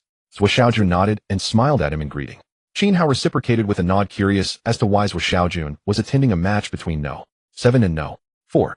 Among the no. 7 group, Guokai, Yuan Xiaojiang, and others who had witnessed such scenes remained composed. Zhang Feng and Zhang Shui were also calm, which surprised Qin Hao slightly. Just then a clamor arose. The no. For team is here. Wow, those 2 are so tall. Almost 2 meters, I bet. Tisk, they look like small mountains. Hey, when did no? Forget another big guy. I thought they only had Chu Yan. You don't know? That one taller than Chu Yan is no. 4's freshman this year, Lu Gui. He's incredibly strong and averages several blocks per game. In the stands, people pointed at the no. For players in disgust. A group of no. For players approached with Chu Yan and Lu Gui standing out conspicuously due to their height, both nearly 2 meters towering over the others. In high school basketball, players over 2 meters were not unheard of, but in a third-tier city like Yuyang they were rare. 190 centimeters was already considered tall. The players of no. 7 middle school looked over in unison, their gazes falling upon Chu Yan and Lu Gui, feeling the pressure emanating from these 2 imposing figures in the paint. As the group approached, they too were sizing up the no. 7 players. Chu Yan's eyes swept across the faces of Guokai and Yuan Xiaojiang. Though they had never faced off before, he recognized them, and after a brief glance his attention shifted, finally, settling on Wang Lei and Zhang Feng. Both Wang Lei and Zhang Feng stood over 1.9 meters tall, one built like an ox, the other as handsome as a prince from a manga. Their unfamiliarity immediately caught his eye. Damn, he's even better looking than me, Chu Yan muttered. Lu Gui shot him a speechless look, thinking to himself, Captain, have you no shame? He's way better looking than you, don't you have any self-awareness? Chu Yan's gaze lingered on Zhang Feng's face for a moment, realizing this must be the Zhang Feng that Zhou Xiaojun had mentioned. Then he shifted his focus to Qin Hao, frowning slightly. So this is Qin Hao. He matches Zhou Xiaojun's description, around 1.7 meters, unremarkable in appearance. Is he really as extraordinary as Zhou claimed? Zhang Feng and Qin Hao were the 2 individuals Zhou Xiaojun had specifically brought to his attention. Seeing them now, Chu Yan felt a bit disoriented. One was too handsome, the other too inconspicuous, making it hard to reconcile them with Zhou Xiaojun's descriptions. He looked over at Zhou Xiaojun in the stands. Zhou Xiaojun read his expression and nodded back at Chu Yan. This is getting interesting, Chu Yan said with a grin, his anticipation for the upcoming game growing. Both teams took to the court for warm-ups. The stands were unusually packed today. How could Chu Yan pass up such a chance to show off? He grabbed the ball, took a few strides, and executed a 2-handed power dunk, drawing gasps and cheers from the crowd. But he wasn't done. He followed up with a one-handed tomahawk dunk. Though it couldn't compare to the NBA's explosive plays, many in the audience were witnessing a live dunk for the first time. The sight was electrifying, with screams and applause rising in waves. Chu Yan grinned and struck a pose. Chu Yan, the no. For coach's roar cut through the air. Get back in line. Oh, Chu Yan replied, shrinking his neck slightly. I was just trying to intimidate, no? 7 knocked their morale down a peg, he defended himself. After seeing my explosive dunks, they're probably shaking in their shoes and losing their fighting spirit. Coach, don't you think my dunks were cool? The no. For coach's face darkened with exasperation. Shut up. If you keep pulling these flashy stunts, you're benched for today's game. Chu Yan quickly pleaded for leniency, though he knew the coach was just making threats. This was the semifinals. A win meant a step closer to the championship, while a loss would send them home, rendering the entire season a waste. There was no way the coach would bench him in such a crucial match. Of course, despite his love for showboating, Chu Yan knew when to rein it in. Seeing the coach's stern expression, he stopped his antics and obediently returned to the free throw line to practice. Swish, swish. Chu Yan's touch was soft and consistent as he sank shot after shot. Lu Gui watched with envy. Despite being a big man, Chu Yan possessed refined skills. A common weakness for many centers was poor free throw shooting, but Chu Yan excelled at it. Compared to Chu Yan, Lu Gui's technique was far more rudimentary, and his free throws were inconsistent. Still, free throws weren't his primary weapon. On the no. 7 side, seeing Chu Yan's showboating irked the players. Fu Chang called out to Guokai, Captain, they're challenging us. Why don't you throw one down too? We need to respond. Guokai pretended not to hear. It wasn't that he couldn't dunk, he simply disliked drawing attention. Chu Yan's flamboyance annoyed him. Play the game properly, as showing off was asking for trouble. Seeing Guokai's indifference, Fu Chong felt awkward. He could dunk himself, but his vertical leap was poor, barely allowing for a simple jam. Compared to Chu Yan, he was a tier below. Just then Zhang Feng grabbed the ball, started from beyond the three-point line, took 2 strides into the free throw area, and leaped. With the ball in his right hand, he glided through the air, arm raised high like a battle axe, and slammed the ball viciously through the hoop. Clang! The explosive sound ignited the entire arena. The crowd was stunned. Whoa, that's a tomahawk. Damn, that guy's jumping ability is insane. Tall as he is, and with hops like that. And on top of that, he's ridiculously handsome. There's no fairness in this world. The boys couldn't help but exclaim, their words tinged with envy. Wow, he's so cool. Who is he? What's his name? He can dunk, and he's so good looking. I think I'm in love. Zhang Feng, I like you. The girls were even more excited than the boys, shouting loudly. The scene reminded Qin Hao of a moment from Slam Dunk, where girls waved their arms and chanted, Rukawa Kid, I love you. This guy might as well change his name to Zhang Rukawa Feng. Witnessing Zhang Feng's dunk, the no-for players were also shaken. Chu Yan narrowed his eyes, his pupils contracting sharply. Lu Guo furrowed his brow, while the others whispered among themselves, a hint of awe in their voices. For a moment both sides fell silent, focusing only on their warm-ups. But those sensitive to the atmosphere could feel the growing tension on the court. Warm-ups concluded. The 7 players returned to the sidelines, gathering around Zhang Fengping. Guokai Wang Lei, Zhang Feng Yuan, Xiaojing Zhao Xuebing. You 5 are starting today, Zhang Fengping announced, adjusting the starting lineup. He had replaced Zhao Hai with Wang Lei. The reason was the opponent, 4 high school, boasting the interior duo of Chu Yan and Lu Guo. Zhao Hai would be outmatched against either of them, lacking both physique and height. So Zhang Fengping promoted Wang Lei, who had better physical attributes, and was slightly taller than Zhao Hai. Zhang Fengping spread out the tactical board. 4's greatest strength lies in their interior, Chu Yan and Lu Guo. They have height and athleticism, especially on defense. With those 2 in the paint, their interior is an iron fortress. So we need to play more flexibly, start from the perimeter, and find ways to draw them out. Also, we need to create fouls. If we can get Chu Yan or Lu Guo into early foul trouble, 2 or 3 fouls each, the game becomes much easier. But even then, it's only a slight advantage, Zhang Fengping added, turning to Zhang Feng Yuan, Xiaojing, and Zhao Xuebing. You 3 need to stay alert. 4 is strong in the paint, but that's not all. Their perimeter is no pushover either. Shooting guard Su Ning and point guard Zhou Hanyuan are both formidable players. Don't underestimate them. Yes, coach. Understood. The 3 replied in unison. Chu Yan, Lu Guo, you 2 protect the rebounds. I want you to turn the paint into a no-flee zone for 7. The coach of 4 was also giving instructions. He looked at Chu Yan and Lu Guo and demanded, can you do it? Yes. Easy. The 2 were confident. The coach of 4 nodded and looked at the others. Be careful of Yuan Xiaojing and Zhang Feng from the opposing team. They are strong scorers. Guard them closely when defending. It's better to let them drive than to give them easy outside shots. The 3 players Xia Qijing, Su Ning, and Zhou Hongyuan agreed in unison. With Chu Yan and Lu Guo in the paint, they were not afraid of 7's drives, they just needed to stop their outside shooting. The whistle blew and the game began. The players of 7 stepped onto the court and looked at their opponents. 4's center Chu Yan, power forward Lu Guo, small forward Xia Qijing, shooting guard Su Ning, and point guard Zhou Hongyuan. The players from both sides locked eyes, and the air seemed to crackle with invisible sparks. The jump ball started. Although Wang Lei had excellent leaping ability, Lu Guo, standing at 198 centimeters, used his height and reached to touch the ball first, tipping it to the backcourt. Point guard Zhou Hanyuan grabbed the ball. 7 quickly retreated on defense. As 4's players advanced to the front court, Chu Yan jostled with Wang Lei in the left low post, using one hand to box out and the other raised ball. Without hesitation, Zhou Hanyuan passed the ball to Chu Yan. Chu Yan caught the ball, glanced at Wang Lei, and then began a back down, pushing Wang Lei toward the paint. Wang Lei stuck close to Chu Yan. Though he was shorter, he matched Chu Yan in strength. But suddenly Chu Yan executed a dribble spin, bypassing Wang Lei in an instant, arriving under the basket for a powerful dunk. The rim rattled, shaking the entire arena. The students from 4 erupted in cheers. Be careful. Chu Yan isn't just tall, his skills are excellent, Guokai warned. Wang Lei nodded. 7's offense began. Zhao Xuebing advanced to the front court, met by Zhou Hanyuan from the opposing team. Last year 7 hadn't faced 4 encountering 3 directly in the semifinals, so this was the first matchup between Zhao Xuebing and Zhou Hanyuan. Their eyes clashed, both burning with fierce battle intent. Zhao Xuebing suddenly made a crossover, feinting a drive to the left. Zhou Hanyuan sneered, stepped forward half a stride, pressed against Zhao Xuebing, and used his body to apply pressure. Pressing so close. Zhao Xuebing taunted. Aren't you afraid he'll drive? Then drive, Zhou Honyuan replied dismissively. Zhao Xuebing snorted, then accelerated abruptly. They were too close, Zhou Honyuan couldn't retreat in time, and was beaten by half a step. Zhao Xuebing seized the moment, charging toward the paint. But a figure flashed ahead. A human wall blocked his path. The twin towers of Lu Gui and Chu Yin cast a shadow over the basket, forcing Zhao Xuebing to stop. Damn it! Zhao Xuebing had no choice but to pass. At only 179 centimeters, he was nearly 20 centimeters shorter than Chu Yin and Lu Gui, though shooting over them was too difficult.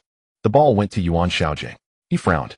The twin tower duo of Chu Yin and Lu Gui had turned the 3-second zone into a restricted area, driving and meant facing them, making scoring a formidable challenge. Then he'll shoot. Yuan Xiaojing made his decision, dribbled forward once, then leaped abruptly, releasing his signature fadeaway jumper. The shot missed. Yuan Xiaojing landed and looked at his defender Su Ning. This was his first time facing Su Ning, and he hadn't expected such a quick reaction and tight defense that disrupted his shot. No. For grabbed the rebound and launched a counterattack. Zhou Honyuan advanced to the front court, made a hand signal, then moved to the right. Zhao Xuebing hurried to follow but slammed into a human wall. Looking up, it was Lu Gui. This guy again. Zhao Xuebing fumed, quickly maneuvering around Lu Gui to chase Zhou Honyuan. Meanwhile, Guokai moved up to the free throw line to delay Zhou Hongyuan, trapping him between himself and Zhao Xuebing. Caught in a pincer, Zhou Honyuan showed no panic. Instead, a smile crept across his face. Seeing that smile, Guokai's heart skipped a beat. Oh no. He turned to find Lu Gui already sprinting down the court. Zhou Honyuan delivered a bounce pass to the middle. Guokai couldn't block it in time, watching as Lu Gui caught the ball, took 3 long strides, swung his long arms, and effortlessly executed a one-handed tomahawk dunk. The game had just begun, and No. For had already delivered 2 thunderous dunks. The students from No. For were electrified, roaring with cheers, and the morale of their players soared. Every player from No. For had fierce glints in their eyes. They've seized the initiative. The situation is turning against us, Qin Hao frowned. His teammates had underestimated the twin towers of No. 4. On the court, the players of No. 7 were sobered. This was an unexpected start. They exchanged glances, knowing they had to respond or be overwhelmed by the opponent's momentum. Zhao Xuebing advanced to the front court. Jiang Feng made a backdoor cut and signaled for the ball. Zhao Xuebing passed to Jiang Feng, who caught it beyond the 3-point line. His defender No. 4's small forward Xia Qijing spread his arms, standing just half a meter away. It was a clear signal, allow the drive, but not the shot. Seeing this, Jiang Feng decisively drove. The coach's plan was to attack the paint and draw fouls. With a jab step, he suddenly changed direction and accelerated, driving left. Xia Qijing was startled. Though the strategy was to allow drives, it didn't mean letting Jiang Feng waltz in. But Jiang Feng's strides were long, and his first step was explosive. A 190-centimeter player with such quickness caught him off guard. With one step, Jiang Feng left Xia Qijing behind. But a figure appeared ahead. Chu Yin stood in his path, watching, intently poised to strike.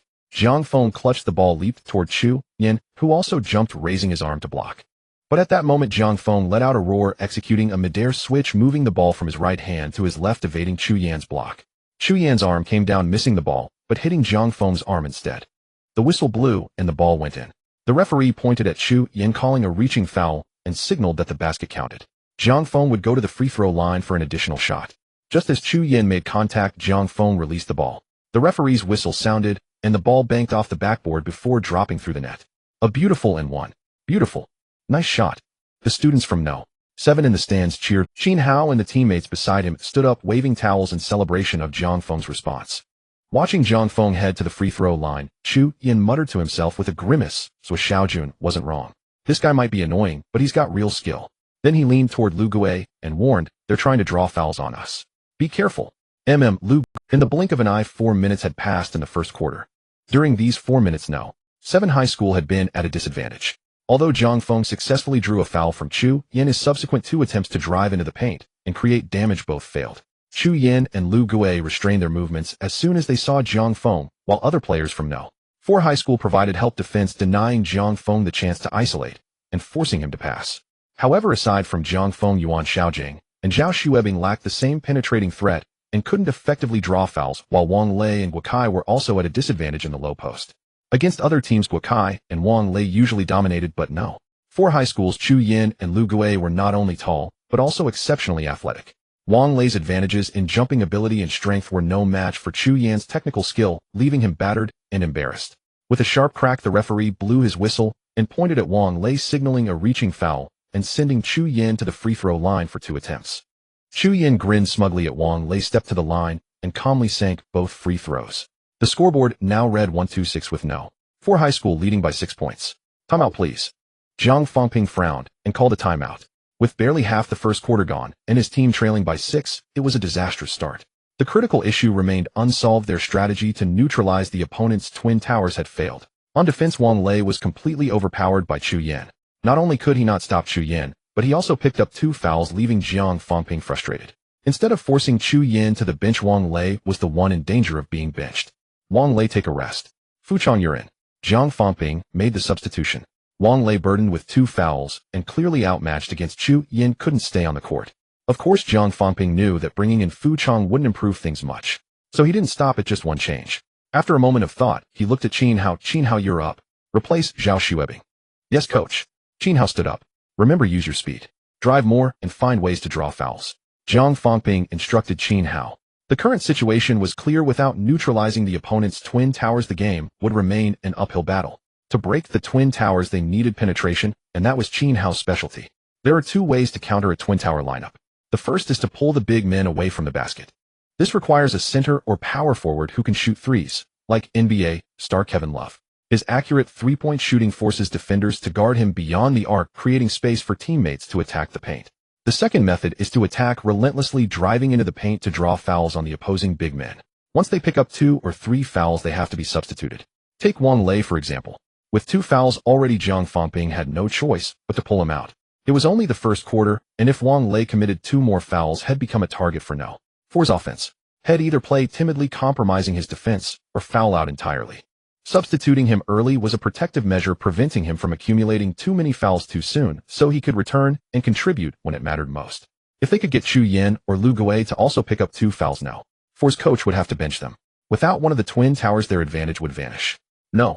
7 high school didn't have a Kevin Love-type player. Guokai, Wang Lei, Fuchong, and Zhao Hai all lacked 3-point range, so they had to rely on the second method, drawing fouls. No. For is really strong, especially those 2 tall guys. Yuan Xiaojing and Zhao Xuebing don't even dare to go near the basket. Yeah, they're like mountains. Anyone would be intimidated. Even Guokai can't stop them. This is bad. Do you think our school can win? In the stands, no. 7 students whispered among themselves, growing worried. No. 7 had clearly been on the back foot these past few minutes. Many students didn't understand basketball well, but the scoreboard told them no. 7 was struggling. Stop undermining our morale. Little fatty Ping Jun slapped his classmate's thigh and jumped up. It's only the first quarter. What's the rush? Fortunately, the classmate was a boy, not a girl. Startled, he glared at little fatty. Fatty, slap your own thigh next time. Why hit me? Little fatty waved his hand grandly, exuding bravado. Don't sweat the small stuff. Just remember, the game's just begun. This means nothing. Besides, Qin Hao hasn't even played yet. His loud voice carried beyond the no. 7 students to other schools nearby, piquing their curiosity. Who was Qin Hao? Was no. 7 hiding a secret weapon? The no. 7 students couldn't help but twitch. They thought, you were just classmates with Qin Hao. Do you have to hype him up this much? Even on normal days it's too much, but today, the higher you lift him, the harder he'll fall. After all, Qin Hao was only about 1.7 meters tall, while Chu Yan and Lu Gui were both close to 2 meters, a gap of over 20 centimeters. Expecting Qin Hao to handle no. 4's twin towers. Was that a joke? Even little fatty realized he'd spoken too soon. He gave a dry, awkward laugh, shouted a couple of cheers, then slumped back into his seat. His eyes lit up as he looked at the court. Hey, Qin Hao is in. Haha, what did I just say? Look, the coach put my desk mate Qin Hao in. Everyone pretended not to hear. On the court, no. 7 substituted Qin Hao for Zhao Xuebing and Fuchong for Wang Lei. No. 4 also made a rotation, keeping their twin towers intact, but replacing Su Ning with backup guard Zheng Quan. Seeing no. 7 pulled both Wang Lei and Zhao Xuebing the no. 4 players exchanged glances and smirked. It seemed no. 7 was nothing special. They were already backing down. Without Wang Lei and facing Fuchong, Chu Yan's confidence soared. His usual showboating nature kicked in, and he grinned at his teammates. Just feed me the ball. They'll destroy their interior. Zhou Honyuan and the others rolled their eyes, knowing Chu Yan was indulging his bad habit. Still, with Wang Lei out and Fuchong in no. 7's weak point had become even weaker. It made sense to exploit it by giving Chu Yan more isolation plays, so they nodded in agreement. No. 7 was on offense. Qin Hao received the ball in the backcourt, and upon reaching the front court, felt a gaze fixed on him. To his surprise, it was Chu Yan. Noticing Qin Hao had sensed his stare, Chu Yan looked away, thinking to himself, this kid has sharp instincts. But at barely 1.7 meters, is he really as incredible as was Xiaojun claimed? In the basketball gymnasium of No. 2 high school. Before the first quarter was even halfway through, No. 4 high school had already taken the upper hand. The students from No. 7 high school in the stands were biting their nails for their school. The chubby kid Ping Jun was especially tense. He had boasted about Qin Hao earlier, but deep down, he had no confidence given Qin Hao's short stature and the vast gap between him and Chu Yin and Lu Gui. After all, basketball is a tall man's game. At that moment, the chubby kid stared unblinkingly at Qin Hao. He saw Qin Hao signal, and Gui Kai stepped up to set a screen. Qin Hao accelerated, abruptly shaking off No. 4's guard Zhou Honyuan in an instant. So fast, the chubby kid exclaimed. He wasn't the only one. Everyone was startled, never expecting Qin Hao to be that quick. In a flash, he had left Zhou Honyuan behind. Even the No. 4 players on the court felt a jolt. Chu Yin had been watching Qin Hao and was somewhat prepared, but when he tried to step up to delay him, he found it was already too late. Chu Yin muttered a silent, "Not good." Before he could even jump, Qin Hao was under the basket, releasing the ball. It bounced off the backboard and swished through the net. Nice shot. The chubby kid reacted fastest, slapping his hand on the thigh of the classmate next to him again. Excitedly, he yelled, "See that? That's my bro Qin Hao. He makes an impact the moment he steps on the court. Impressive, right?" The classmate next to him couldn't help but wince, scooting over a bit, thinking to himself that if the chubby kid slapped him one more time, he'd lose his temper. The others were speechless, silently cursing the fat guy for being so shameless. Just moments ago had called Qin Hao his deskmate, and now it was my bro. Indeed, the guy had a thick face and even thicker skin. On the court, Gui Kai and Yuan Xiaojing from No. 7 came up to high-five Qin Hao. Zhang Feng nodded at Qin Hao, who smiled back. Then Qin Hao glanced at the No. 4 players and quickly retreated to defense. This guy is really fast. Zhou Honyuan narrowed his eyes, a cold glint flickering in them. Indeed, Chu Yin thought to himself, glancing at Xiao Jun in the stands, then called out to Zhou Honyuan, "Don't let your guard down. That kid is quick and very cunning." Zhou Honyuan was taken aback. Had seen the speed, but what did cunning mean? No. 4 countered. The ball was passed to Chu Yin at the front court, letting him go unknown against Fu Chong. As expected, Fu Chong couldn't hold him off. His physical condition was far inferior to Wang Lei's, and he was at a disadvantage in strength, being pushed back step by Chu Yin. Yuan Xiaojing had no choice but to come over for help, but Chu Yin quickly distributed the ball, passing it out to the perimeter to Zheng Quan, who had just come on. Zheng Quan caught and shot a three-pointer without a moment's hesitation. With a swish, the three-pointer was in. Qin Hao frowned and said to Yuan Xiaojing, "Pay attention next time. That should be one of their set plays." Chu Yin draws the double team and kicks it to Zheng Quan for the 3. Yuan Xiaojing nodded. He remembered now when the coach had introduced the No. 4 players had said Zheng Quan was a three-point shooter. Mediocre in other areas, but not bad from beyond the arc. But who's going to help Fu Chong with the double team? "I will," Qin Hao said. "He'll go help him next time." "Good." Yuan Xiaojing's eyes lit up. "You're faster than me. You can get back to your defensive position quickly after helping. You're indeed more suited for it." Qin Hao just smiled without explaining. He was fast enough, but his height was a weakness, and his help defense wouldn't be as effective as Yuan Xiaojing's. At that point, the score was 158, and the gap had actually widened by a point. Qin Hao came to the front court and called for a screen. This time, Chu Yin had learned his lesson. Knowing Qin Hao's speed, he stepped up as soon as he saw Gui Kai set the screen, positioning himself in advance to delay Qin Hao. But just then, Qin Hao moved to the right, while Gui Kai took the opportunity to cut to the basket. Chu Yin frowned, hesitating whether to drop back inside and guard against Gui Kai's cut. In that moment of hesitation, Qin Hao exploded forward. Whoosh! Qin Hao's speed was astonishing as he drove straight to the paint. Just as he rounded Gui Kai, Zhou Hongyuan, who was about to chase him, instinctively reached out, but grabbed nothing. He didn't even manage to foul him. Meanwhile, Qin Hao had already charged into the 3-second zone and leaped up toward Chu Yin. "If you're asking for it." Chu Yin roared in anger. How dare someone barely 7 meters challenge him under the basket? Had Qin Hao gotten cocky after making one shot, or did he think Chu Yin had lost his edge after just a few minutes? Oh no, Qin Hao's too reckless. Chu Yin is in the paint.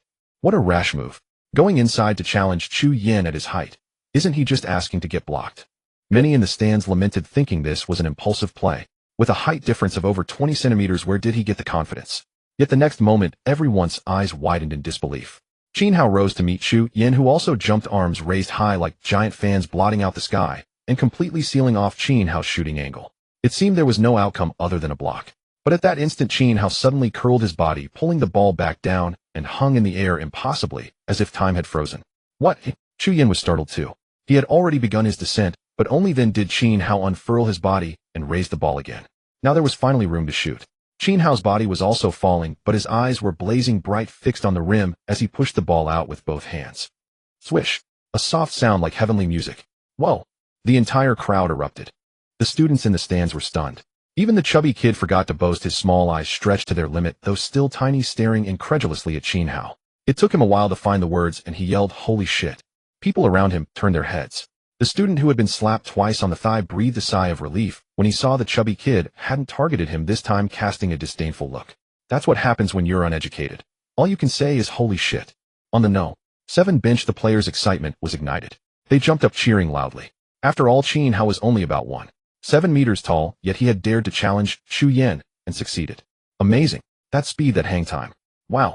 People praised one after another, looking at Qin Hao with new. Earlier, seeing Qin Hao's short stature, they had unconsciously looked down on him. But after those 2 plays, everyone's impression had changed. So a 1.7-meter guy could go toe-to-toe with a 2-meter giant after all. Chu Yan's face darkened.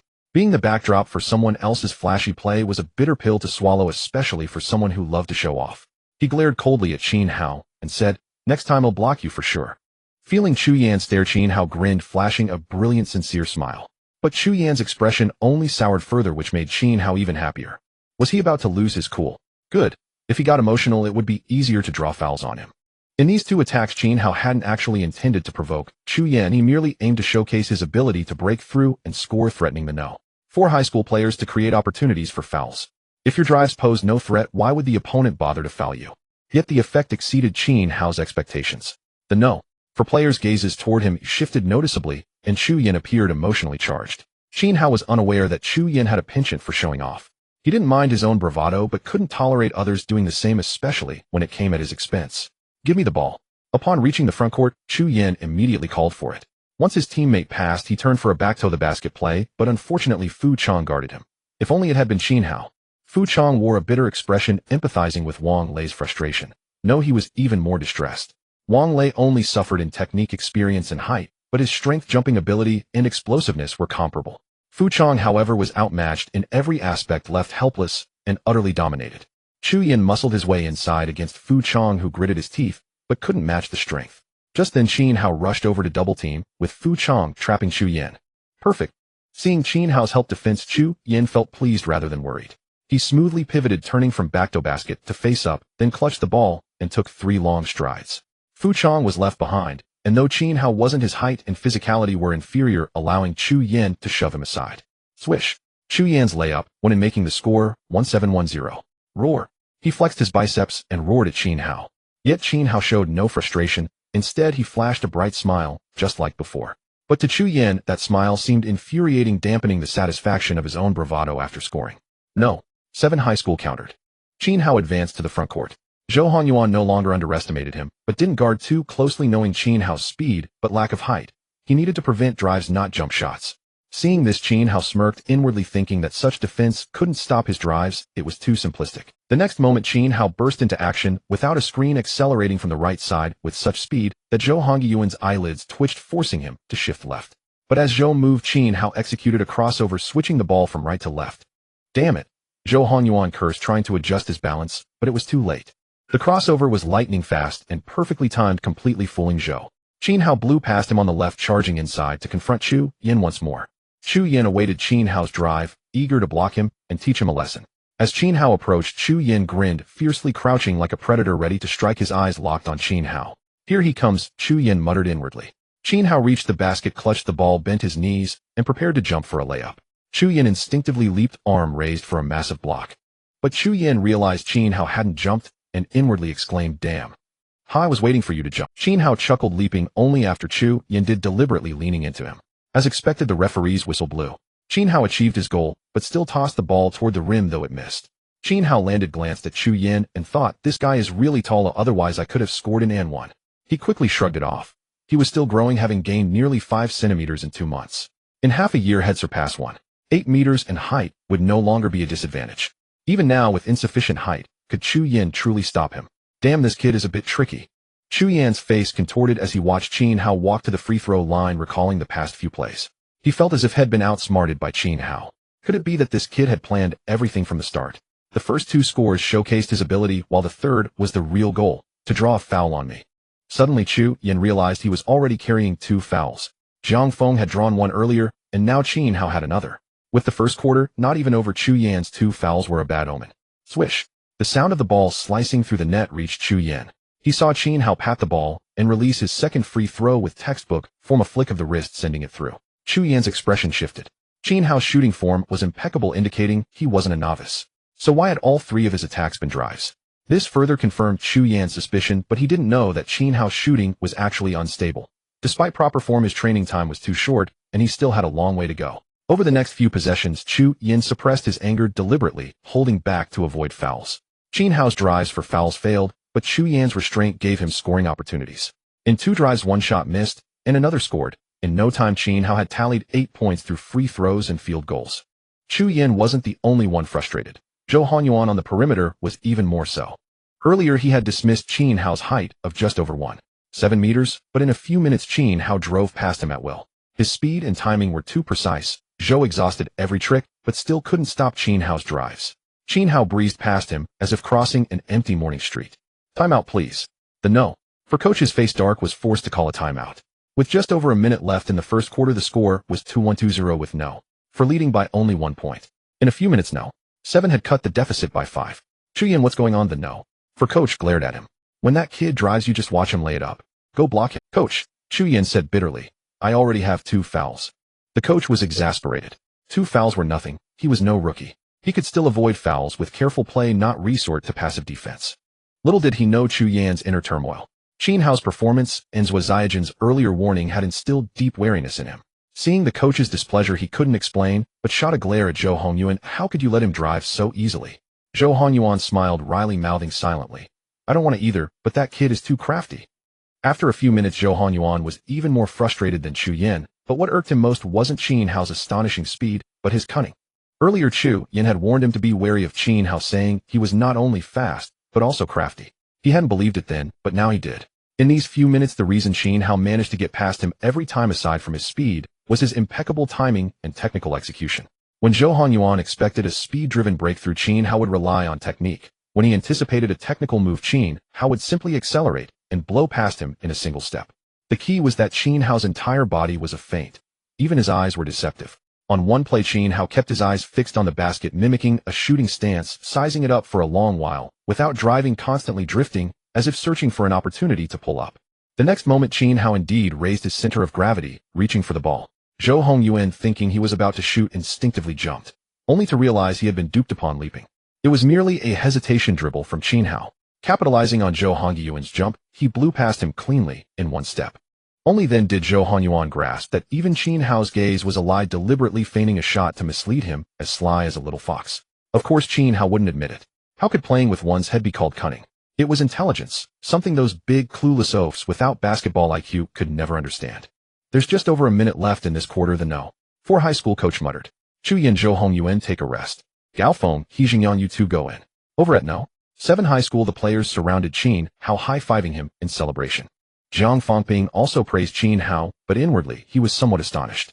Qin Hao had joined the school team about 2 months ago. He had played less than 10 minutes against no. 6 high school, and only half a quarter against no. 2 high school. Only today did he suddenly realize that Qin Hao's drives had become this sharp. Jiang Fangping had known Qin Hao was good at driving since the rookie tryouts, but he never expected that in just 2 months Qin Hao's penetration would become so formidable. Compared to the tryouts, it was a completely different level. Only 2 months. It seems I've been underestimating Qin Hao. I need to give him more playing time. Jiang Fangping murmured to himself, then clapped his hands. They'll probably take Chu Yan out soon. Wang Lei, you're in. Also Yuan Xiaojing, sit out. Wang Qingyu, you're up. Wang Qingyu, shoot threes when you get the chance. He then turned to Qin Hao. Qin Hao, the playmaking is yours. Jiang Fangping still remembered how Qin Hao had revitalized the entire team with his playmaking during the tryouts. In that single game, besides scoring over 10 points, he had dished out an astonishing 10 assists. Qin Hao was more than just a driver. "Hey, see now, I wasn't bluffing." Little fatty Peng Jun boasted smugly from the stands. "You saw how awesome my bro is, right?" He cut the deficit to just 1 point as soon as he came on. Chu Yan from no. For was so arrogant, but he couldn't do a thing against him. Yet Qin Hao is really impressive.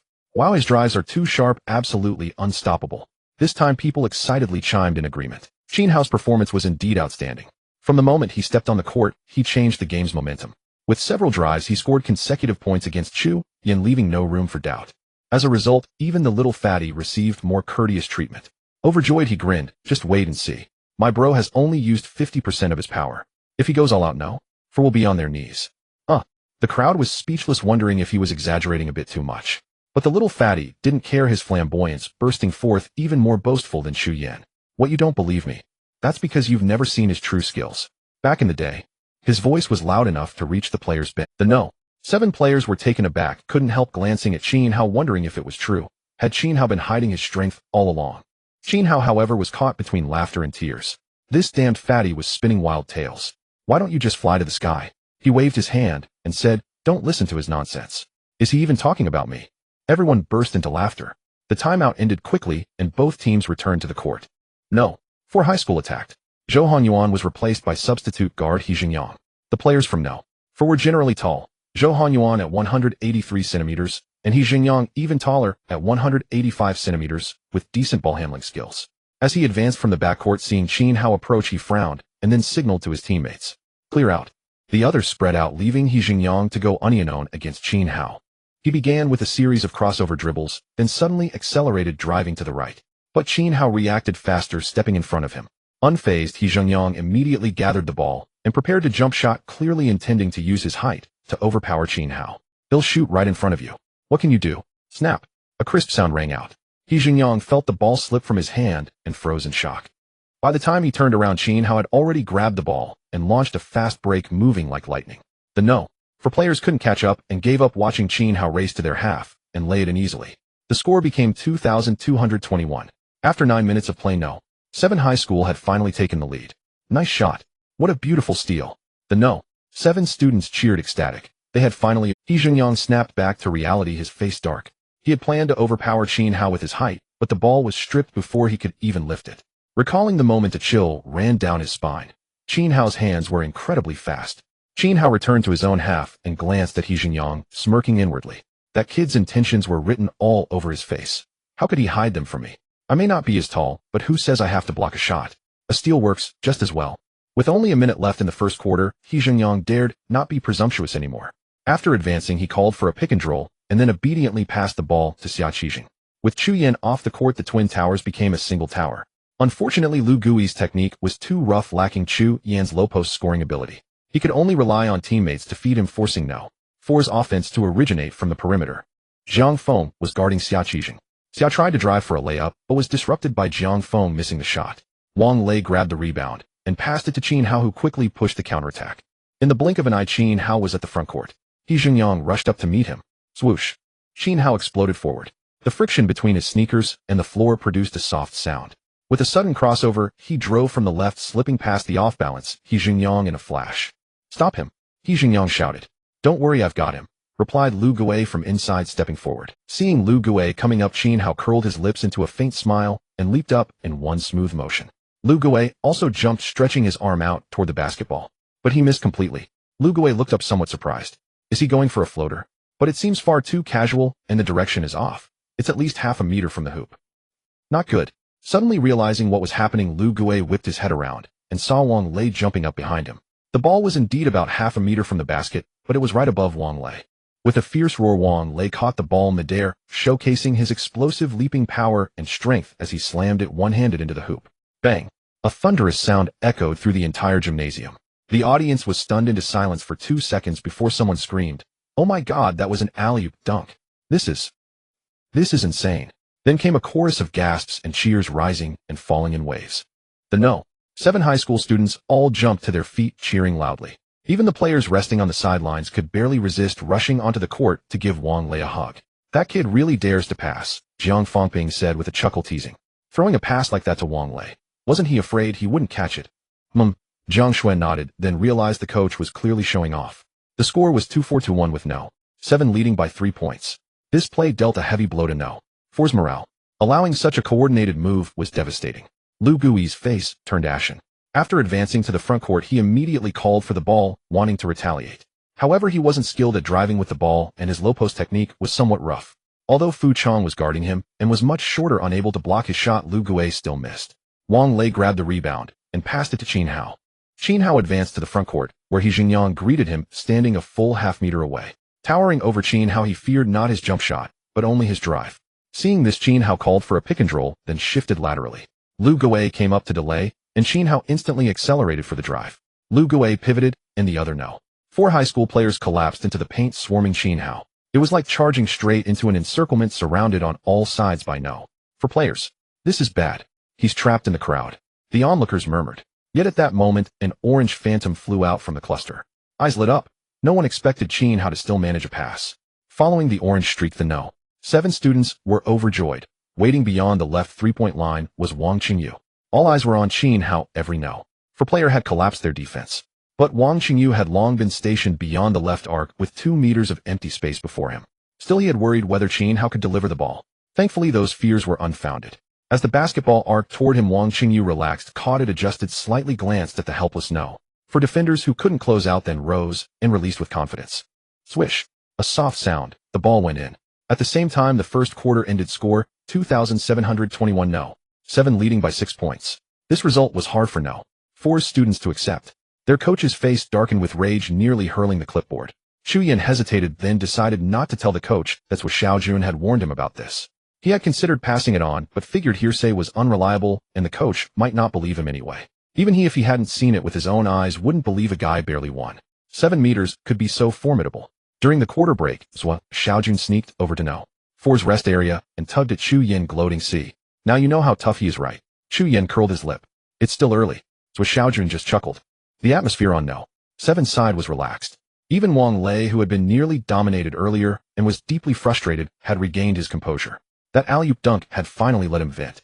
Qin Hao sat down, his expression calm. It was only the first quarter and the opponent would soon deploy their twin towers. Chu Yin had only 2 fouls. The situation was far from optimistic. Here, a hand extended a bottle of water from behind. Qin Hao took it, instinctively turned to see Jiang Shui and smiled with a nod. He was thirsty anyway, so he unscrewed the cap and took small sips. Seeing that Qin Hao didn't even say thank you, Jiang Shui pouted. But at least this time he didn't hand it off to someone else. As the second quarter began, No. 4 sent Chu Yin onto the court, leaving Lu Gui on the bench. When leading a single tower lineup, Chu Yin clearly outperformed Lu Gui. With polished skills and the ability to score unknown, he could create his own shot, set up teammates, and draw defenders to open opportunities. Lu Gui, by contrast, relied on others to create chances for him. On No. 7's side, Qin Hao stayed off the court, and Zhao Xuebing returned to the game. After a few minutes, the score was overtaken again. No. 4, led by Chu Yin, seized the upper hand. Without Qin Hao or Zhang Feng, no one else posed a threat to Chu Yin. He dominated on offense, unstoppable, and on defense delivered consecutive blocks, stealing the spotlight. "Timeout, please." Zhang Fengping called a timeout and began substituting. Zhang Feng, "Qin Hao, you two." He looked at them. "Drive, draw fouls. The opponent will probably switch again and bring back their twin towers. We have to neutralize their twin towers, or the threat is too great." Zhang Feng nodded. "Yes," Qin Hao acknowledged. No. 4's twin towers were the greatest menace. Even if they did nothing, just standing tall was a deterrent in itself. So this problem had to be solved. Take out one of them. Meanwhile, No. 4 also made a substitution. "Lu Gui, you're in." The No. 4 coach said, "Lu Gui, Chu Yin, you two need to be careful. They'll definitely send in that number 0 Qin Hao again, trying to get you to foul. Watch your movements. Don't jump easily. You're tall enough, you don't need to leap. In short, be cautious and avoid unnecessary fouls." We misjudged No. 7 in the first quarter. We didn't expect their rookie to be so strong. But it's fine.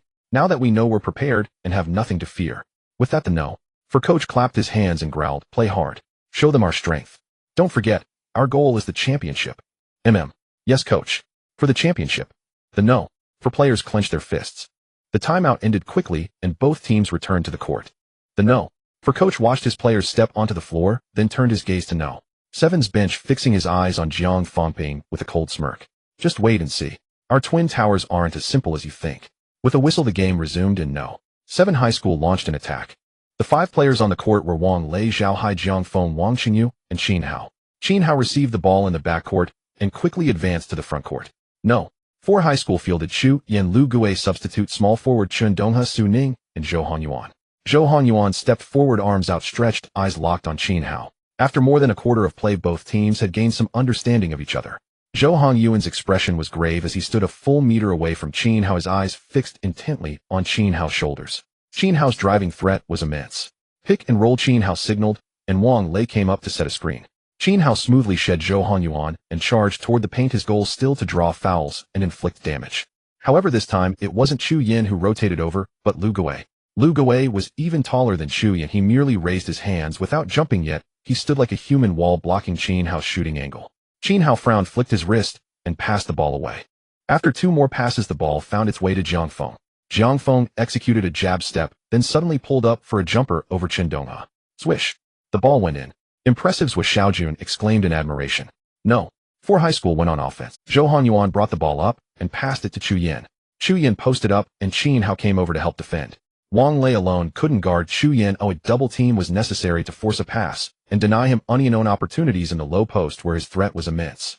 As expected, Chu Yin passed the ball. But surprisingly, he didn't kick it out to the perimeter. Instead, he lobbed it toward the rim. Qin Hao turned his head and saw Lu Gui leap. He was nearly 10 centimeters taller than Zhao Hai, and with the added advantage in wingspan and vertical leap, he completely overpowered Zhao Hai. Snatching the ball over Zhao Hai's head, he let out a roar, bumped Zhao Hai aside with his hip, and banked it in. An interior-to-interior pass. Qin Hao frowned. If they kept executing that play, it would spell trouble. Meanwhile, Zhang Fangping was also frowning. The opponent's twin towers were intimidating enough just standing in the paint. If they added interior-to-interior coordination, it would be too difficult to handle. The synergy between two nearly 2-meter-tall big men meant they played above the rim. Ordinary players couldn't even reach them, let alone stop them. We have to take one of them out. Qin Hao glanced at Lu Gui, called for a pick and roll, then drove straight into the paint, leaping toward Lu Gui. Their bodies collided, and Qin Hao was knocked off balance, but the referee didn't blow the whistle. Gritting his teeth, Qin Hao forced the shot off. Swish. The ball went in. Too bad the ref didn't call that, Qin Hao lamented, but at least the shot had fallen. On the next possession, Qin Hao once again attacked the paint, targeting Lu Gui. His priority was to get Lu Gui into foul trouble. He was exceptionally fast with impeccable timing, so breaking past his defender wasn't difficult. But once he charged inside, he was at a severe disadvantage in physical battles. Colliding with Lu Gui on drive after drive, Qin Hao's entire body ached. But he had no choice. In a narrow straight, the brave prevail. Only by pressing forward relentlessly could there be any hope of victory. Wow, no. 7 is playing fiercely. They're really aggressive, charging into the paint every time and going head-to-head with Chu Yin and Lu Gui. I wouldn't do that. It's too physically punishing. This is a game. They have to do it, or how else could know? 7 keep pace. But Qin Hao is only around 1.7 meters tall. Driving inside like this is way too costly. Among the spectators, there were knowledgeable fans who understood that 7 had no other choice. Without attacking the interior, relying solely on perimeter shooting would hardly secure a win. After all, even the NBA hadn't yet popularized the three-point barrage. The Golden State Warriors' three-point revolution was still years away, let alone in a high school team. In truth, very few players were reliable three-point shooters. In Chinese high school basketball at the time, tradition still reigned supreme. The game was built around interior play, and height was king. While there were some talented perimeter players, few specialized in three-point shooting. 7 had only 3 reliable three-point shooters: Zhao Shuebing, Wang Qingyu, and Zhang Feng. Qin Hao could be considered half a shooter, but his consistency was erratic. Sometimes his percentage exceeded 40, other times it plummeted to 20, so he generally refrained from taking them. Even Zhao Shuebing, Wang Qingyu, and Zhang Feng weren't particularly stable from beyond the arc, hovering around the mid-30 range. Moreover, due to the era's constraints, the three-point shot hadn't yet come into vogue. Everyone still adhered to the adage, the closer to the basket, the easier the score. That statement wasn't false. It was eventually shattered by a group of Splash Brothers. Because relying on threes wasn't a dependable strategy, 7 had no choice but to attack the paint. Hoisting shots from the perimeter would be nothing but wasteful chucking, practically handing the ball to the opponent. Pick and roll. On the court, Qin Hao signaled for a screen, used it to drive past his defender once more, and charged into the paint with a determination that startled even Lu Gui. Seeing Qin Hao barreling toward him, Lu Gui instinctively jumped. Qin Hao smiled. He cradled the ball and merely rose onto his tiptoes without leaping. Only when Lu Gui was airborne did he jump, executing his flop maneuver and leaning into Lu Gui's body. Damn, I've been baited, Lu Gui fumed, swinging his arms as he swatted at the ball. I won't let you get an N1. A slap. A whistle. The referee pointed at Lu Gui, calling a foul. But the crowd didn't cheer. They watched Qin Hao with concern. He was clutching his head, his face twisted in pain. What's wrong? Looks like he's injured. Oh no, he's bleeding. Someone cried out in alarm. Only then did everyone notice a trickle of crimson blood seeping through Qin Hao's fingers. Panic began to spread. The 7 players' hearts sank. They crowded around Qin Hao. Zhang Shui covered her mouth, her face etched with worry. Zhang Fangping stood up and quickly called a timeout. Are you okay, Qin Hao? Qin Hao. The players on the court, along with those on the bench, Zhang Fangping and Zhang Shui, all gathered around him, their eyes filled with anxiety. Qin Hao released his hand, winced, and forced a bitter smile. It's fine, just a flesh wound. Only then did they see a gash on his brow, bone, blood streaming down, blurring his vision and trickling onto his face. Oh, Zhang Shui gasped in fright. Don't worry, Qin Hao said, smiling at her. It's just a minor injury. It looked terrifying, yet Qin Hao was still smiling. Zhang Shui looked at him, feeling a pang of sympathy at his smile. Zhang Fangping quickly called for the team doctor. After examining the wound, the doctor breathed a sigh of relief. Luckily, it's not deep enough for stitches. Let me clean it up. The doctor then cleaned the wound and applied a medical bandage to stop the bleeding. The 7 team finally. Qin Hao exhaled and said to his teammates, no sacrifice, no victory. This little scratch is nothing. Too bad I didn't get the N1. You're still thinking about an N1 in this state. Jiang Shui exclaimed. Jiang Feng was taken aback, glancing at his sister. Why are you so worried? Qin Hao is the one hurt. Jiang Shui realized her overreaction and turned away. Qin Hao, Jiang Fengping said, patting his shoulder, take a rest after you shoot the free throws. No, Qin Hao shook his head. Coach, let me keep playing. There's only a minute left in this quarter, and I want to stay on the court. We're still down by 2 points. Jiang Fengping hesitated for a moment, exchanged a glance with the team doctor, and finally nodded. All right, you can continue. But be careful. Don't push yourself so hard. Qin Hao flashed a bright smile. Don't worry, coach. That was just an accident. Seeing Qin Hao return to the court, the No. 7 high school students in the stands erupted with excitement. The chubby kid Ping Jun stood up and shouted loudly, Qin Hao, Qin Hao. Soon more voices joined in chanting Qin Hao's name fervently, even infecting some students from other schools who began to cheer along. For a moment, Qin Hao's name resounded throughout the entire arena. Nothing inspires more than playing through injury. As Qin Hao walked onto the court, Wang Lei, Jiang Feng, and the others had an unprecedented sharpness in their eyes. The No. 7 high school team was brimming with fighting spirit, their blood boiling. If Qin Hao could charge fearlessly despite his wound, how could they lag behind? This game is ours for the taking. The momentum of No. 7 is terrifying, Lu Gui frowned. Indeed, Chu Yan nodded, his mood heavy, but he consoled. It's fine. Basketball isn't won by passion alone. If we play well, victory will ultimately belong to us. Qin Hao stepped up to the free throw line, took a deep breath, and calmly sank both shots, finally tying the game once more for No. 7. No. 4 high school advanced. As their players reached the front court, they were met with an overwhelming pressure. Every player from No. 7 exuded killing intent, making the atmosphere feel stifling.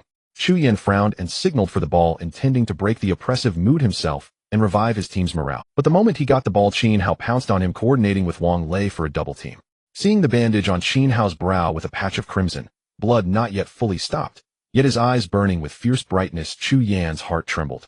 Chu Yan, pass, Zhou Hongyuan shouted. Snapping back to reality, Chu Yan passed the ball to Zhou Hongyuan, who was about to shoot, when he saw Qin Hao sprint back and block his path again. Zhou Hongyuan couldn't help but feel respect. If he were in Qin Hao's shoes, he wasn't sure he could do the same, charging the paint repeatedly and returning to the game after injury. But they were opponents now, and he wouldn't show mercy. Pick and roll. Zhou Hongyuan gestured, and Chu Yan set a screen. Zhou Hongyuan moved swiftly to the right, saw Wang Lei closing in, and immediately passed back to Chu Yan. Chu Yan caught the ball with Qin Hao in front of him. Without hesitation, he rose for a jump shot. He was a full 20 centimeters taller than Qin Hao, and with his reach, even without jumping, Qin Hao could hardly block it. Swish. The ball went in. Chu Yan shot Qin Hao a challenging glance before turning to retreat on defense. With only a few dozen seconds left in the third quarter, Qin Hao faced Zhou Hongyuan at the front court. Their eyes met, clashing with battle intent. In the next instant, Qin Hao exploded, driving to the right. Zhou Hongyuan quickly stepped back half a step to cut him off. But then Qin Hao executed a behind-the-back dribble, switching the ball to his left hand, dropping his left shoulder, and lowering his center of gravity. Zhou Hongyuan sensed trouble and adjusted his stance, stepping sideways to the right. But that single step cost him his defensive position entirely. Qin Hao wasn't driving left, it was all a feint to deceive Zhou Hongyuan. Though his left shoulder dipped, it was just a slight sway. Then he hit a crossover, slapping the ball to the floor with his left hand, moving with it. As the ball bounced up into his right hand, Qin Hao had already changed direction, creating a gap of 2 or 3 body lengths from Zhou Hongyuan, and accelerated past him on the right. Fooled again, Zhou Hongyuan lamented. Overly wary of Qin Hao's drive, he had become a startled bird, reacting to every move only to fall for a fake. Having blown past Zhou Hongyuan, Qin Hao gathered the ball and took 3 long strides, charging into the paint once more. The twin towers of No. 4 loomed ahead, but they couldn't make him hesitate. Charging the paint again, the crowd in the stands was awestruck. Qin Hao had just been injured driving inside, yet he attacked with the same resolve, his courage humbling. Lu Gui frowned, shocked that Qin Hao dared to come in again. Wasn't he afraid of getting hurt again? Was this guy? In that brief hesitation, Qin Hao was already under the basket. Lu Gui reacted and stepped forward. As he moved, Qin Hao's eyes lit up. He raised the ball and drove straight into Lu Gui. Bang! They collided, and Qin Hao was knocked back, crashing to the floor. At the same time, the referee blew his whistle and pointed at Lu Gui, calling a defensive foul because he hadn't been set. He was still moving on impact. Qin Hao, are you okay? The No. 7 players gathered around. Qin Hao waved them off, got up, and smiled. I'm fine. Lu Gui has 5 fouls now. Huh, that's right, Lu Gui has 5 fouls. That means just 1 more, and he's fouled out. The No. 7 players realized this with delight. Lu Gui had entered the game with 2 fouls. In this quarter, Jiang Feng drew 1, and Qin Hao drew 2 in a row, bringing him to 5, just 1 step from fouling out. The No. 4 coach immediately called for a substitution, pulling the frustrated Lu Gui off. Even with only a dozen seconds left in the quarter, he wouldn't risk Lu Guo staying on and picking up another foul that would bench him for the fourth. Without Lu Guo, the Twin Towers were crippled. As Qin Hao walked to the free throw line for students began shouting and cursing him, trying to throw off his shot while venting their anger. If not for Qin Hao, how would Lu Guo have 5 fouls and be pulled off? For trash a bunch of trolls. What else can you do but spew filth? What are you looking at? I'm talking about you. Can't stand Qin Hao playing well. If you've got guts, get on the court and face him. He could take all of you with one hand. Qin Hao plays injured. Could anyone from for do that? Who's the warrior and who's the trash is crystal clear. No. For his doom, no. For his doom. Led by the chubby kid, the 7 students couldn't hold back and fired back at the for spectators, sparking a war of words. The students from other schools caught in the middle had to endure spit from both sides, their faces turning green. Swish. Clank. One of 2 free throws. Qin Hao winced, repeatedly charging the paint and colliding with Lu Guo, and Chu Yin was brutal on his small frame. Now his whole body ached, affecting his shooting. And that wasn't all. The constant drives and battles with the Twin Towers drained Qin Hao's stamina enormously. Now he leaned on his knees, legs trembling slightly. Fortunately, only 20 seconds remained in the quarter. For failed to score, and the third quarter ended with a score of 6-3-6-2 for leading by 1. Though 7 was still down by 1. Lu Guo had 5 fouls, and Chu Yin had 3. The situation had greatly improved. Qin Hao, you did great. What a man, no words needed. I old Zhao admire you. Qin Hao was surrounded by his teammates. Wang Qingyu and Zhao Hai laughed as they patted his shoulders with considerable force, making him wince in pain. Guo Kai noticed and growled, back off. Can't you see the bruises on Qin Hao? Stop hitting him. Only then did everyone notice the large patches of bruising on Qin Hao's arms and shoulders. These were just the visible parts. There must be even more hidden beneath his clothes. For a moment, everyone fell silent. Sensing the oppressive atmosphere, Qin Hao laughed heartily and said, what's with the long faces? Even though I'm injured and bleeding, I have no regrets. As long as we win this game, it's all worth it. Everyone nodded in agreement.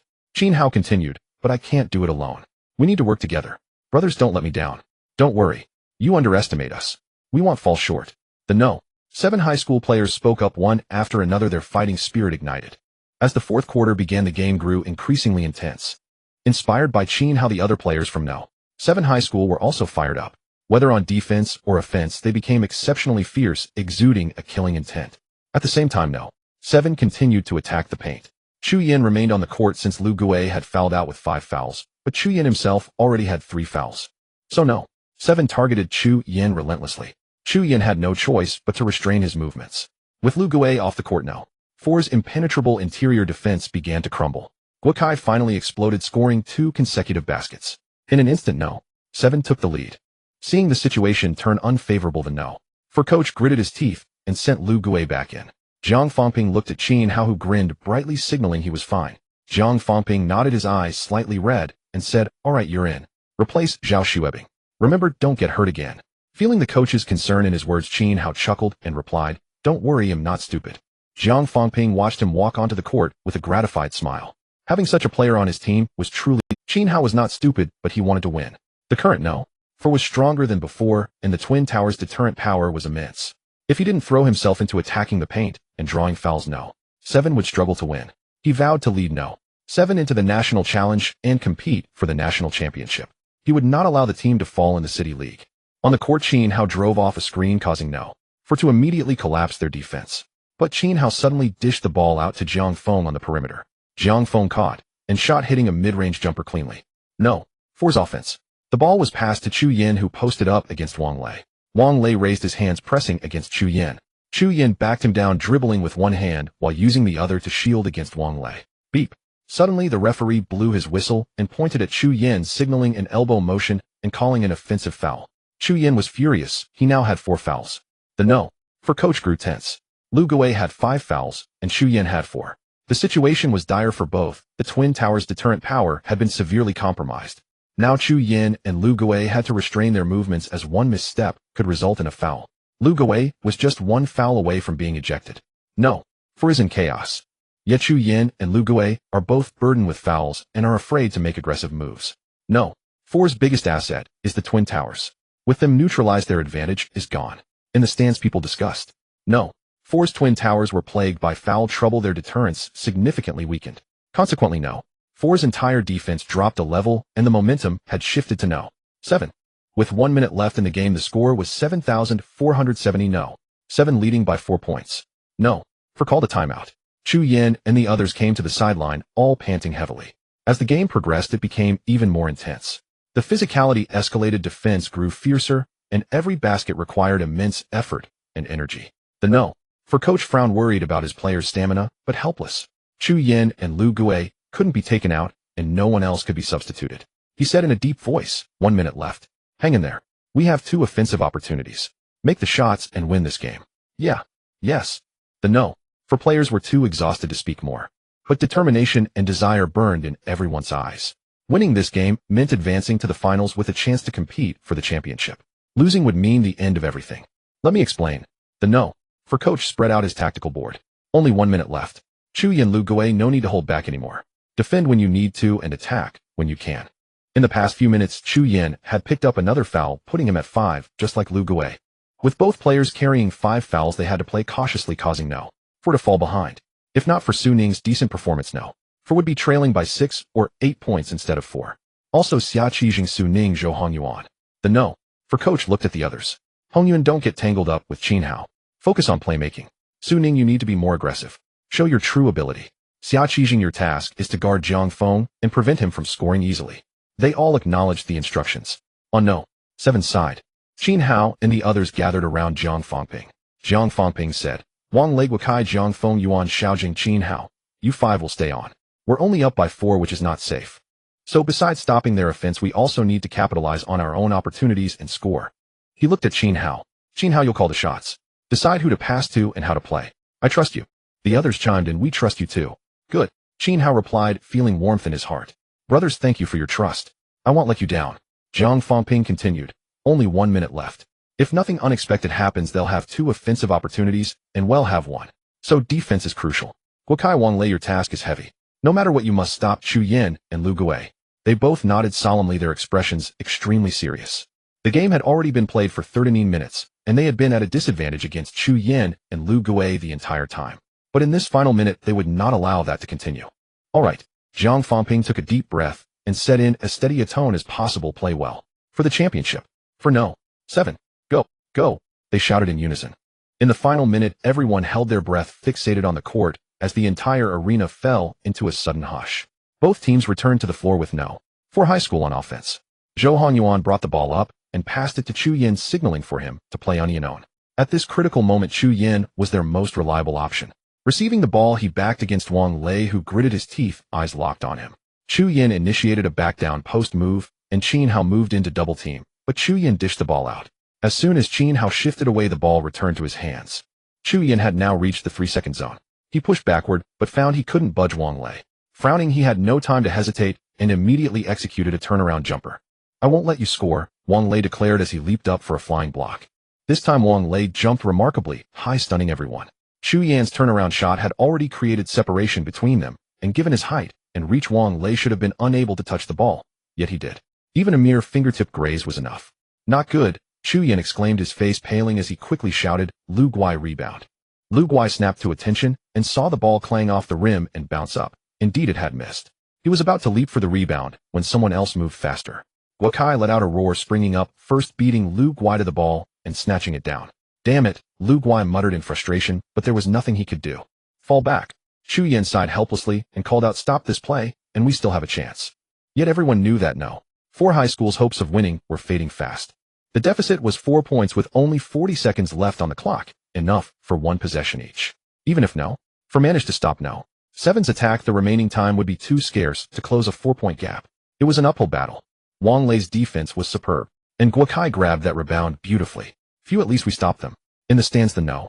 7 students breathed a collective sigh of relief. The no. For students, however, were filled with anxiety and tension. As Qin Hao crossed half-court, Zhou Hongyuan immediately closed in, applying relentless pressure and reaching for the ball. Time was running out, and no. For had to force a turnover at all costs. Yet Qin Hao, seasoned and composed, shielded the ball with one hand while dribbling with the other, denying Zhou Hongyuan any chance to strip it. Frustrated, Zhou Hongyuan grew more aggressive, but Qin Hao stepped back and then suddenly accelerated forward. Zhou Hongyuan, still lunging, was promptly called for a foul. How was that a foul? Zhou Hongyuan whined, arguing with the referee. The official ignored him, signaling that the team foul limit had been reached, sending Qin Hao to the free throw line for 2 shots. With the game intensifying in the second half, fouls had piled up. Both teams had exceeded their foul limits, meaning even non-shooting fouls would result in free throws. Chu Yin walked over, patted Zhou Hanyuan on the shoulder, and consoled him. It's okay. We were running out of time anyway. Just consider it a foul strategy. Zhou Hanyuan smiled bitterly. A foul strategy would make sense only if they could stop this play and score quickly first. Fouling now was like handing over points. Nice one. Stay steady and sink those free throws. Teammates high-fived Qin Hao, knowing that if he made both shots the game would be secured. Qin Hao nodded and stepped to the line.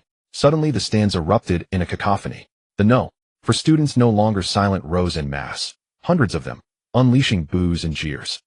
They waved their arms, some even stripping off shirts and spinning them overhead, all in an attempt to rattle Qin Hao. Is that all you've got? Qin Hao smirked dismissively. He had been a professional player once. He had faced far greater pressure. This was swish. With a flick of his wrist, Qin Hao nailed the first free throw, and the roar from the no for students immediately softened. Taking a deep breath, he released again. The ball arced through the air and dropped cleanly through the net, completely unfazed by the crowd. In terms of mental fortitude, everyone here was a mere novice. Indeed, literally a novice. 76-70 no. 7 led by 6 points. Zhou Hongyuan's early foul meant 30 seconds remained. Could they erase a 6-point deficit in that time? Possible. Easy. No. Four's coach called a timeout to set up a play. Truth be told, there wasn't much to strategize. It boiled down to hitting a quick three-pointer, then fouling immediately to send the opponent to the line, praying they missed. But given Qin Hao's free throw performance today, having missed only one, the coach sighed inwardly. The game was likely already decided. In fact, it ended even more simply than he imagined. No. Four's desperate three-point attempt failed, extinguishing all suspense. Though they resorted to fouling, it only padded Qin Hao's score. Bzzz. As the final buzzer sounded, the score stood at 7,872. No. Four managed a basket in the last seconds, but it was too little too late. The game concluded with no. 7 High School winning by 6 points, advancing to the finals. We won. Haha, we did it. Long live no. 7. The no. 7 students cheered ecstatically. Nearby, the no for students sat in collective silence, disappointment and bitterness etched on their faces as they rose eager to leave. On the court, the players shook hands. Chu Yin, looking down at the shorter Qin Hao, said grudgingly, "You got lucky this time. We won't lose to you again." Qin Hao shook his head. "Too bad. There won't be a next time." Chu Yin was taken aback. "What do you mean?" Even as he left the arena, Chu Yin couldn't figure out what Qin Hao meant. No next time. Did he think their teams wouldn't meet again next year? The no. 7 players boarded the bus. Since it was the weekend, they didn't need to return to school. The bus would drop them off at home. The entire ride was filled with joy. Defeating no. 4 and reaching the finals. They had never been this close to the city championship. Just one step away. Qin Hao wanted to stay out of the celebration, but his teammates wouldn't let him. Today he had scored 16 points and dished out 6 assists. Not the leading scorer, that honor went to Jiang Feng with 18 points. But he was undoubtedly the key to their victory.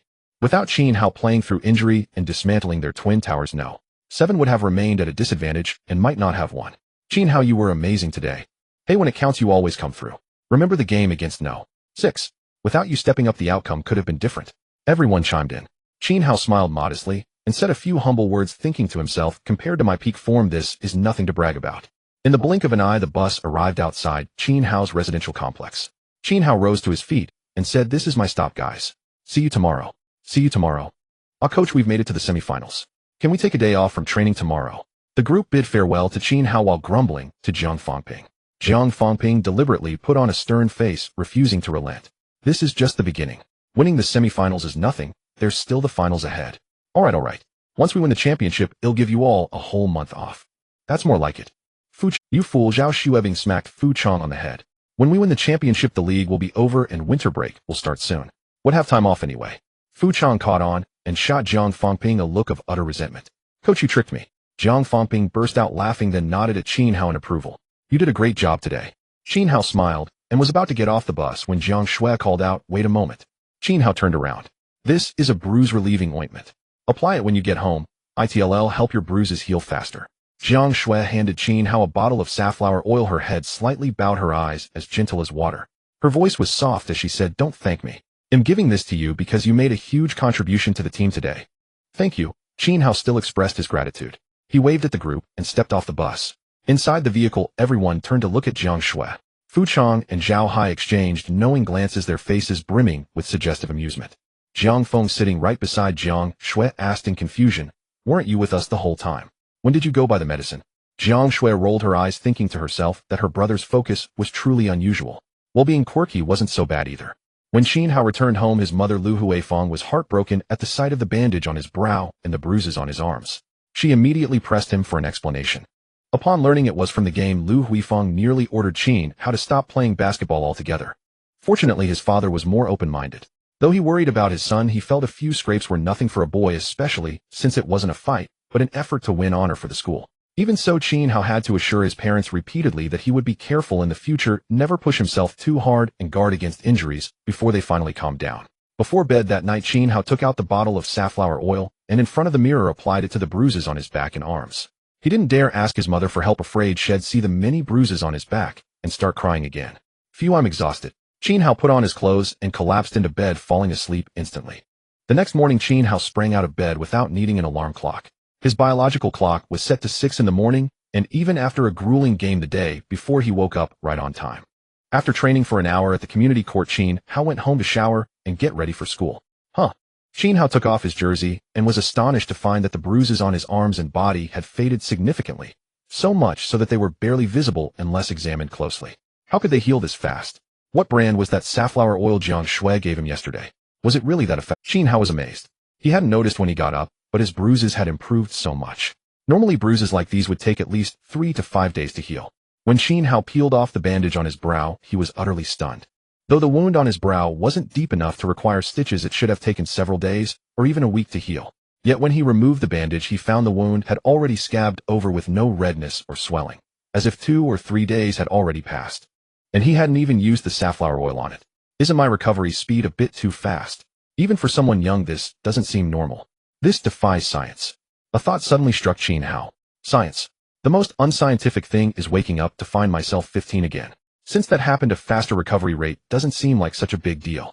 So could this accelerated healing be linked to my return to being 15? Could it be like in the movies, due to an increased metabolism? Will I age prematurely? Qin Hao jumped up as if stung by a bee, scrutinizing his face in the mirror and even checking his hair. Only then did he breathe a sigh of relief. Phew, I probably won't age early. It's been 2 months and my face is still so youthful, not a single white hair. Thank goodness. The absence of any white hair greatly boosted Qin Hao's confidence. On second thought, this didn't seem impossible. After all, far more improbable things had already happened. Recalling how had been training morning and night, plus practicing at school in the afternoons, yet still woke up full of energy after a good sleep, he felt this wasn't such a bad thing. At the very least, it allowed him to endure high-intensity training. Many players didn't lack the desire to improve or the willingness to work hard. Their bodies simply couldn't handle it. Without sufficient training, intensity improvement was naturally limited. Now I don't have to worry about that. The more Qin Hao thought about it, the more excited he grew. The biggest limitation for Asian players is physical fitness. With this recovery ability, I can sustain intense training and maybe even break through those physical constraints. Back then, Qin Hao's meteoric rise was due not only to his exceptional skills and brilliant basketball IQ, but also to his physique, which far surpassed the average person's. Yet even then, there was still a gap compared to Black and European players. That was why outsiders only said he had the potential to enter the NBA, never daring to claim he definitely would. Now with this change in his body, entering the NBA might no longer be just a possibility. Qin Hao's heart raced and his eyes blazed with fervor. As a basketball player, who wouldn't dream of making it to the NBA? It was the highest stage in world basketball, a dream countless people yearned for, but could never reach. Even including his past 20-plus years, Qin Hao had never felt so close to that dream as he did now. Perhaps dreams could truly become reality. Haha, is this an extra perk of time travel? I wonder if there are. Qin Hao cheered up and examined himself more carefully. He didn't find anything else unusual, well, not entirely. It seemed he was growing taller faster than before. In just 2 months, he was already approaching 1.75 meters. He had grown about 5 centimeters in 2 months. Qin Hao let out a gleeful squeal. Back then he had reached 1.95 meters, not short for a guard, but not particularly tall either. Now perhaps he could grow even taller. If he could surpass 2 meters, that would be fantastic. In Class 3, Grade 10 of No. 7 high school, as Qin Hao entered the classroom, he saw the chubby Peng Jun performing, surrounded by over a dozen students, both boys and girls. He was boasting in the nick of time, quick as a flash. In the blink of an eye, Qin Hao moved like a hare, effortlessly dribbling past Zhou Hongyuan from No. 4 high school and charging into the paint. Damn, are you telling a story? Qin Hao was speechless, but saw a few girls blinking excitedly, shouting, and then, what happened next? It was clear they hadn't been at the game yesterday. A male classmate interrupted sourly, I bet he got blocked. Nonsense, the chubby boy glared. Rubbish, how could Qin Hao get blocked? You weren't there, you didn't see how incredible he was, like riding on a rainbow cloud. That's Sun Wukong. Qin Hao couldn't take it anymore and shouted, Fatty, what nonsense are you spouting? Stop puffing me up with all this fluff. I oppose a personality cult. The chubby boy was stunned for a moment, then shamelessly sidled up. Hey, you're finally here. Then he whispered some girls from other classes came looking for you this morning. Some gave love letters, others brought you milk and sandwich. Don't worry, I've kept them all for you. Qin Hao rolled his eyes. Keep those for yourself and stop boasting everywhere. The way you described me was that even human. Riding a rainbow cloud. You've probably watched too many Stephen Chow movies. The chubby boy grinned. How was I boasting? You were the hero yesterday. No, now you're the hero of our no. 7 high school. Qin Hao curled his lip unimpressed. But as he walked from the school gate to the classroom, he indeed noticed the different looks in his classmates' eyes, some pointing and whispering, casting slightly admiring glances. It felt not bad. Ahem, this damn vanity. Qin Hao soon realized it wasn't just the students. Even the teachers' attitudes toward him had changed. After the first period, math teacher Mr. Liu specifically called him over, urging him to keep working hard and win a city league championship for no. 7 high school. After school that afternoon, Qin Hao arrived at the court. The coach hadn't arrived yet, but Zhang Shui was already there, flashing him a sweet smile, making Qin Hao feel the burden of fame. I just want to play basketball in peace. Guokai Zhangfeng, Zhao Xuebing, Yuan Xiaojing, Wang Qingyu, Wang Lei, and other players had already arrived and were practicing freely on the court. Scanning the area, he didn't see Fu Chong and Zhao Hai. Qin Hao asked Guokai, who snorted discontentedly, who knows where those two have run off to. When they get here, it'll give them a piece of my mind. Qin Hao thought to himself, those two were in for it. Then Qin Hao stepped onto the court, standing at the free throw line. With a flick of his wrist, the ball swished through the net. Wang Lei under the basket picked up the ball and passed it back to Qin Hao. Just as Qin Hao was about to shoot again, he noticed Wang Lei's mood seemed off. He usually wore a simple, honest smile, a bit silly but sunny. But today there was no trace of a smile on his face. Are you okay? Qin Hao asked. I'm fine. Wang Lei shook his head. That meant something was wrong. Qin Hao's mind stirred, and he understood why Wang Lei was feeling down. You think you played badly in yesterday's game? What? Wang Lei was taken aback. Oh. Qin Hao chuckled dryly and corrected himself. I mean, do you think you didn't play well yesterday, always being at a disadvantage against Chu Yin, feeling useless? This time Wang Lei didn't shake his head. He just lowered his head, looking dejected. Wang Lei had been playing well before against no. 6 high school and no. 2 high school, especially in the game against no. 2 high school, where he dominated the paint. But yesterday against no. 4 high school, he was completely suppressed by Chu Yin. He couldn't stop Chu Yin on defense, and had little impact on offense, which made him feel deeply wounded and severely damaged his confidence. Qin Hao patted Wang Lei on the arm. You really didn't play well yesterday, and it exposed some of your problems. But that game is over. What matters is moving forward, focusing on the future. Since the topic had come up, Qin Hao didn't hold back. Your strengths are your excellent physical attributes: strength, jumping ability, explosiveness. You're not inferior to Chu Yin in these areas, and you even have an advantage in speed. You're just a bit lacking in experience, and your skills are a little rough. Before, when you faced other interior players, either they weren't as tall as you, or they didn't have your physical gifts, so you always had the upper hand. But Chu Yin is taller than you, has great physical attributes, and his skills are far superior. So you ended up getting... Listening, Wang Lei nodded repeatedly, and couldn't help asking, so what should I do? Qin Hao said, from now on, work hard on honing your skills. Free throws, shooting, dribbling, passing, positioning, and even three-pointers need to be practiced. Wang Lei asked, and surprised, three-pointers too? Because in the early 2000s, even NBA big men rarely shot three-pointers, or almost had no three-point shooting ability. Influenced by the NBA, whether in the CBA, CUBA, or high school basketball, interior players were hardly ever required to shoot threes. Some extremists even forbade interior players from shooting three-pointers, considering it unprofessional, believing that big men should stick to the paint and leave the perimeter shooting to the guards. But Qin Hao knew very well that the landscape of basketball would change dramatically. When the NBA entered the small ball era, three-pointers would become increasingly important. Not only guards and forwards, but even centers would need to shoot threes. It would be an era of the decline of the traditional center. Some would lament this, but time's progress and basketball changes. Stubbornly clinging to the past and refusing to adapt to the changes of the era would only lead to elimination. In Qin Hao's memory, Wang Lei later grew to 205 centimeters. Because everyone's growth stages are different, just because Wang Lei is now over 10 centimeters taller than Qin Hao doesn't mean he'll be that much taller as an adult. With a height of 205 centimeters, playing amateur games was fine, but for professional leagues, playing the interior at that height could be a bit of a disadvantage. So Qin Hao didn't want Wang Lei to become a traditional center. Whether or not he continued playing inside, becoming more versatile would only benefit him. Back then, after graduating from university, Wang Lei went to play in a lower-tier league for a while, but quickly gave up because his skills were rough and he had little growth potential. He couldn't even make the regular rotation on the team. Flashes of memories surfaced in Qin Hao's mind, tinged with regret. With Wang Lei's physical talent, it was a real pity. Back then in the No. 7 high school team, Qin Hao and Wang Lei had the most talent. But in the end, Qin Hao became a professional player, while Wang Lei never made it onto the professional path. It was a great shame. In truth, Qin Hao had long wished to speak with Wang Lei, yet he had never found the right moment. Mere words alone might not yield much effect given the prevailing style of basketball, where interior players are not expected to possess exceptional dribbling skills nor the ability to drive or shoot three-pointers. With just a few sentences from him, Wang Lei might not take it to heart. Now, however, presented a golden opportunity. After yesterday's game, Wang Lei should have recognized his own shortcomings. Qin Hao's words could now penetrate his mind and perhaps even spur him into action. After all, Wang Lei was only 15, still unshaped. In a few years, he might transform into an entirely... By then, perhaps Wang Lei's life would take a different course. Qin Hao, Wang Lei called out, noticing his sudden distraction. Oh. Qin Hao snapped back from his reverie and resumed the topic. Right, you need to practice three-pointers too. You might think that as an interior player you don't need to shoot threes or invest much effort in dribbling and driving. But let me tell you that mindset is flawed. He paused then asked, do you love basketball? Without a moment's hesitation, Wang Lei replied, yes. Have you ever considered making basketball your career, becoming a professional player? Huh. Wang Lei's mouth fell open, stunned. After a long pause, he scratched his head and offered a shy smile. When I watch NBA games on TV, I've fantasized about it, but that's just daydreaming. It doesn't count. Becoming a pro player feels way too far from me. Qin Hao chuckled. If a man has no dreams, what's the difference between him and a salted fish? Becoming a pro is indeed tough, but with your physical gifts, it's not impossible. You should count yourself lucky. You have this height and outstanding athleticism.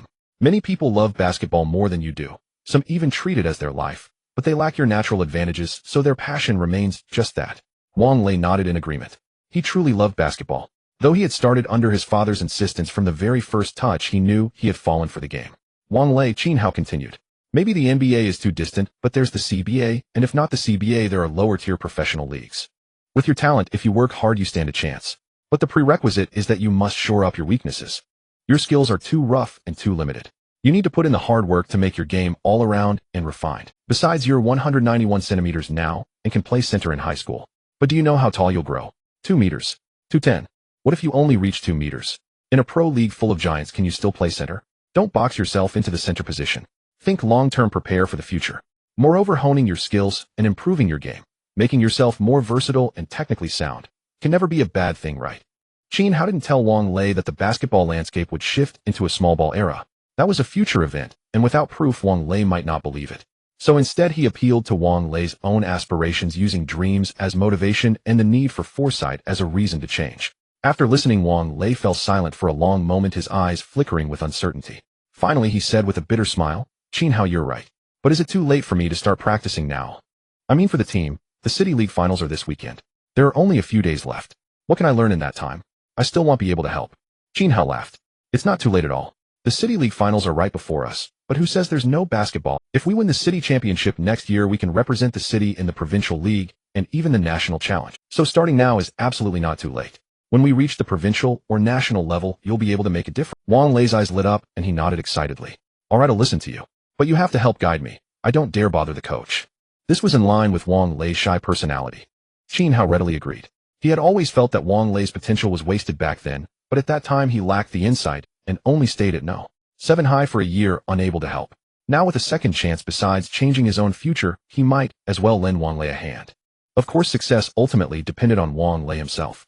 Qin Hao could only do so much. This conversation brought them closer, deepening their bond. Wang Lei grabbed Qin Hao, eager to learn, and Qin Hao didn't hold back. He wasn't worried about leading him astray. With his own skill level guiding Wang Lei was more than sufficient. Start with dribbling. First, pay attention to your form. Proper technique is the foundation of good play. Your ball handling is weak. You need more practice. Just keep playing with the ball whenever you can. Hey, your movements are too stiff. Basketball is about skill, not just brute force. I suggest you try yoga. I've heard it helps. What's yoga? Never mind, we'll talk about that later. As they practiced, Fu Chong and Zhao Hai came running back, panting and looking disheveled. Qin Hao found it odd, wondering if the two had skipped practice to play online games. Get over here, Wakai barked, summoning Fu Chong and Zhao Hai. Where have you two been? Don't you know we have Pant. Fu Chong gasped for air. We know. That's why we hurried back. Exactly, Zhao Hai chimed in. Besides, the time we spent was for the team. Wakai scoffed in disbelief. For the team? Then tell me, what did you do? How was it for the team? After catching their breath, Fu Chong and Zhao Hai exchanged a glance. Fu Chong spoke up, Captain, we went to No. 3 high school and sneaked into their gym to spy on their training. Know your enemy, know yourself, and you'll win 100 battles. Right, Zhao Hai interrupted eagerly. We were scouting for the team. We almost got caught by their people. Jiang Shui, who was drinking water, spat it out with a laugh. She quickly covered her face to hide her unladylike. Guokai's face darkened, looking at Fu Chang and then at Zhao Hai. Qin Hao was caught between laughter and tears. What the hell is this? Spying. Did you two wander into the wrong movie set? You should be in a spy thriller. Oh, and you almost got caught by No. Freeze people. No. 3 High School was a behemoth in Yuyang City. Last year they defeated No. 4 High School to claim the city championship. This year they had swept through every round from the first to the finals, breaking through all obstacles with unstoppable momentum, winning almost every match by over 10 or even 20 points. No matter which team they faced, they achieved a resounding victory. Of course, like other schools, No. 3 High School had undergone some roster changes due to the graduation of senior students. Since the City League matches were held on weekends all on the same day, but in different gymnasiums, players could not watch other teams' games unless they had been eliminated, like with Xiaojun from No. 6 High School. No. 7 High School had no way to watch No. 3 High School's games, and their understanding of No. 3 High School was still based on last year's performance. That was why Fu Chang and Zhao Hai had thought of reconnaissance. Although the operation was indeed a bit underhanded, their intentions were purely for the team. Guokai glared at them fiercely and asked, "How strong is No. 3 High School?" Heh. Fu Chang's spirits lifted, but then he suddenly turned dejected and replied with a bitter face, "Just one word: strong." "Very strong," Zhao Hai added. Qin Hao was not surprised by this. Back when he led No. 7 High School all the way to the finals, they had faced No. 3 High School. Having directly competed against them, he was well aware of their strength. In that final match, No. 7 High School had won, but it was a somewhat lucky victory. During the third quarter, No. 3 High School's ace player Tu Lei accidentally sprained his ankle while driving to the basket and had to leave the game. With their ace player missing and Qin Hao of No. 7 High School erupting in full force, No. 7 High School narrowly defeated No. 3 High School. That game was also Qin Hao's best performance since joining No. 7 High School, solidifying his position on the team and making him their ace player. But if Tu Lei hadn't been injured, the outcome might have been different. Of course, No. 3 High School is strong. Tu Lei's skills are among the best in Yuyang, probably even in the top 10 of the entire province, Qin Hao mused. Moreover, No. 3 High School's strength isn't just Tu Lei. They are a very cohesive team with every position well balanced and almost no weaknesses. Having almost no weaknesses alone was enough to demonstrate the power of No. 3 High School. This was a high school league after all. The players were high school students, still immature, and talent was limited. Many schools barely managed to fill a 12-man roster with players of varying skill levels. Even strong teams like No. 4 High School had weaknesses. For instance, their perimeter game lagged far behind their twin towers in the paint, which was why No. 7 High School had managed to beat them. Yet No. 3 High School had almost no weaknesses. Both their perimeter and interior play were formidable, a rarity among high school teams. Furthermore, thanks to the balance across all positions, they could execute many tactics effectively, giving them a high level of technical and tactical proficiency. Thus, even with No. 7 High School's current strong lineup, Qin Hao dared not take the finals lightly. As Fu Chang and Zhao Hai had said, No. 3 High School was strong, very strong. How exactly are they strong? Guokai asked with a frown.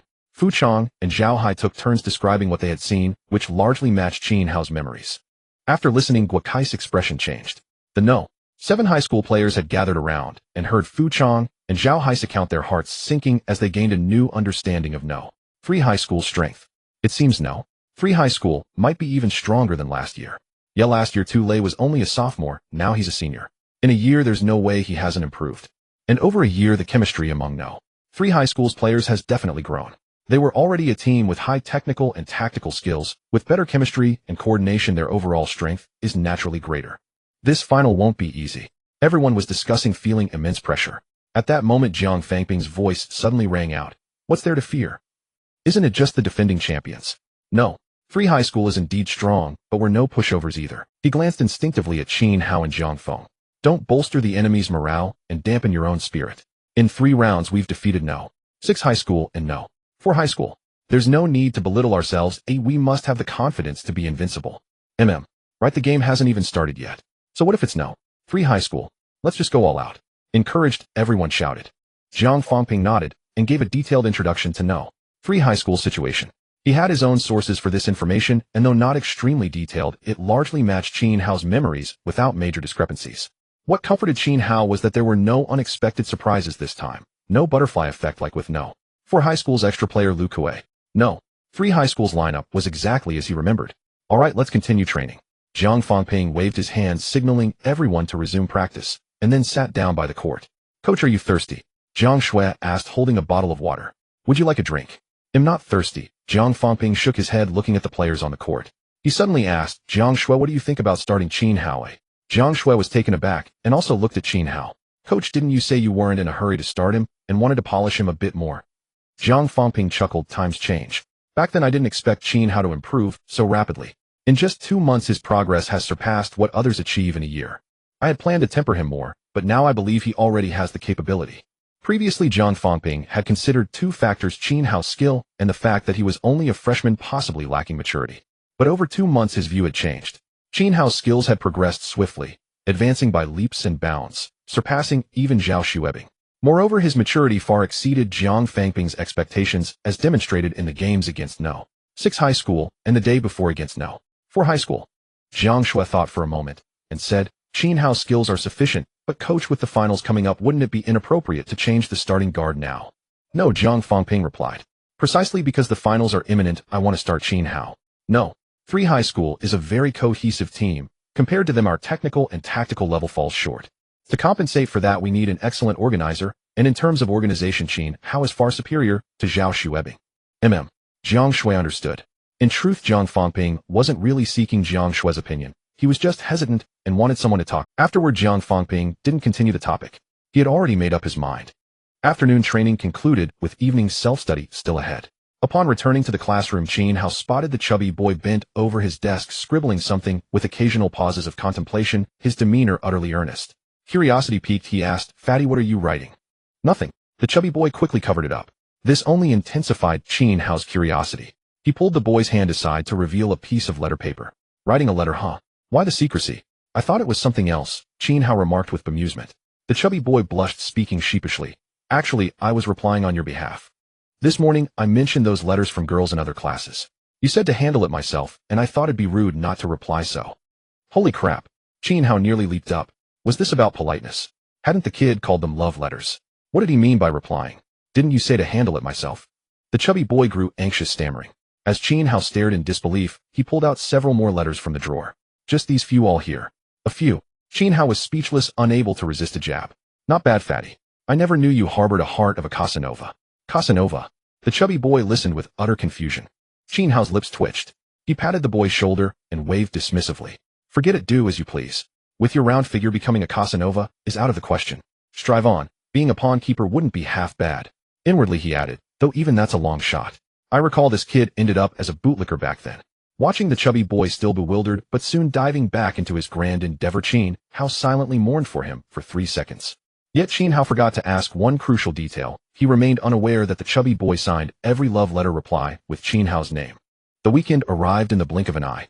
Though today marked the City League Finals, Qin Hao didn't skip his morning training. In fact, he added 15 extra minutes. Ever since realizing his body was somewhat extraordinary, Qin Hao began testing his physical condition methodically. He recorded the fading of his bruises and the healing of his brow bone wound, noting the time, while gradually increasing his training load to see if his recovery had a limit. After a few days, Qin Hao had gleaned some insights. The bruises healed fastest, vanishing almost entirely in just 2 days. The brow wound took a bit longer, but only 3 days. Previously, he trained for an hour each morning and evening, plus school sessions in the afternoon. With school constraints, he couldn't extend the time, only intensify the effort for testing. First, he raised the intensity by a quarter, finding his body still coped, bouncing back fully after a night's sleep. Then he increased it by a third. At that point, he felt slight strain. Partly because he was only 15 and still growing, partly because the heightened intensity demanded more energy, making full overnight recovery difficult. In truth, Qin Hao's previous training volume was already high, far exceeding that of his teammates. With lead weights strapped on almost all day, his overall intensity was at least 2 or 3 times theirs. Adding a third more pushed it to a level that would challenge even an adult. Thus, Qin Hao decided to stick with a quarter increase for now, planning to gradually raise it as he grew older, allowing his body to adapt gradually and avoid major issues. Huff. Qin Hao stopped and packed up to head home. By 3 in the afternoon, he arrived at school, rendezvoused with his teammates, and they set off for No. 2 High School for the City League Finals, still held at that venue. Meanwhile, many students also flocked to No. 2 High School. The campus entrance buzzed with activity as crowds streamed into the basketball gym, including some adults. To ensure safety, the school increased the number of guards. All entering students had to show their student IDs, while adults needed identification and registration.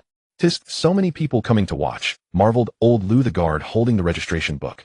Dozens of adults. What do they have so much free time for? Maybe their parents, chuckled old son, another guard. Besides, can adults like basketball? My son loves it. I don't get the appeal, but everyone has their hobbies, right? True, old Lou agreed with a smile.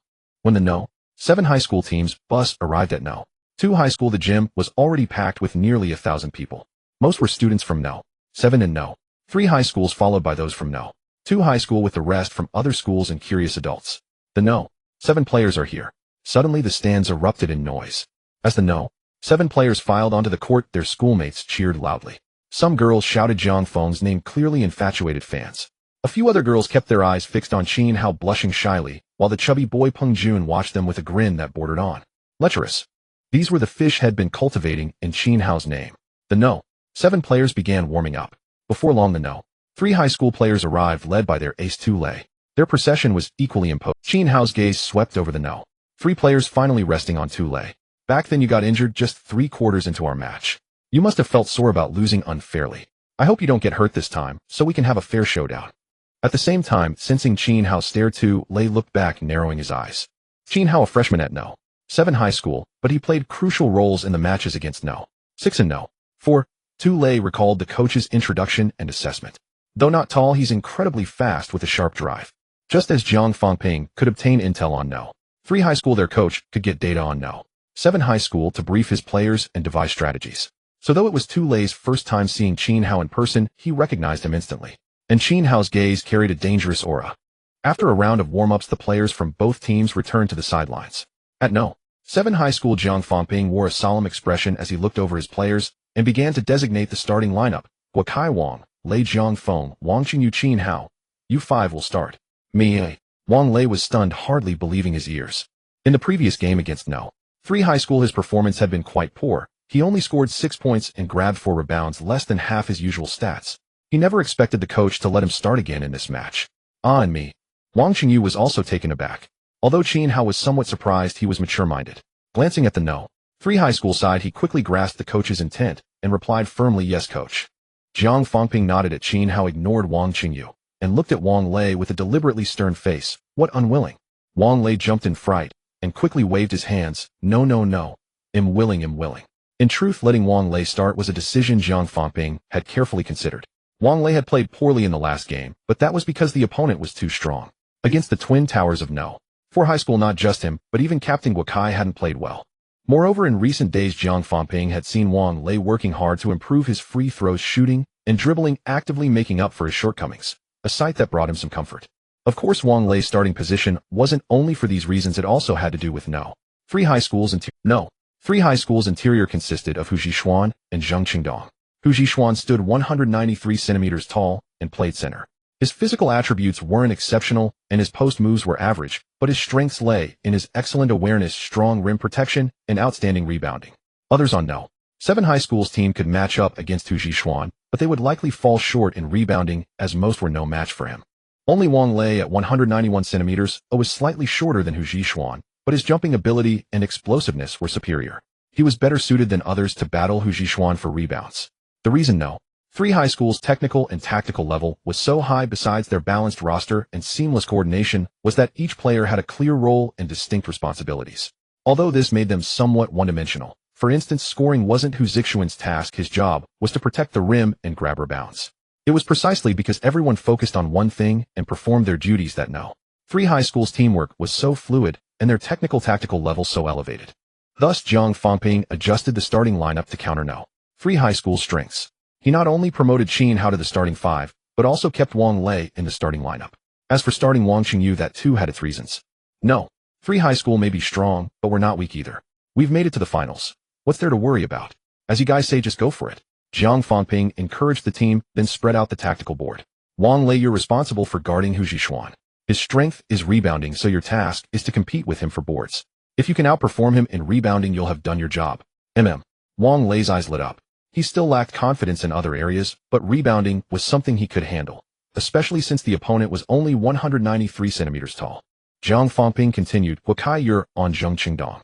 Actually, his style is somewhat similar to yours. You don't have to shut him down completely, it's fine if he scores as long as you answer back and get the points back. Guokai nodded, indicating he understood. Jiang Feng, you're guarding Qinshan. Stay tight on him. His 3-point shooting is very accurate. Jiang Fengping went on with the assignments. Wang Qingyu, you're responsible for defending Tu Lei. I don't need to tell you how skilled Tu Lei is, but you must do your best to contain him, understand? Understood. Wang Qingyu forced a bitter smile. Tu Lei of No. 3 High School was one of the top players in Yuyang City's high school basketball scene, with extraordinary scoring ability. He had once dropped 43 points in a single game. Facing him, Wang Qingyu felt immense pressure. In truth, Zhang Fangping knew that Wang Qingyu would likely fail to stop Tu Lei. But defending Tu Lei was bound to be a physically demanding task that would drain a lot of energy. That's why he didn't start Yuan Xiaojing or assign Jiang Feng to guard Tu Lei, opting instead for Wang Qingyu. If Jiang Feng or Yuan Xiaojing were tasked with defending him, they would expend too much energy on defense. What would that leave for offense?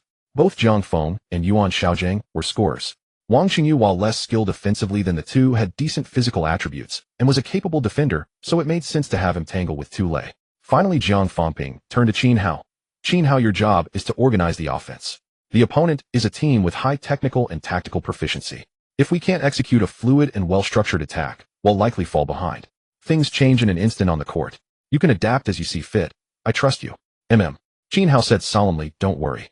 Then Zhang Fangping added a few more words of instruction, clapped his hands, and said, the championship is just one step away. We must give it our all in today's game. There's no room for defeat, only victory. Yes. No. 7 High School will win. The players roared in unison. Not far away at No. 3 High School's rest area, a group of players gathered around their coach Jiang Yang. Jiang Yang said in a low voice, Hu Jishuan Zheng Qingdong Qinshen Tu Lei Meng Hao. You 5 are starting as usual. There was no surprise here. Unlike No. 7 High School, No. 3 High School emphasized teamwork and had a fixed lineup and tactical system. Randomly changing the starting 5 was out of the question, as it would disrupt the system. Moreover, since No. 3 High School was well balanced in every position, this starting lineup could handle any opponent, so there was no need for adjustments. It was precisely for this reason that Zhang Fangping had been so detailed in his planning.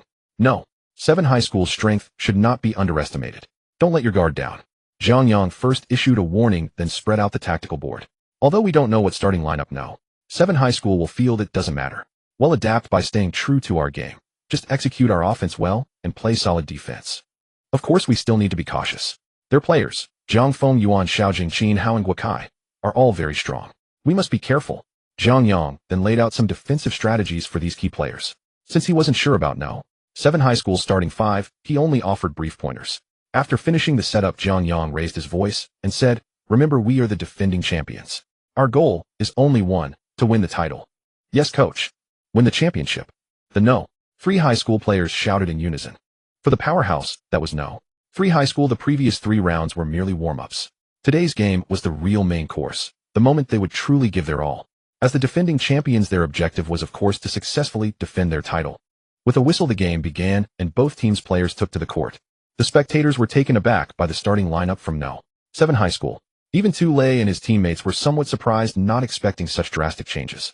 Not only were Wang Lei and Qin Hao promoted to starters, but Wang Qingyu also made the starting 5, while Yuan Xiaojing, known as No. 7 High's top scorer, was relegated to the bench. Tu Lei, possessing not only outstanding physical attributes and comprehensive skills, but also considerable experience and basketball IQ, quickly grasped the situation after a moment's thought. He turned to his teammates and instructed No. 7 High sent Wang Lei out to grab rebounds. He'll likely be matched up against Jishuan. He has excellent jumping ability and explosive power, so you need to focus on boxing him out. Hu Jishuan nodded. Meng Hao. Tu Lei continued. Qin Hao's strength lies in his speed and sharp penetration, Tu Lei added. In the semifinals against No. 4 High, I heard it was his incisive drives that dismantled their twin towers, allowing No.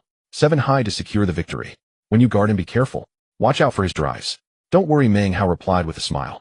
In truth, Meng Hao, much like Qin Hao, was renowned for his speed and penetrating ability. So facing Qin Hao didn't particularly worry him. If anything, he felt a sense of anticipation. After giving his instructions, Tu Lei finally turned his gaze to Wang Qingyu, a cold smirk curling at the corner of his mouth. Thinking they could wear me down with Wang Qingyu. How naive. The referee tossed the ball into the air. Wang Lei and Hu Jishuan leaped almost simultaneously, but Wang Lei's superior explosiveness and quicker lift allowed him to touch the ball, first tipping it to the backcourt. Qin Hao caught the ball and saw that No. 3 High had already completed their defensive retreat, so he remained composed. As he advanced to the front court, everything was as the coach had predicted. Wang Lei was matched against Hu Jishuan, Guokai against Zheng Qingdong, Jiang Feng against Qinshin, Tu Lei against Wang Qingyu, and Meng Hao stood before him, smirking coldly, taunting, I hear your drives are sharp. Coincidentally, so are mine. Want to see who's better? Qin Hao sneered in reply, better not. You're no match for me. Meng Hao snorted, we'll only know who's stronger after we compete. What's the matter, scared? The childish and crude provocation made Qin Hao chuckle. He saw through Meng Hao's little scheme. It was merely an attempt to provoke him in a driving which played right into No. Three High's hands.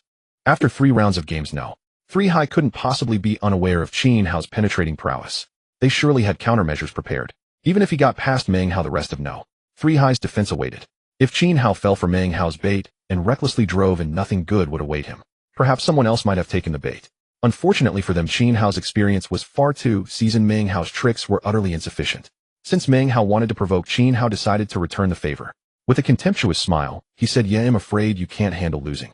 What if you start crying?" "You." Meng Hao felt his temper flare. But Qin Hao simply ignored him, not even sparing a glance. He called for a screen, and Wang Lei came up. Qin Hao seized the opportunity to shake off Meng Hao, moving to the right, then signaled to Jiang Feng. During the past 2 months of regular training at No. 7 High, Qin Hao had often been grouped with Jiang Feng and Wang Lei for intra-squad scrimmages. All 3 were freshmen, having bonded during the school team tryouts. Over 2 months, their chemistry had far surpassed that of the others. Seeing Qin Hao's gesture, Wang Lei and Jiang Feng knew exactly what to do. As Qin Hao moved to the right, Wang Lei began cutting to the basket, the roll and the pick and roll. The pick and roll essentially consists of 2 actions, the pick and the roll. The pick is when the center moves up to the perimeter, setting a screen sideways for the guard to block the defender, allowing the guard to shake free. The roll means that after setting the screen, the center must not stand still, but immediately cut toward the basket. When the center moves up to set a pick, a situation arises.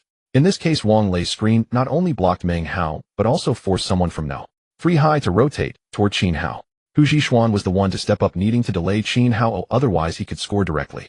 Meanwhile, Meng Hao was navigating around Wang Lei to chase Qin Hao. Thus, both Meng Hao and Hu Jixuan's attention was fixed on Qin Hao, creating a scoring opportunity for Wang Lei as he cut to the basket. However, this was merely a basic pick-and-roll tactic.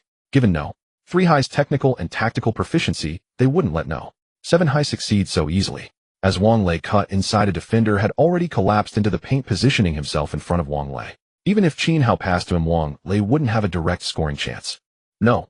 3 High's defense is indeed tight, Qin Hao thought to himself. He then whipped the ball away, not to Wang Lei, but toward the top of the 3-point arc. With Qin Hao moving right and Wang Lei cutting to the basket, the defender at the top of the arc was completely drawn away, leaving an open space. Jiang Feng executed a backdoor cut, shaking off the closely guarding Chen Shun, and sprinted to the 3-point line at the top of the arc. The ball arrived just as he did. Jiang Feng raised the ball, and Chen Shun, chasing from behind, panicked, instinctively lunging toward Jiang Feng to block the 3-point attempt. But Jiang Feng was prepared. He didn't shoot immediately.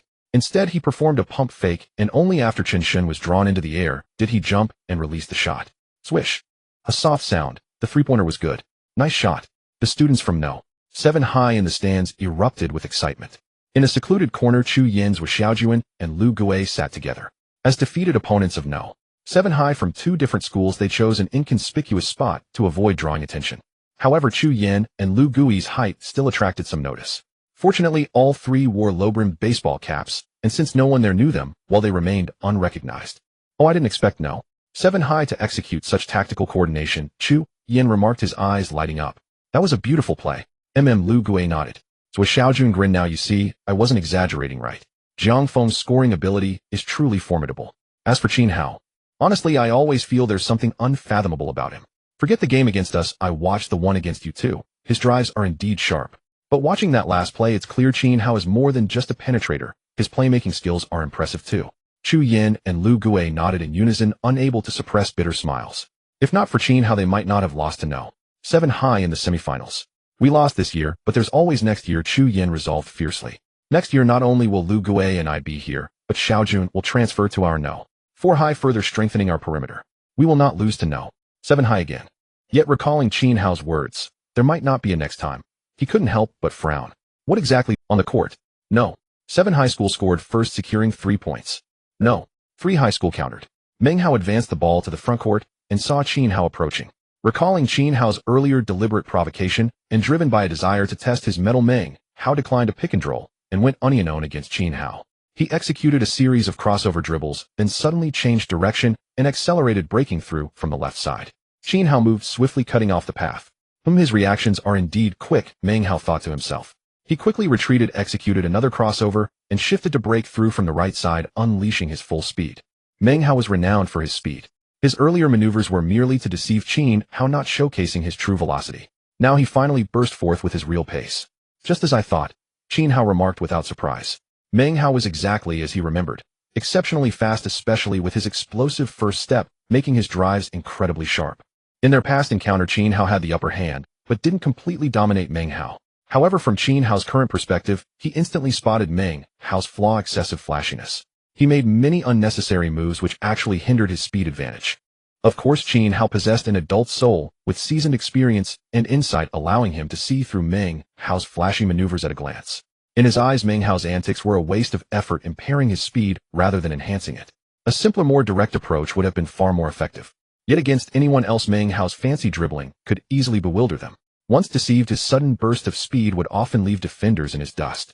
This was why Meng Hao, having only faced peers lacking experience, believed his flashy dribbling combined with speed was the perfect pairing. Repeatedly blowing past defenders seemed to prove him right. Too bad you're up against me, Qin Hao thought, having long seen through Meng Hao's intentions. He held back some energy, took a half step back, and shifted to the left.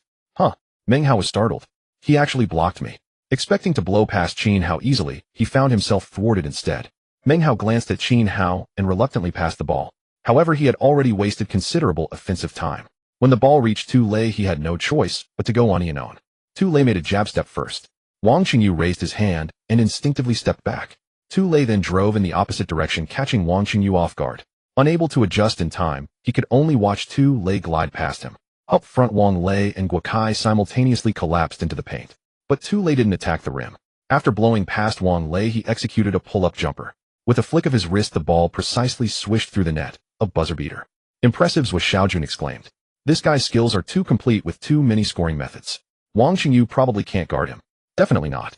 They're not on the same level as players. Chu Yin shook his head. But the No. 7 high school coach never expected Wang Qingyu to stop Tu Lei. True enough, was Xiaojun nodded. Lu Gui looked bewildered, staring at Chu Yin in confusion. Eating so much, why does he grow only fat and not brains? Chu Yin shot Lu Gui a disdainful glance, but still explained to him.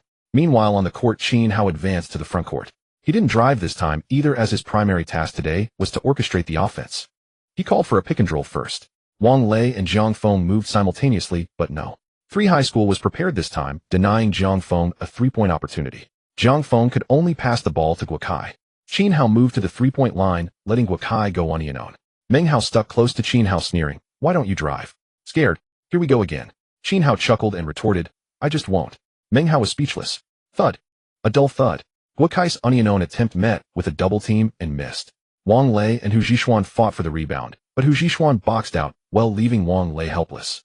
Hu Jixuan grabbed the rebound, glanced at Wang Lei, and thought, what's the use of jumping high? Rebounding isn't about vertical leap, it's about technique. No. 3 High School attacked. Meng Hao reached the front court, and Qin Hao approached with a smug expression, provoking him. "Come on, I'll give you another chance. Try to drive past me. If you succeed, I'll take your surname." "You said it," Meng Hao blurted out before realizing, then fumed. "You're messing with me. Isn't it obvious? Just figured it out." Qin Hao spread his hands. Still a teenager, Meng Hao couldn't handle such provocation. Gritting his teeth, he lowered his center of gravity and launched a flurry of flashy moves. The ball danced between his hands, looking incredibly cool, drawing cheers from the audience. Qin Hao stood there motionless, not even extending a hand. This gave Meng Hao a sense of defeat. Was his deception that ineffective? Why wasn't this guy falling for it? His heart ached, knowing he had to rely on speed. He immediately executed a crossover and accelerated, aiming to blow past Qin Hao. Whoosh. Meng Hao drove past Qin Hao, but a feeling of unreality lingered. How was it so easy? The next moment, Meng Hao understood. 2 towering figures, Wang Lei and Guokai, loomed ahead, while Qin Hao closed in from behind, forming a triple team. "Oh no, I'm trapped." Panicked Meng Hao tried to pass, but the trio sealed off all passing lanes. Any pass risked an interception. Forced to shoot, he faced 2 mountains blocking the sky and sun. Thud. The shot clanked off the rim. "Too bad, almost blocked it," Wang Lei lamented. But at least Meng Hao missed. He grabbed the rebound and passed to Qin Hao. On the sidelines, No. 3 High School's coach, Zhang Yang, snorted darkly. Though he couldn't hear the exchange, he clearly saw the process and guessed Meng Hao had been provoked by Qin Hao. But that was even more unforgivable. A senior player, a point guard for so long, should know that calmness is paramount on the court. Losing composure over a few words from a freshman was utterly inexcusable. Tu Lei frowned while retreating on defense, puzzled by Meng Hao's recent choices. "We're a team that emphasizes teamwork. Why drive every time you reach the front court?" "Meng Hao, what are you doing?" Tu Lei shouted. "You're the point guard. Don't just hold the ball and go unyielding. Pass." "Oh." Snapped back to reality, Meng Hao calmed down, his face flushed with shame. He had intended to provoke Qin Hao, a freshman prone to impulsiveness, but instead he himself had lost his cool after a few words. No. 7 High School charged in. Qin Hao glanced at Meng Hao, noticing he seemed to have calmed down, feeling a bit regretful, but not too surprised. "No. 3 High School was a system-oriented team. Like the San Antonio Spurs in the NBA, such teams rarely have impulsive players because the coach's primary demand is composure. Only with a cool head can one execute tactical plays effectively. Meng Hao was also watching Qin Hao. Having suffered a loss, he dared not provoke Qin Hao again, but inwardly, he couldn't help seething. If you don't even dare to drive, I still don't believe you're really that strong. No. 3 High School's defense was exceptionally disciplined, with high tactical execution. This was evident not only in their offense, but also in their defense handling pick and rolls adeptly. No. 7 High School passed the ball 2 or 3 times, but found no opportunity. Qin Hao shook his head, signaling the others to spread out, and let Zhang Feng go on his own. Zhang Feng held the ball beyond the three-point line, facing Chun Shin of No. 3 High School. Chun Shin spread his arms, eyes fixed on Zhang Feng's shoulders. Suddenly Zhang Feng made a jab step, his shoulders shifting accordingly. Left. Chun Shin thought, instinctively moving his feet. The next moment he realized he had been deceived. Zhang Feng didn't drive left, instead, he went right, slapping the ball to the floor and accelerating. His speed was impressive, though not as fast as Qin Hao's. It was remarkable for someone 190 centimeters tall. With a whoosh, Zhang Feng blew past Chun Shin, but No. 3 High School's interior defense reacted, immediately collapsing and stepping up to delay him. Yet Zhang Feng didn't stop. He charged straight at the defender, halting just before impact, clutching the ball, leaping sideways to evade, and sending the ball toward the rim with his right hand. Swish! A layup found its mark. Tu Lei stared at Zhang Feng, his pupils contracting. Thereafter the two sides traded blows, and half a quarter passed quickly. Under Qin Hao's orchestration and Zhang Feng's stellar performance, No. 7 High School scored 12 points in total. No. 3 High School, relying on their collective coordination and Tu Lei's display, garnered 14 points, leading No. 7 High School by 2. On the court, Tu Lei received the ball. He feigned a drive to the right, and as Wang Qingyu instinctively shifted left, Tu Lei executed a step back, pulling the ball back beyond the three-point line. Oh no, he's going for a three. Wang Qingyu panicked, lunging forward. But at that moment, Tu Lei lowered his center of gravity, re-accelerated, and blew past Wang Qingyu in one stride. Wang Qingyu was completely beaten up. By the time he turned around, he saw Tu Lei finishing a layup. The score was 1-6-1-2. BZZZ. Zhang Fangping called a timeout. As the players gathered on the sidelines, Zhang Fangping clapped his hands and unfolded the tactical board. No. 3 High School's overall strength is indeed formidable. Tight defense, and there's Tu Lei. At the mention of Tu Lei, Wang Qingyu smiled bitterly. He truly couldn't guard Tu Lei. Zhang Fangping glanced at him and said, "I'm not blaming you. It's okay if you can't stop him. Tu Lei is indeed strong. Just do your best." With that, Zhang Fangping turned to Qin Hao. "You didn't take any shots these past minutes. You were observing the opponent, right? Any insights?" During those minutes, Qin Hao had refrained from driving or shooting, focusing on organizing the offense. Zhang Fangping knew he was sizing up the opponent, planning before acting. Qin Hao nodded. "No. 3 High School is indeed strong in defense and in offense. Every position is balanced with clear roles and coordinated movements. Their defense has almost no flaws. So there's no clever way to crack their defense. We have to rely on sheer skill." Everyone nodded in agreement. Zhang Fangping then asked, "And their offense?" That was precisely what Qin Hao wanted to address. "From my observations, though, No. 3 High School emphasizes teamwork and tactics in offense. Many of their plays depend on Tu Lei as the starting point. So if we can contain Tu Lei, we can stifle No. 3 High School's entire offense." Hearing the first part, everyone's eyes lit up, but at the latter part, they could only wryly smile. Easier said than done. How could containing Tu Lei be that simple? Zhang Fangping nodded in agreement. That is indeed a breakthrough. Only by limiting Tu Lei can we disrupt No. 3 High School's system. Otherwise, no matter which player we target, as long as Tu Lei is on the court, their system remains intact. Having said that, Zhang Fangping shot Qin Hao a deep look, his inner astonishment beyond words. Previously, he had planned to let Wang Qingyu wear down Tu Lei, knowing Wang couldn't stop him, thinking it better to let Tu Lei score alone than let No. 3 High School erupt from multiple points. But now he realized that very notion was flawed. In No. 3 High School's system, Tu Lei was the linchpin. Once he got going, the other players would shine.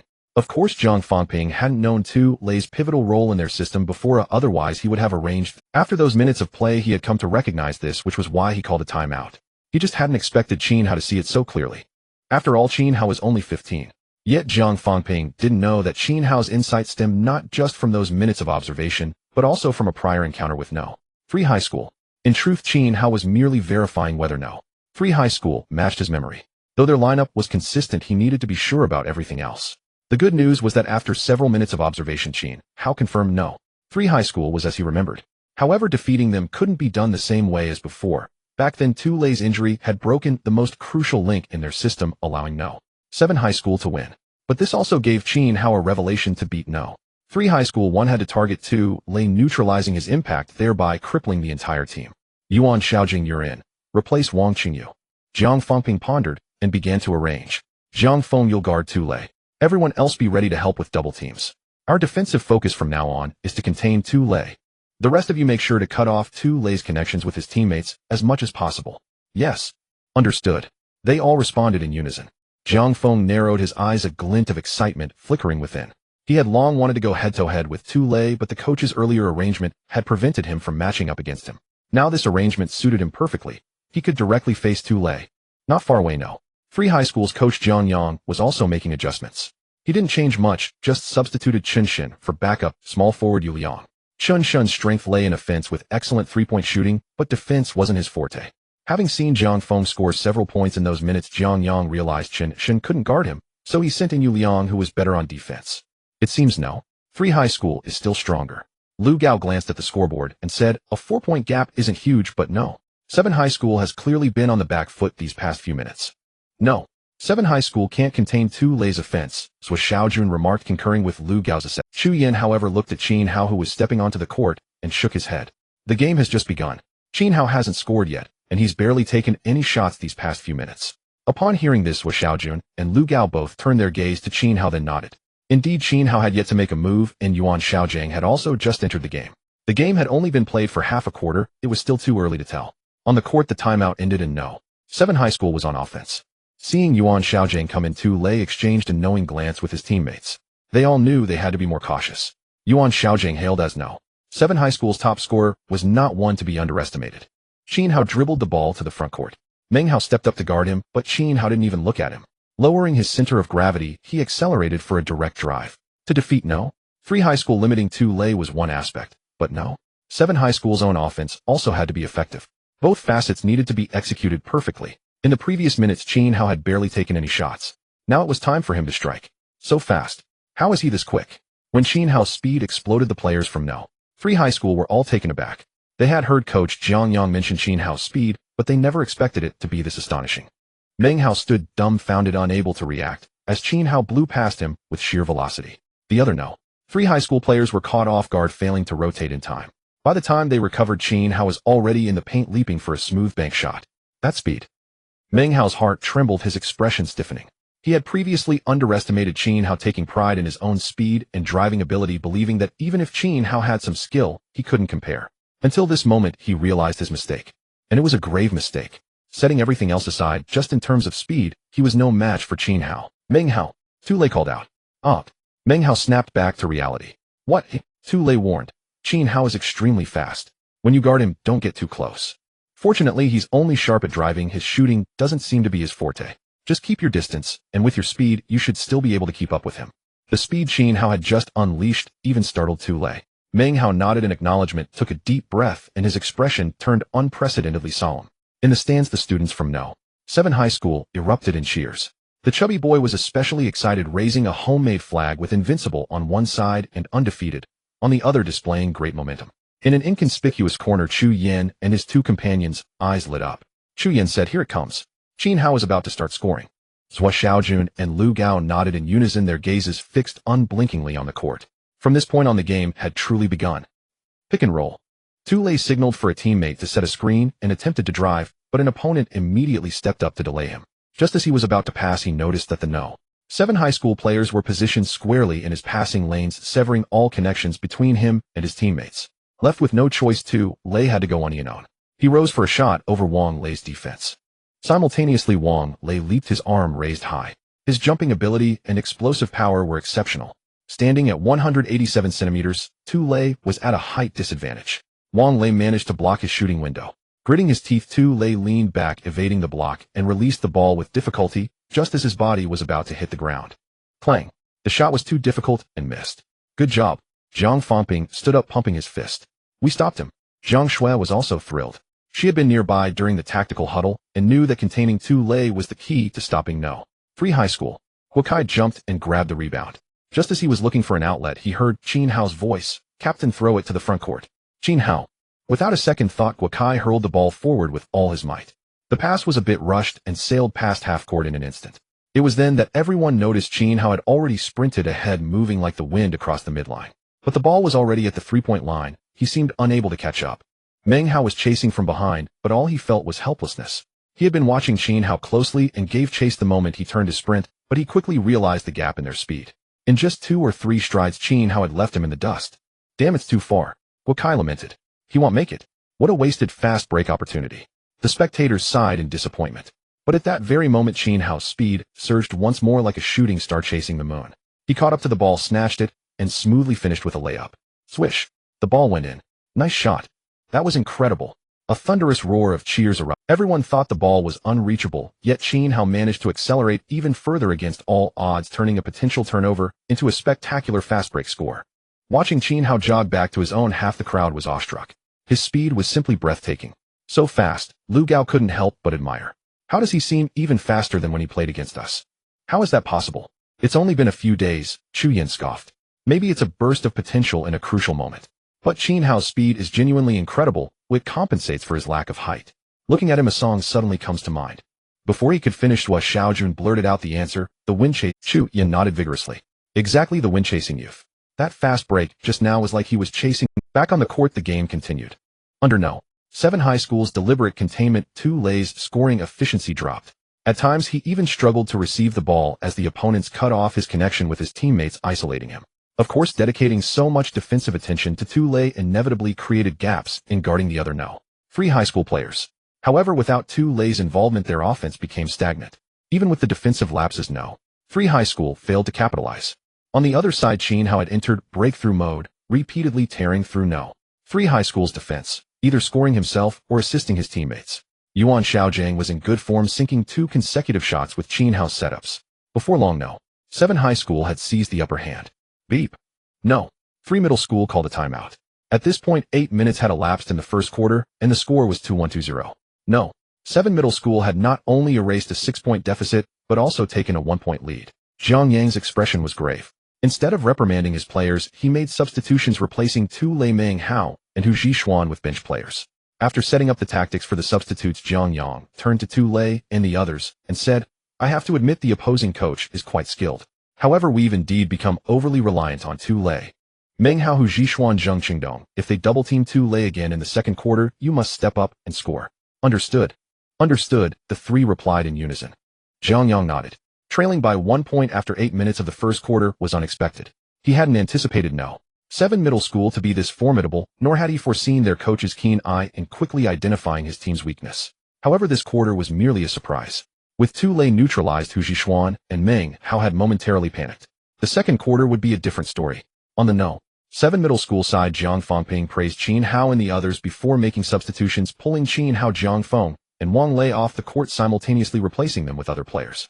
Yuan Xiaojing and Guokai remained on the floor. With 2 minutes left in the first quarter, No. 3 Middle School scored first after the timeout. Through a series of continuous passes, they exploited a momentary lapse in No. 7 Middle School's defense, allowing substitute player Yu Liang to hit a mid-range shot. No. 7 Middle School countered, passing the ball to Wang Qingyu. His 3-point attempt missed, and the opponent launched a fast break, executing a dizzying sequence of passes. After several passes, No. 7 Middle School's defense crumbled, allowing the opponent to drive into the paint. Guokai leaped for a block, but was called for a foul. Watching the No. 3 Middle School players step to the free throw line, Jiang Fangping frowned. No wonder they're the defending champions. Their depth is remarkable. Even their bench players possess such high technical and tactical proficiency. In terms of lineup, No. 7 Middle School had Guokai, Yuan Xiaojing, Wang Qingyu, and others, essentially last year's starting 5. They should have had the upper hand against No. 3 Middle School's substitutes. Yet No. 3 Middle School's bench displayed impressive technical and tactical skills and seamless coordination, which momentarily overwhelmed No. 7 Middle School's defense. Fortunately, on the transition, Yuan Xiaojing drew the defense and dished to Guokai. The veteran duo executed a play with Guokai sinking a jump shot. Neither team scored again until the end of the first quarter. The score stood at 2-4-2-3 with No. 3 Middle School leading by 1. As expected of No. 3 Middle School, even their bench is this strong. Chu Yan's expression turned somber. He couldn't help but wonder if they hadn't lost to No. 7 Middle School in the semifinals and had made it to the finals against No. 3 Middle School, could they have won? He shook his head. Though reluctant to admit it, the answer was undoubtedly no. No. 7 Middle School is playing quite well. To be this competitive against No. 3 Middle School is honestly surprising. Zhou Xiaojun also spoke. Based on the first quarter, the two teams were evenly matched, with neither gaining a significant advantage.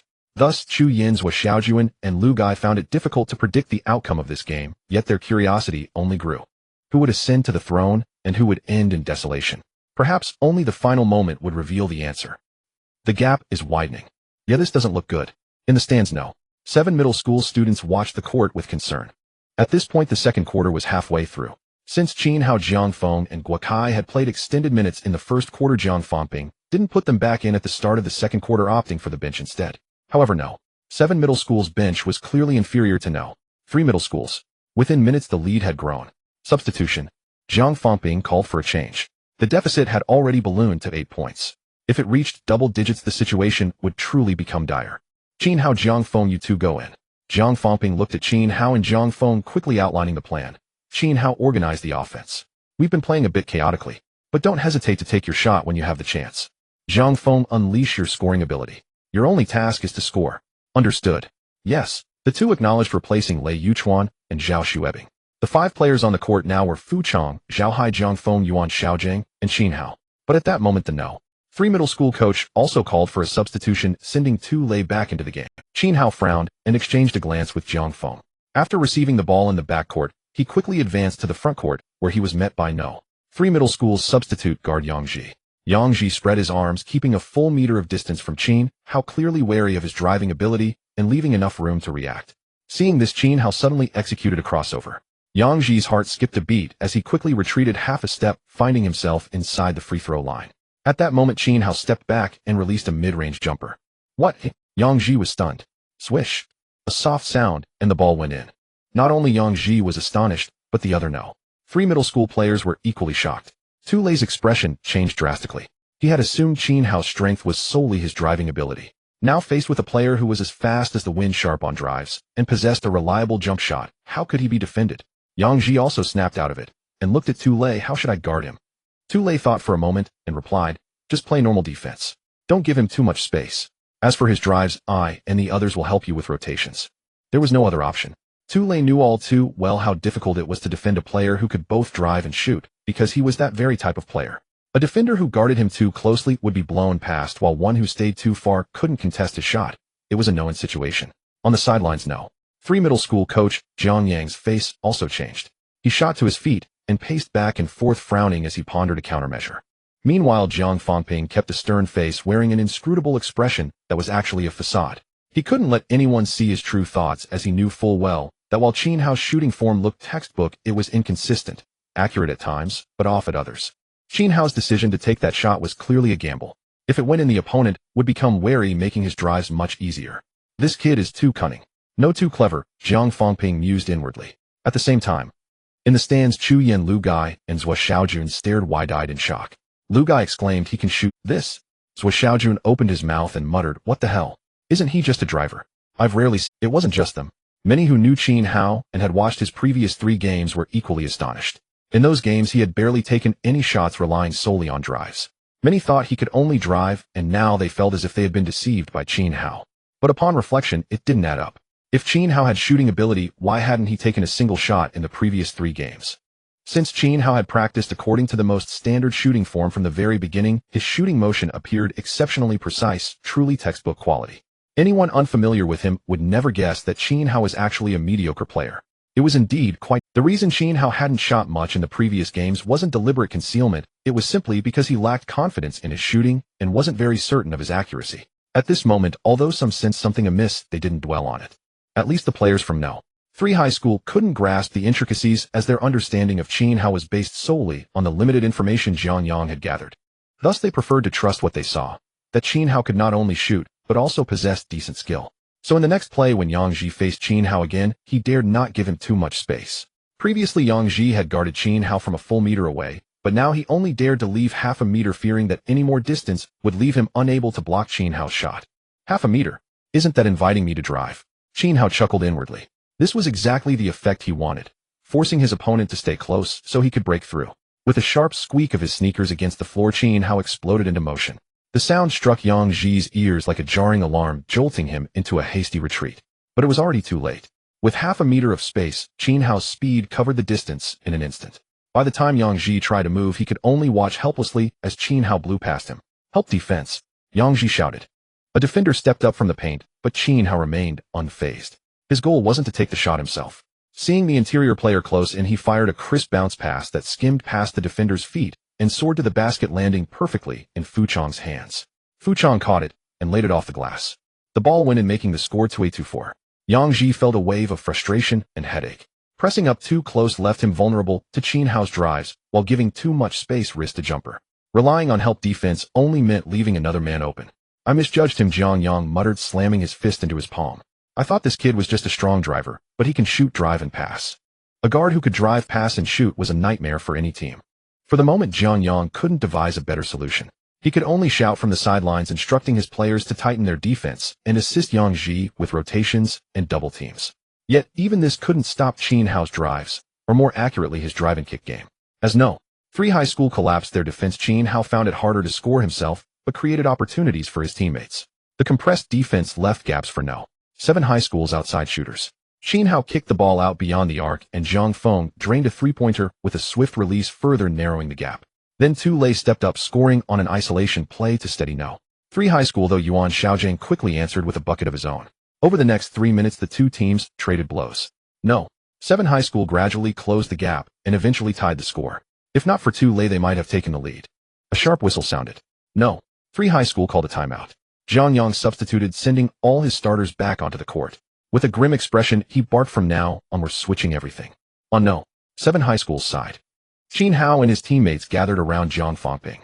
The coach nodded approvingly at Qin Hao, but wore a serious look. "We've got just over a minute left in this quarter. Let's fight to take the lead before halftime. Play hard and let's go." He then unfolded his tactical board and laid out some adjustments. The timeout ended quickly, and both teams returned to the court. No. 3 high school starters executed a beautiful set play right away. 2 players set a double screen for Tu Lei, freeing him from his defender. He sprinted to the right wing, caught the pass, and drilled a three-pointer. No. 3 high school, led by 3. No. 7 high school countered. Qin Hao called for a screen at the top of the key, then drove again. But this time things had changed. No. 3 high school switched everything. When one defender rotated to Qin Hao, they inevitably left someone open, but another teammate immediately filled that gap, and so on. A chain of switches. The so-called switch everything defense was designed to ensure a defender was always in front of the ball handler, primarily used against pick and rolls, but adaptable to other situations. For instance, when Qin Hao drove and drew help, he passed to an open Zhang Feng. No. 3 high school reacted instantly. Yang Ji, whom Qin Hao had beaten, abandoned his chase and lunged toward Zhang Feng, cutting off his path. When Zhang Feng passed to Yuan Xiaojing, another no. 3 player immediately closed out on him again, blocking the ball handler. In short, no. 3 high school defended the ball, not the man. It didn't matter if they couldn't stop Qin Hao's drive, as long as they kept the ball in check, they were fine. Of course, this defensive scheme required exceptional chemistry among the defenders, otherwise they risked being too slow to close out, or having 2 players converge on one ball handler, leaving others wide open. But no. 3 high school was fundamentally a team-oriented squad with high tactical discipline and seamless chemistry, so this wasn't an issue for them. Damn it. After several passes, no. 7 high school still couldn't find a good look. With the shot clock winding down, Yuan Xiaojing was forced to take a tough shot, which clanked off the rim. No. 3 high school fast braked. The ball found Tu Lei, who quickly dished it, and then cut hard. His teammates set constant screens to shake him free from his defender. Ball. Tu Lei called as he broke open. His teammate delivered the pass, and Tu Lei rose for a catch-and-shoot, sinking a long 2-pointer. No. 3 high school, led by 5. With little time left in the quarter, no. 7 high school had one final possession. Qin Hao drove and kicked, but once again, no. 3 high school's switching was too swift. No good opportunity emerged, and the ball came back to Qin Hao. Glancing at the shot clock, he decided to take matters into his own hands. Left Meng Hao thought, his heart skipping as he saw Qin Hao's left shoulder dip. But he quickly corrected himself. No, it's a fake. Sure enough, Qin Hao's shoulder dip was a feint. He drove to the right instead. Meng Hao scrambled to his left, but then Qin Hao executed a reverse crossover, yanking the ball back as he stepped backward. Panicking, Meng Hao assumed it was a step-back jumper and leaped forward recklessly. At that moment, Qin Hao lowered his center of gravity again and burst forward. "Fooled me," Meng Hao's heart sank. Qin Hao blew past Meng Hao and charged into the paint. Ahead of him stood Hu Zhishuan, no. 3 high school center, who leaped high, arms outstretched for a block. He wasn't worried about a pass. There wasn't enough time on the clock. But Qin Hao had no intention of passing. Rising into the air, he lifted the ball with his right hand and lofted it over Hu's outstretched fingers. The arc was high, and Hu watched helplessly as the ball sailed just beyond his reach. Behind him came the satisfying swish of the net. The ball went in. At the same moment, the buzzer sounded, signaling the end of the second quarter. That was a beautiful floater. Yeah, and a buzzer beater too, but no. 7 High is still trailing by 3. As Qin Hao sank the floater, the second quarter came to an end with a score of 4-7-4-4 no. 3 High leading by 3. During halftime, the spectators in the stands were still discussing the first half, talking about Tu Lei's unstoppable play, Jiang Feng's cool handsomeness and precise shooting, and also Qin Hao.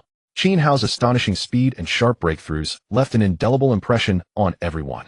Even those who had watched No. 7 High's previous games and witnessed Qin Hao's stellar performances against No. 6 High and No. 4 High were now full of praise for him. Compared to those two matches, Qin Hao played even more brilliantly today. Chu Yin's Zhou Xiaojun and Lu Guwei were discussing Qin Hao's performance. Zhou Xiaojun shook his head, repeatedly lamenting that he couldn't figure Qin Hao out. He felt that Qin Hao played better with each game, and just when you thought you'd seen his true level, you'd soon discover he was even stronger than you imagined. What puzzled Zhou Xiaojun was why he had this feeling. He couldn't believe that Qin Hao could improve so much in such a short time, yet what he dared not think might not be untrue. In fact, the reason many felt Qin Hao played better each game was simply that he was constantly improving, growing stronger with every match. Nice one. That floater was awesome. In No. 7 High's rest area, the players gathered around Qin Hao. Qin Hao just smiled and said, "Lucky shot," then turned to Jiang Fengping and said, "Coach, the second half will probably be even tougher for us." Hearing this, the players fell silent. Before Jiang Fengping could speak, Jiang Feng, who was usually sparing with words, suddenly said, "Even if it's tough, we have to play, and we have to win. This is the finals. One step forward leads to boundless possibilities, one step back leads to an abyss. We have no retreat, only to press forward and take the game. Only by winning the game and claiming the championship can we earn a ticket to the provincial league." Jiang Feng is right. Everyone chimed in agreement. Qin Hao keenly noticed that Jiang Feng had mentioned the provincial league. He gave Jiang Feng a deep look, growing more curious about him. Why had Jiang Feng come to No. 7 High? That remained unknown, but one thing was certain: his ambitions were vast, far beyond just winning the City League championship. Jiang Fengping nodded and said, "The second half will be tough. Their switching defense has made Qin Hao's breakthroughs less threatening. But Jiang Feng is right. Even if it's tough, we have to play and win. I said before the game that I won't accept defeat." "Understand."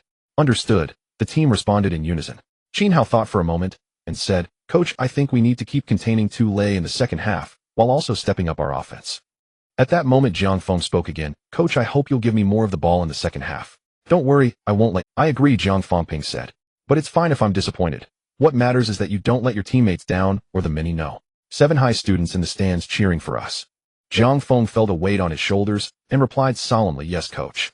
Then Jiang Fengping unfolded the tactical board and began to set up the strategy. The second half began shortly. No.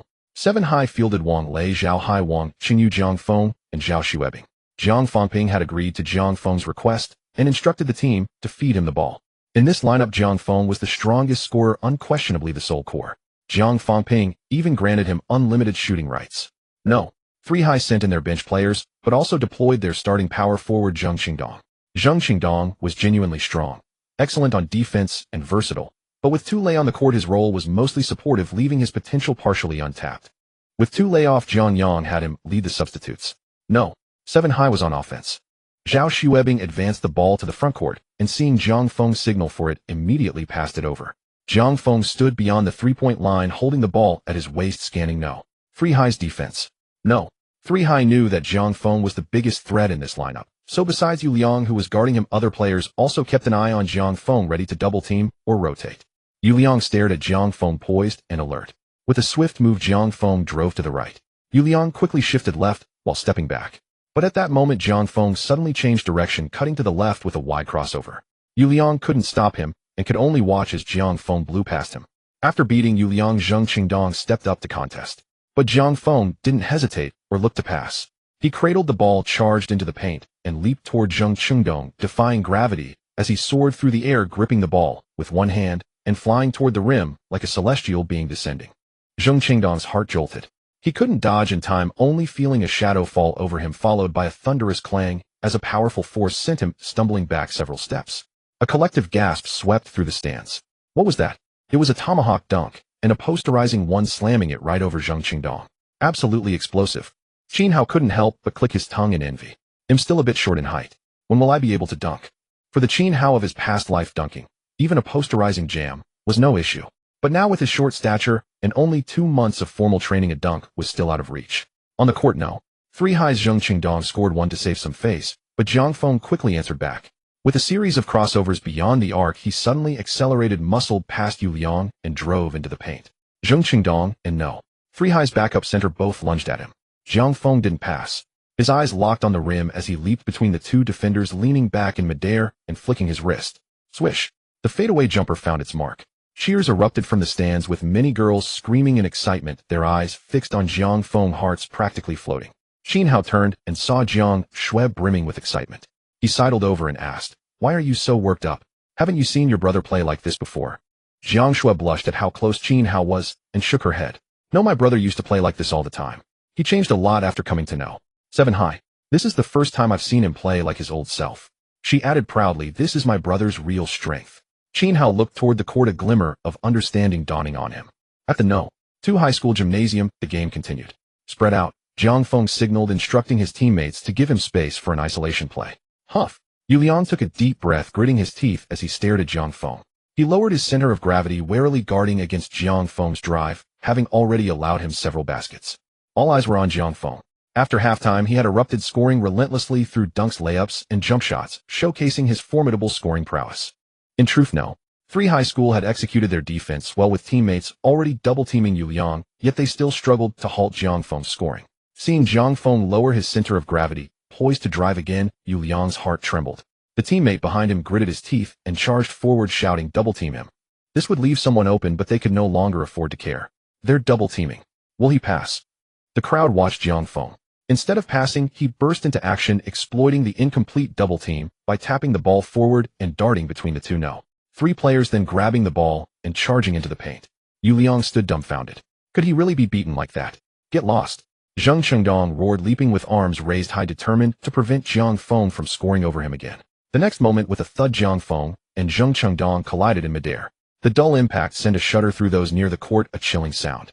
The referee blew his whistle. Knocked off balance, Jiang Feng began to fall, but even then he refused to give up. Engaging his core, he twisted his body, raised the ball, and shot toward the hoop. Swish! A soft sound as the ball went in. What? Zheng Chengdong couldn't believe it.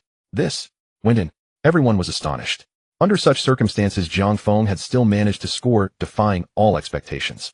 The referee paused for a moment, but quickly recovered, raising 2 fingers to signal the basket counted and calling a foul on Zheng Chengdong, granting Jiang Feng an additional free throw. "A beautiful andon," Chu Yin exclaimed, then frowned. He suddenly realized that this might be Jiang Feng at full capacity, and when he focused solely on scoring, he was terrifying. When Jiang Feng's eyes were fixed only on the hoop, charging forward relentlessly to score, the strength he unleashed left everyone in awe. This was the true Jiang Feng. Indeed, this is his real ability. Jiang Fengping smiled. He knew Jiang Feng's past, having inquired about it. In previous games, Jiang Feng had played well, but Jiang Fengping always felt something was missing. Now he finally understood. Yuan Xiaojiang's expression shifted. After a long exhale, he smiled wryly. Looks like this guy wasn't bluffing. He should be No. 7 high school's top scorer. Earlier, Jiang Feng had played well, but Yuan Xiaojiang thought even if Jiang Feng was better than him, the gap was narrow. The title of No. 7's top scorer might not necessarily be his. Only now did he realize his own inferiority. Swish! Jiang Feng stepped to the free throw line and calmly sank the extra shot. No. 3 high school immediately called a timeout. Zhang Yang's face darkened ominously. Without blaming Yuliang, he turned to Tulei and said, "Tulei, you're in. You don't need to guard Jiang Feng, but you must score. Every time Jiang Feng scores, you must answer. Can you do it?" Tulei nodded firmly, yes. Whenever he scores, he'll respond. Zhang Yang's expression eased slightly. Fortunately, he still had Tulei. Jiang Feng was formidable, exceeding his expectations, but Tulei was strong enough to counter him. Another reason for bringing in Tulei was that Jiang Feng's outburst had boosted No. 7's morale while dampening No. 3's. Tulei's presence, matching Jiang Feng basket for basket, was needed to revive their spirit. When Tulei entered, the two engaged in a duel.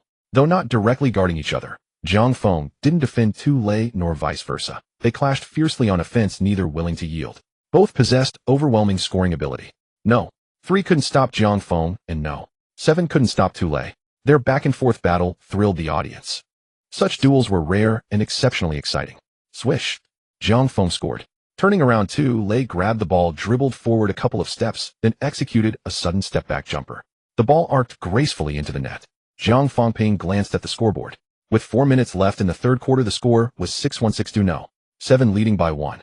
No. 7 had been ahead by 4, but Tulei had cut the deficit to 1. Though Jiang Feng's scoring matches Tulei's No. 3's teamwork is superior, Jiang Fengping mused, looking at the bench. Qin Hao Wang Lei, get ready. You two are up. Yes. Okay. The two stood up. Qin Hao high-fived his departing teammate, and stepped onto the court glancing at Tu Lei. With Tu Lei's entry and no. 3's overall strength, Jiang Feng alone couldn't overcome them.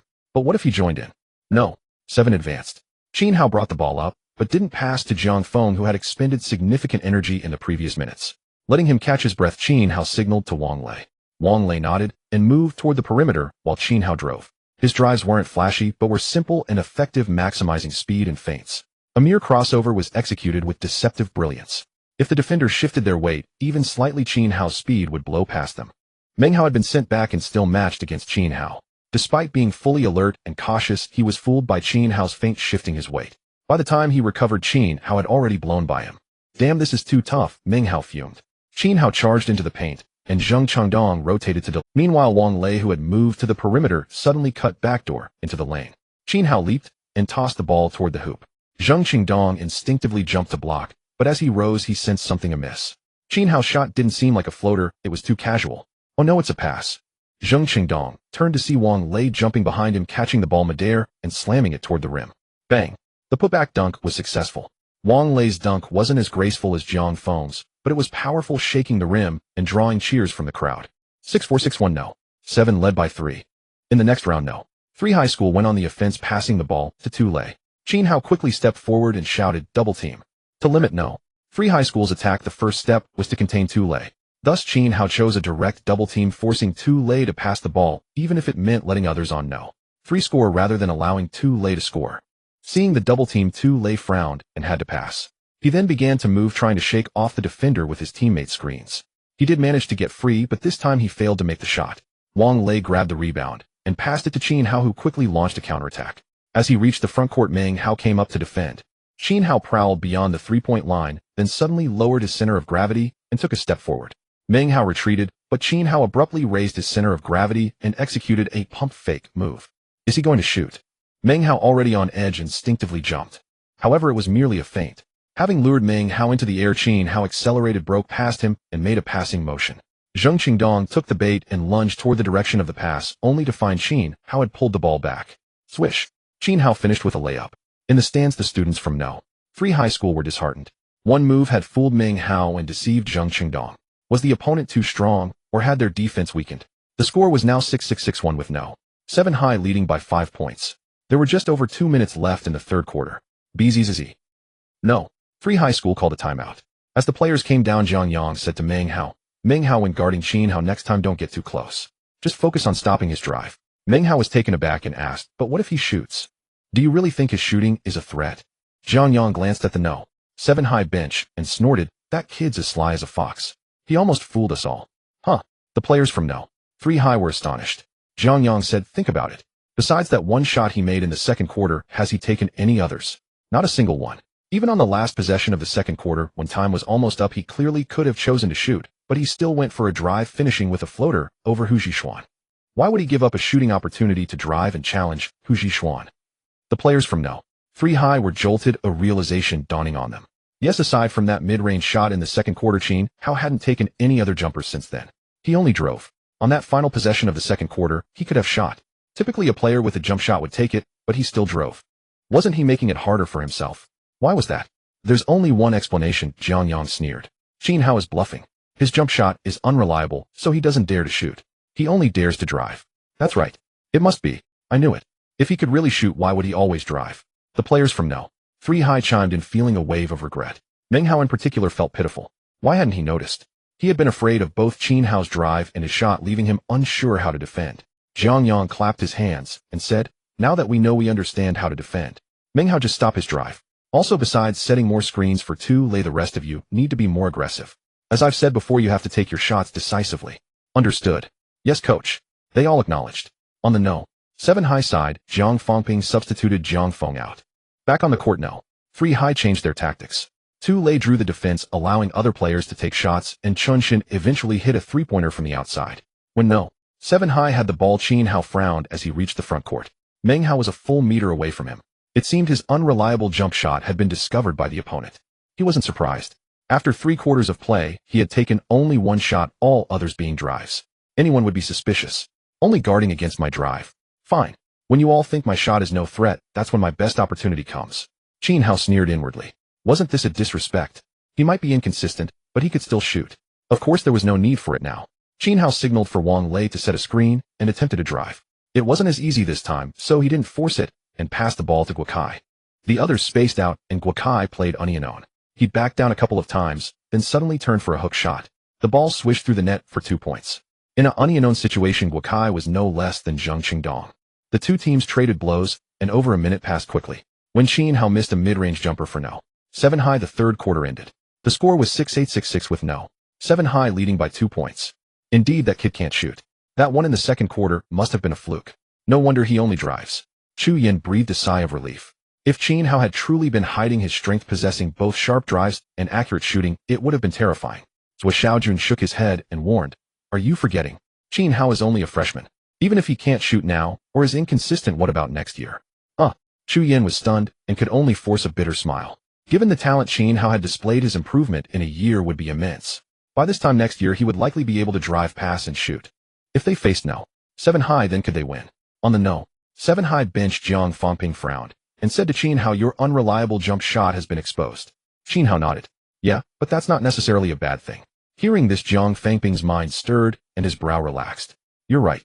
It might not be a bad thing." He then looked at the players. "We're only up by 2. The fourth quarter is crucial. Everything hinges on this. We have no retreat. Let's go all out." "Yeah." They all nodded in agreement. Both sides fielded their substitute lineups.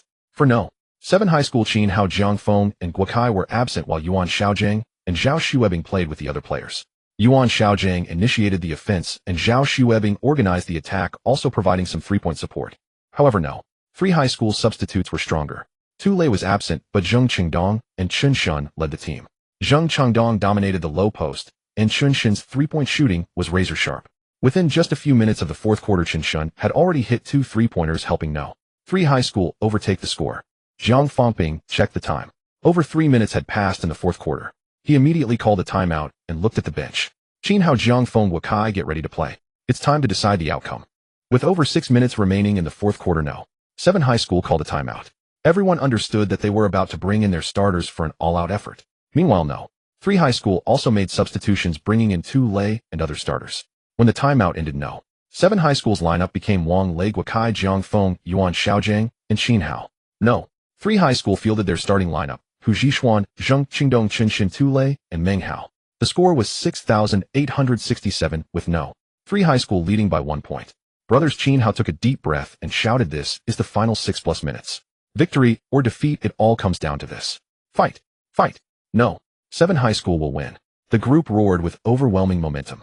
Not far away, Tu Lei narrowed his eyes, his pupils contracting to pinpricks. He clapped his hands and shouted, "Don't forget, we are the defending champions, and now it's time to defend our glory. Give me 120% of your spirit. The championship belongs to us." Championship. The no. 3 high school players were inspired, their eyes blazing with intensity. At that moment, everyone could feel the blazing battle spirit of both sides. A grim, killing aura permeated the entire arena, silencing the audience as they held their breath and stared at the court. Attack. Qin Hao received the ball in the backcourt and initiated the offense. As he reached the front court, no. 3 high school had already set their defense.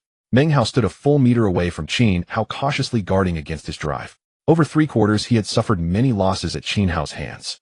At this critical moment, Meng Hao was determined not to let Qin Hao blow past him easily. Qin Hao suddenly accelerated, but it was merely a feint. As expected, Meng Hao reacted quickly, moving immediately to cut him off. Meanwhile, the other no. 3 high school players shifted simultaneously, ready to provide help, defense, and rotations.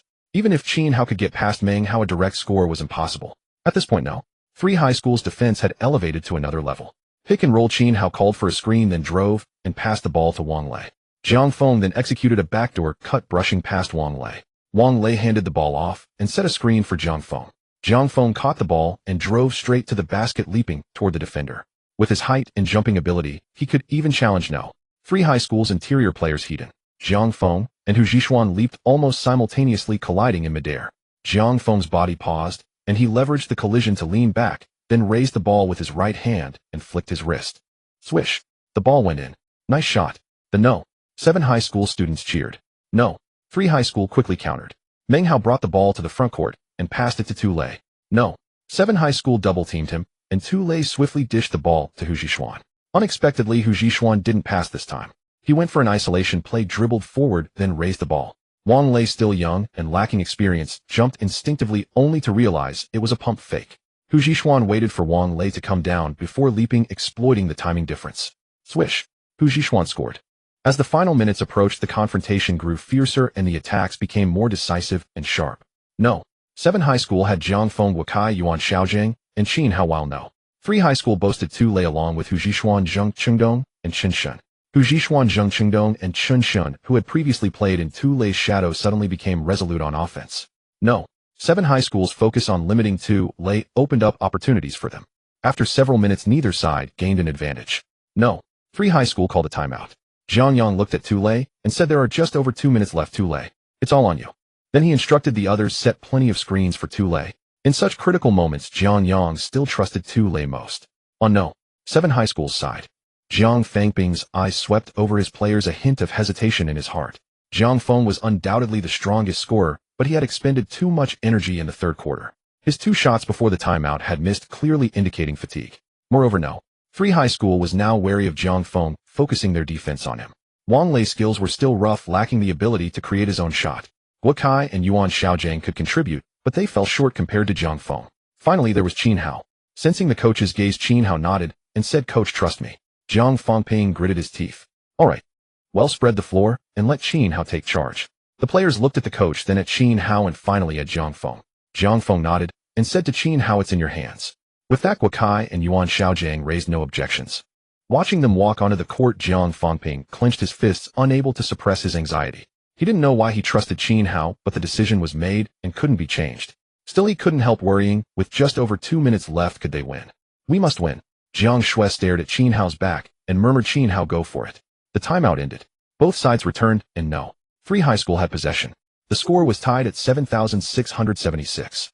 Meng Hao brought the ball to the front court and tried to pass to Tu Lei, but found Tu Lei surrounded by defenders, making a pass impossible. Tu Lei gestured for him to hold off, then moved to the perimeter. Once outside the 3-point line, he suddenly reversed direction, cutting toward the basket. No. 7 High School quickly collapsed their defense to trap Tu Lei. However, Tu Lei wasn't truly cutting. He circled inside, used a teammate's screen to shake off his defender, and returned to the 3-point line. The ball arrived just in time. Tu Lei caught and shot. The ball arced through the air before piercing the net. The score became 7,876. "It's in. Beautiful. Tu Lei is amazing."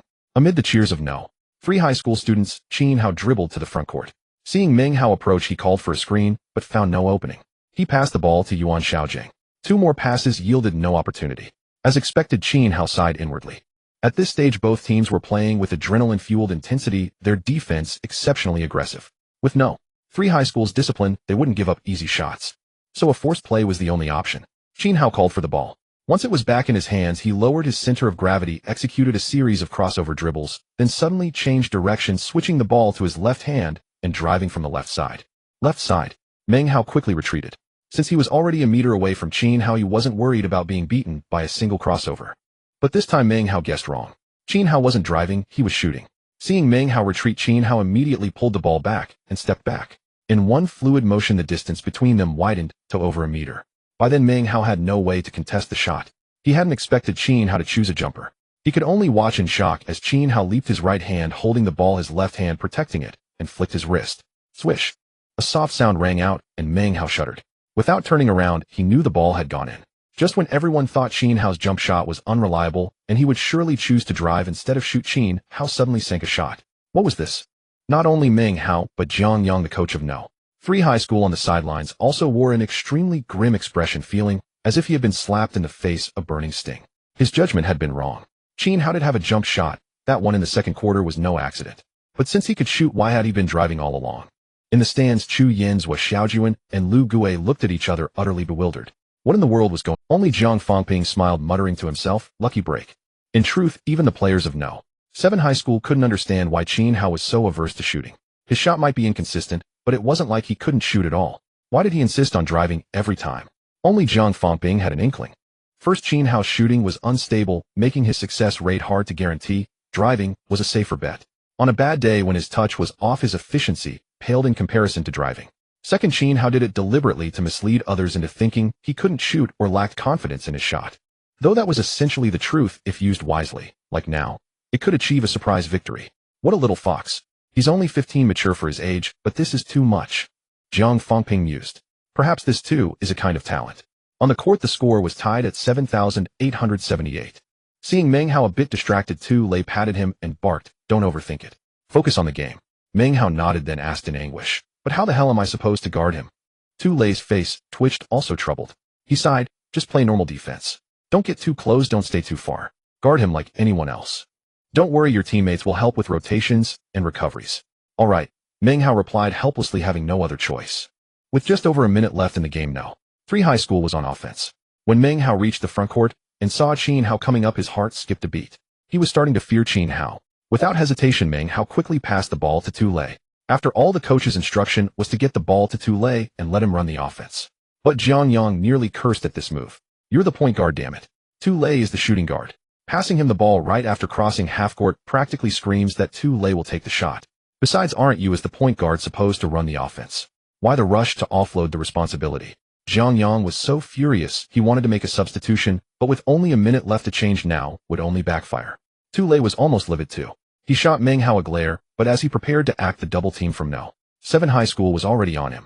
Forced to pass, Tu Lei gave the ball to Qin Shun and started moving off the ball. However, Meng Hao's earlier pass had wasted valuable offensive time. "Screen? Set a screen for him," Jiang Yang shouted from the sidelines, ignoring Meng Hao for the moment. A No. 3 High School players set a pick for Tu Lei, who shook off his defender and caught the ball on the right side. His defender Jiang Feng was stuck behind the screen. Guokai lunged at Tu Lei, and when Tu Lei faked a shot, Guokai instinctively jumped. But it was a pump fake. Tu Lei lowered his shoulder and drove toward the paint. Seeing Tu Lei charging in, Wang Lei leaped to block the shot, but his hand smacked Tu Lei's wrist with a loud crack. The referee's whistle blew, calling a foul on Wang Lei and sending Tu Lei to the free throw line for 2 shots. "Too bad couldn't get the andone," lamented the No. 3 High School students. "Damn, I almost blocked it," regretted the No. 7 High School students. Tu Lei stepped to the line, took a deep breath, and calmly sank the first free throw, then the second. With only tens of seconds left on the clock, his 2 free throws made the score 80-78, giving No. 3 High School a 2-point lead. Don't underestimate that 2-point lead. At this stage of the game, even a single-point advantage can be crucial. With 54 seconds remaining, No. 7 High School was on offense. Qin Hao drove, got trapped, and kicked the ball out to Jiang Feng on the perimeter. Perhaps due to fatigue, Jiang Feng's shot missed. No. 3 High School grabbed the rebound. Meng Hao brought the ball up and passed to Tu Lei, who was in no hurry to attack. With a 2-point lead and less than 30 seconds left, they needed to run down the clock, leaving only a few seconds for No. 7 High School. Of course, they also wanted to score on this possession if possible. But No. 7 High School was prepared, clamping down on Tu Lei and giving him no room. He couldn't even get a shot off and had to pass to a teammate. Qin Shun's shot missed, and Guokai grabbed the rebound. Jiang Fangping immediately called a timeout. Only 8 seconds left, way too tight. 7 High School barely has time to run a full offensive set, and they're down by 2. This is really tough. In the stands, the crowd buzzed with discussion. The hearts of No. 7 High School students were in their throats. "We have 8 seconds left. We need to score this basket. Prioritize a 2-pointer, but if there's a good 3-point look, take it," Jiang Fangping said, without wasting words, laying out the plan. "Remember, be quick. We only have 8 seconds, and we need to leave ourselves a couple of seconds as a buffer." With that, Jiang Fangping spread out his playbook and set up a play. He didn't designate a specific shooter. Whoever had the best look would take the shot. After the instructions, Jiang Fangping shouted, "The game isn't over. We can't give up. Let's go make this shot." "Yes. Never give up." The players affirmed and stepped onto the court. With 8 seconds left, Guokai prepared to inbound the ball. Qin Hao, Jiang Feng, Yuan Xiaojiang, and Wang Lei lined up, then suddenly burst into motion. Wang Lei stayed put while Qin Hao, Jiang Feng, and Yuan Xiaojiang each sprinted in different directions. No. 3 High School players immediately reacted, chasing their assigned defenders. The ball was inbound to Jiang Feng, who immediately drove, as per the coach's instruction, to prioritize a 2-pointer. But time was too short. There was no chance to prepare or execute more moves to shake off the defender. Jiang Feng could only protect the ball and charge into the paint, shooting over the defense. Thud. A dull sound echoed. The hearts of No. 7 High School students in the stands shattered. The No. 7 High School players felt a jolt of despair. "It's not time to give up yet," Qin Hao said, remaining calm. The game wasn't over. There were still 2 seconds left. He shouted, "Rebound." Wang Lei leaped for the rebound, but Hu Jixuan got there first, tipping the ball away. It flew beyond the 3-point line. Qin Shun was closest to the ball and rejoiced, ready to grab it, but a figure flashed before his eyes, snatching the ball ahead of him and immediately jumping. Qin Shun was startled. When he saw it was Qin Hao, he couldn't help but feel relieved. It was just Qin Hao. Qin Hao had never attempted a 3-pointer before. Indeed, in 4 rounds of the league, Qin Hao had never taken a 3-point shot. But that didn't mean he couldn't make one. In his daily shooting drills, 3-pointers were actually practiced before mid-range jumpers. Qin Hao's eyes were fixed on the hoop, as if transported back to his professional league days or to the tryouts for the school team. A flood of images surged through his mind, then faded, leaving only one conviction: to sink this shot. Will it go in a last second? To be precise, when Qin Hao released the ball, only fractions of a second remained on the clock.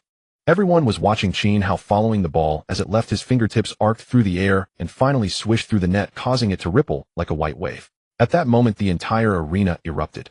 No. 7 High School. As Qin Hao stepped through the school gates, many students greeted him with smiles, most of whom he didn't recognize. Among them, a few bold girls approached shyly and coyly, handing him breakfast they had prepared. Unfortunately, Qin Hao was a straight-laced guy. He raised the paper bag in his hand and said, "I bought my own." "Oh," the girls murmured in disappointment, their resentful gazes nearly making him the target of every other boy's envy. Only when he reached his own classroom did Qin Hao breathe a sigh of relief. Indeed, fame brings trouble. Being a hero isn't always a good thing. "I just want to play basketball quietly," Qin Hao grumbled, only to be surrounded by his classmates. "Qin Hao, that game-winning shot was absolutely brilliant." Yes, Qin Hao, you're so handsome." At that moment, with only 1 second left on the clock, I thought we were doomed. "I never expected you to grab the ball and sink the winning shot. Tell us, what were you feeling? And why didn't you shoot any threes in the previous 3 games? Bombarded with questions and the adoring looks of the girls, Qin Hao was on the verge of breaking down. Back when he became famous overnight for a single shot at the Asian Championships, he had faced crowds of adoring fans. But then he had teammates around him and security guards to keep the fans at bay. All he had to do was smile and keep smiling. But now these were all his classmates. He couldn't just ignore them, yet he couldn't tell them that he had no other choice at the time and had relied entirely on luck. Fortunately, the chubby kid stepped in just in time to rescue him. "Class is about to start. Everyone back to your seats. The teacher's coming." "Oh, Qin Hao, let's talk after class." Reluctantly, the students returned to their seats. Qin Hao let out a breath. In yesterday's City League finals, he had fought until the very last moment without overthinking. He simply wanted to win. He grabbed the deflected ball and sank the final shot, defeating No. 3 High School 8-1-8-0 to secure the championship for his team. That shot was invaluable. No. 7 High School won the championship, earning a ticket to the Provincial League, and Qin Hao became the school's hero. When the game ended, his teammates lifted him into the air, and the entire gymnasium echoed with the cheers of No. 7 High School students. Though the game was over, its impact lingered at No. 7 High School. Qin Hao became a sensation, known across the entire school, and hailed as a hero. Even though his classmates expressed their admiration in this way, Qin Hao still preferred to keep a low profile. The Provincial League won't start until February or March next year. I need to use this time to improve myself. What kind of past does that guy Jiang Feng have? Qin Hao muttered, thinking of Jiang Feng. When the game ended yesterday, everyone was ecstatic except Qin Hao, who remained calm. Moreover, he noticed that Jiang Feng was also unusually calm. Though Jiang Feng was always cool-headed, he seemed too composed, with a hint of dissatisfaction deep in his eyes. Qin Hao was certain that the City League Championship meant little to Jiang Feng. He wasn't satisfied with it and didn't think it was worth getting excited about. His ambitions were far greater. So was his goal the Provincial League or the National Challenge? Curious as he was, Qin Hao didn't pry. Everyone has secrets, including himself, and respecting others' privacy is also respecting oneself. Lost in thought, he saw the chubby kid hunched over his desk writing diligently. Qin Hao glanced down and couldn't help rolling his eyes. Fatty writing replies again. The chubby kid looked up with a smile and said, "Yeah, I almost forgot to tell you. I collected another dozen love letters for you this morning. You said I could handle them myself, right? So, well, I don't know what Jiang Feng's goal is, but I'm sure this fatty's ambition is to become a playboy." Qin Hao waved his hand, dismissing the matter. The chubby kid chuckled and continued his fish farming endeavor. A voice called out. Qin Hao looked up and saw Jiang Shui wearing a white blouse paired with jeans, her hair tied back. With her delicate features and fiery figure, she could melt even the most stoic of men. Many boys in the class were already drooling.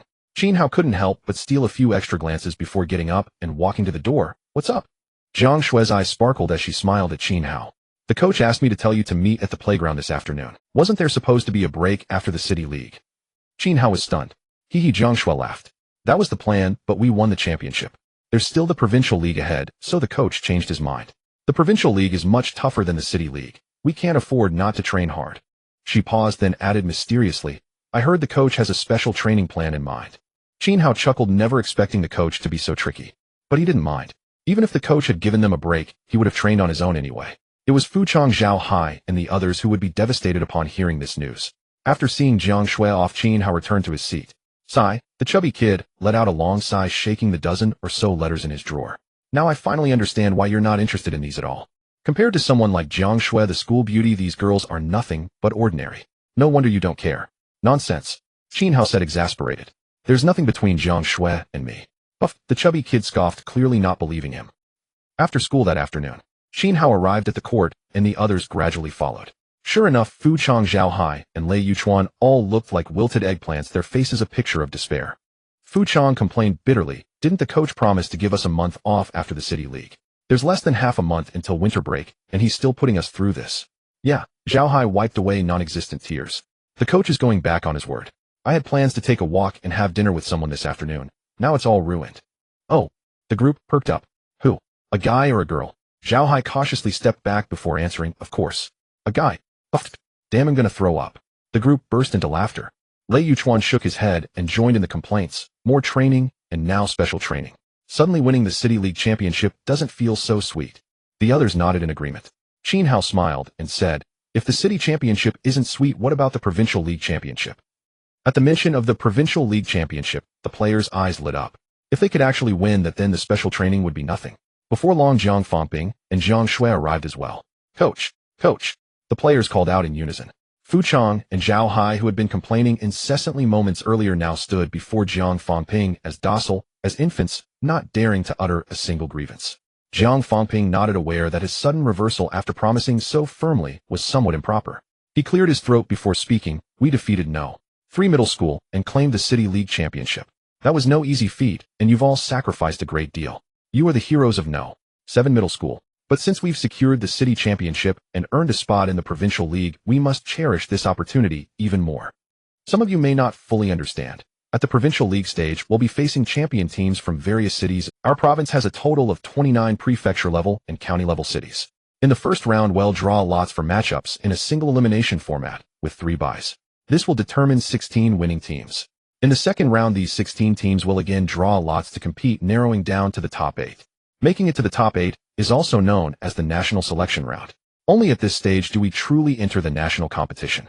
Once in the top 8, it's no longer single elimination. Instead, the teams split into 2 groups for a round-robin stage. Then, based on points, we proceed to a single elimination bracket to determine the champion. Because this stage is considered part of the national tournament, reporters will cover it, and there may even be television broadcast. Hearing this, everyone grew excited. Fu Chang's eyes sparkled as he exclaimed in surprise, "Reporters? Does that mean I might get in the newspaper?" Lei Yuchuan pursed his lips, shooting Fu Chang a disdainful look. "Didn't you hear clearly? Not just reporters. There's TV coverage too. We could be on television.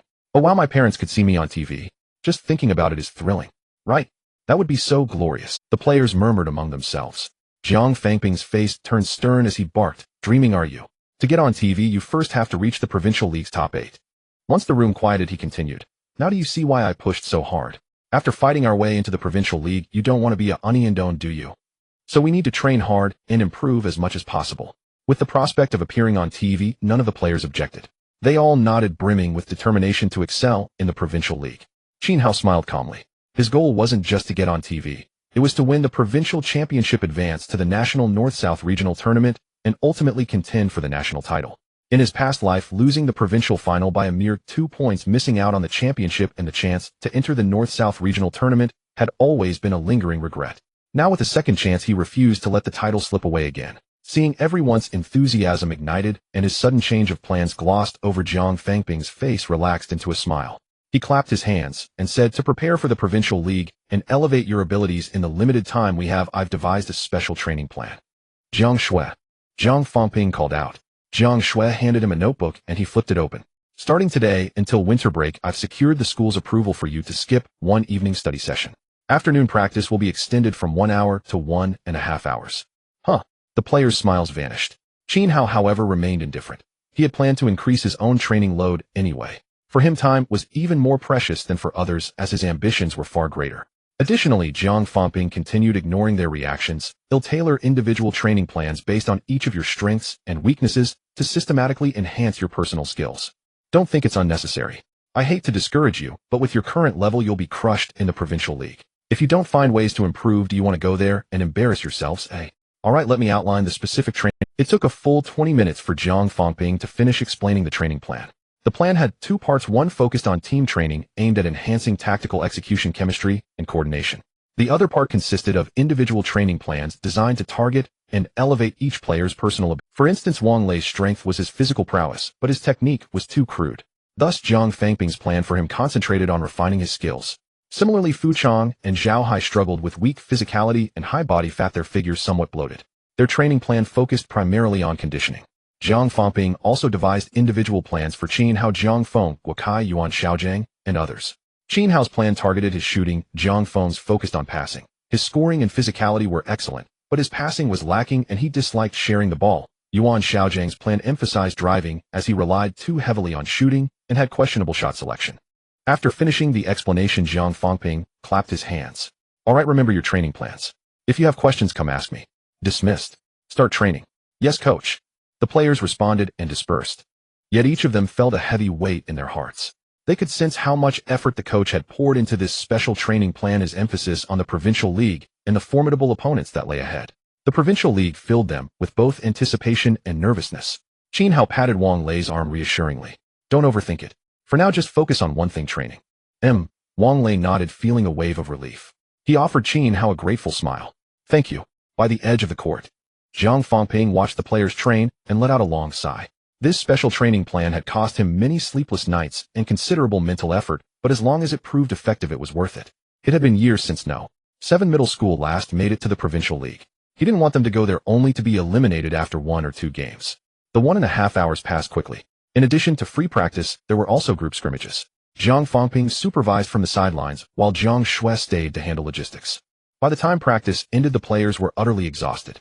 They had gone from 1 hour of training to 1.5, and with a game just yesterday, the fatigue was palpable. Fortunately, Jiang Fangping then announced some good news. The school, in recognition of their city championship and the honor they brought to the institution, decided to award them 10,000 yuan. Each player would receive about 800. Though modest, the players were genuinely delighted. At the basketball court of No. 7 Middle School, Qin Hao stood beneath the hoop, while Wang Lei positioned himself at the free throw line. Qin Hao passed the ball to Wang Lei, who caught it, leaped, and released a mid-range shot.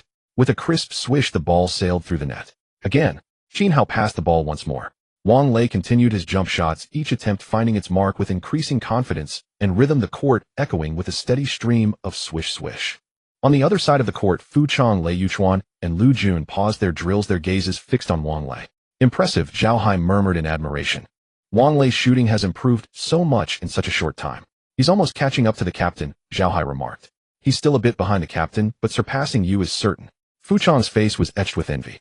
With Wang Lei's physique, if he develops a reliable shot, he'll be unstoppable. Before, he could only grab rebounds and score when the ball was fed to him inside the paint. Now he's capable of scoring from the perimeter. And that's not all, Lu Jun added with a sigh. He can now drive to the basket with the ball. His moves are still rough and not very practical, but at this rate it's only a matter of time. Since the match against No.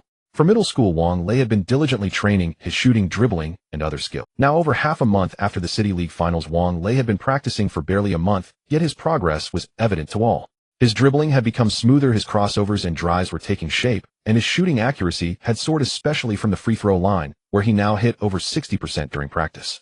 This rapid improvement was due partly to Qin Hao's guidance. Qin Hao's deep basketball knowledge made him an excellent mentor, and Wang Lei was an eager student, and partly to Wang Lei's own natural talent. He was no simple-minded giant. In just 1 month, Wang Lei had made such strides that it was easy to imagine him surpassing Guokai in skill before long. A sharp clang interrupted the rhythm. A dull thud signaled a missed shot. After prolonged training, Wang Lei's arms had grown stiff. Qin Hao called a halt, and they switched roles. Wang Lei now stood under the basket to receive and pass, while Qin Hao moved to the perimeter for shooting. Qin Hao positioned himself beyond the three-point line. He had always prioritized three-point shooting in his practice, placing it ahead of mid-range shots.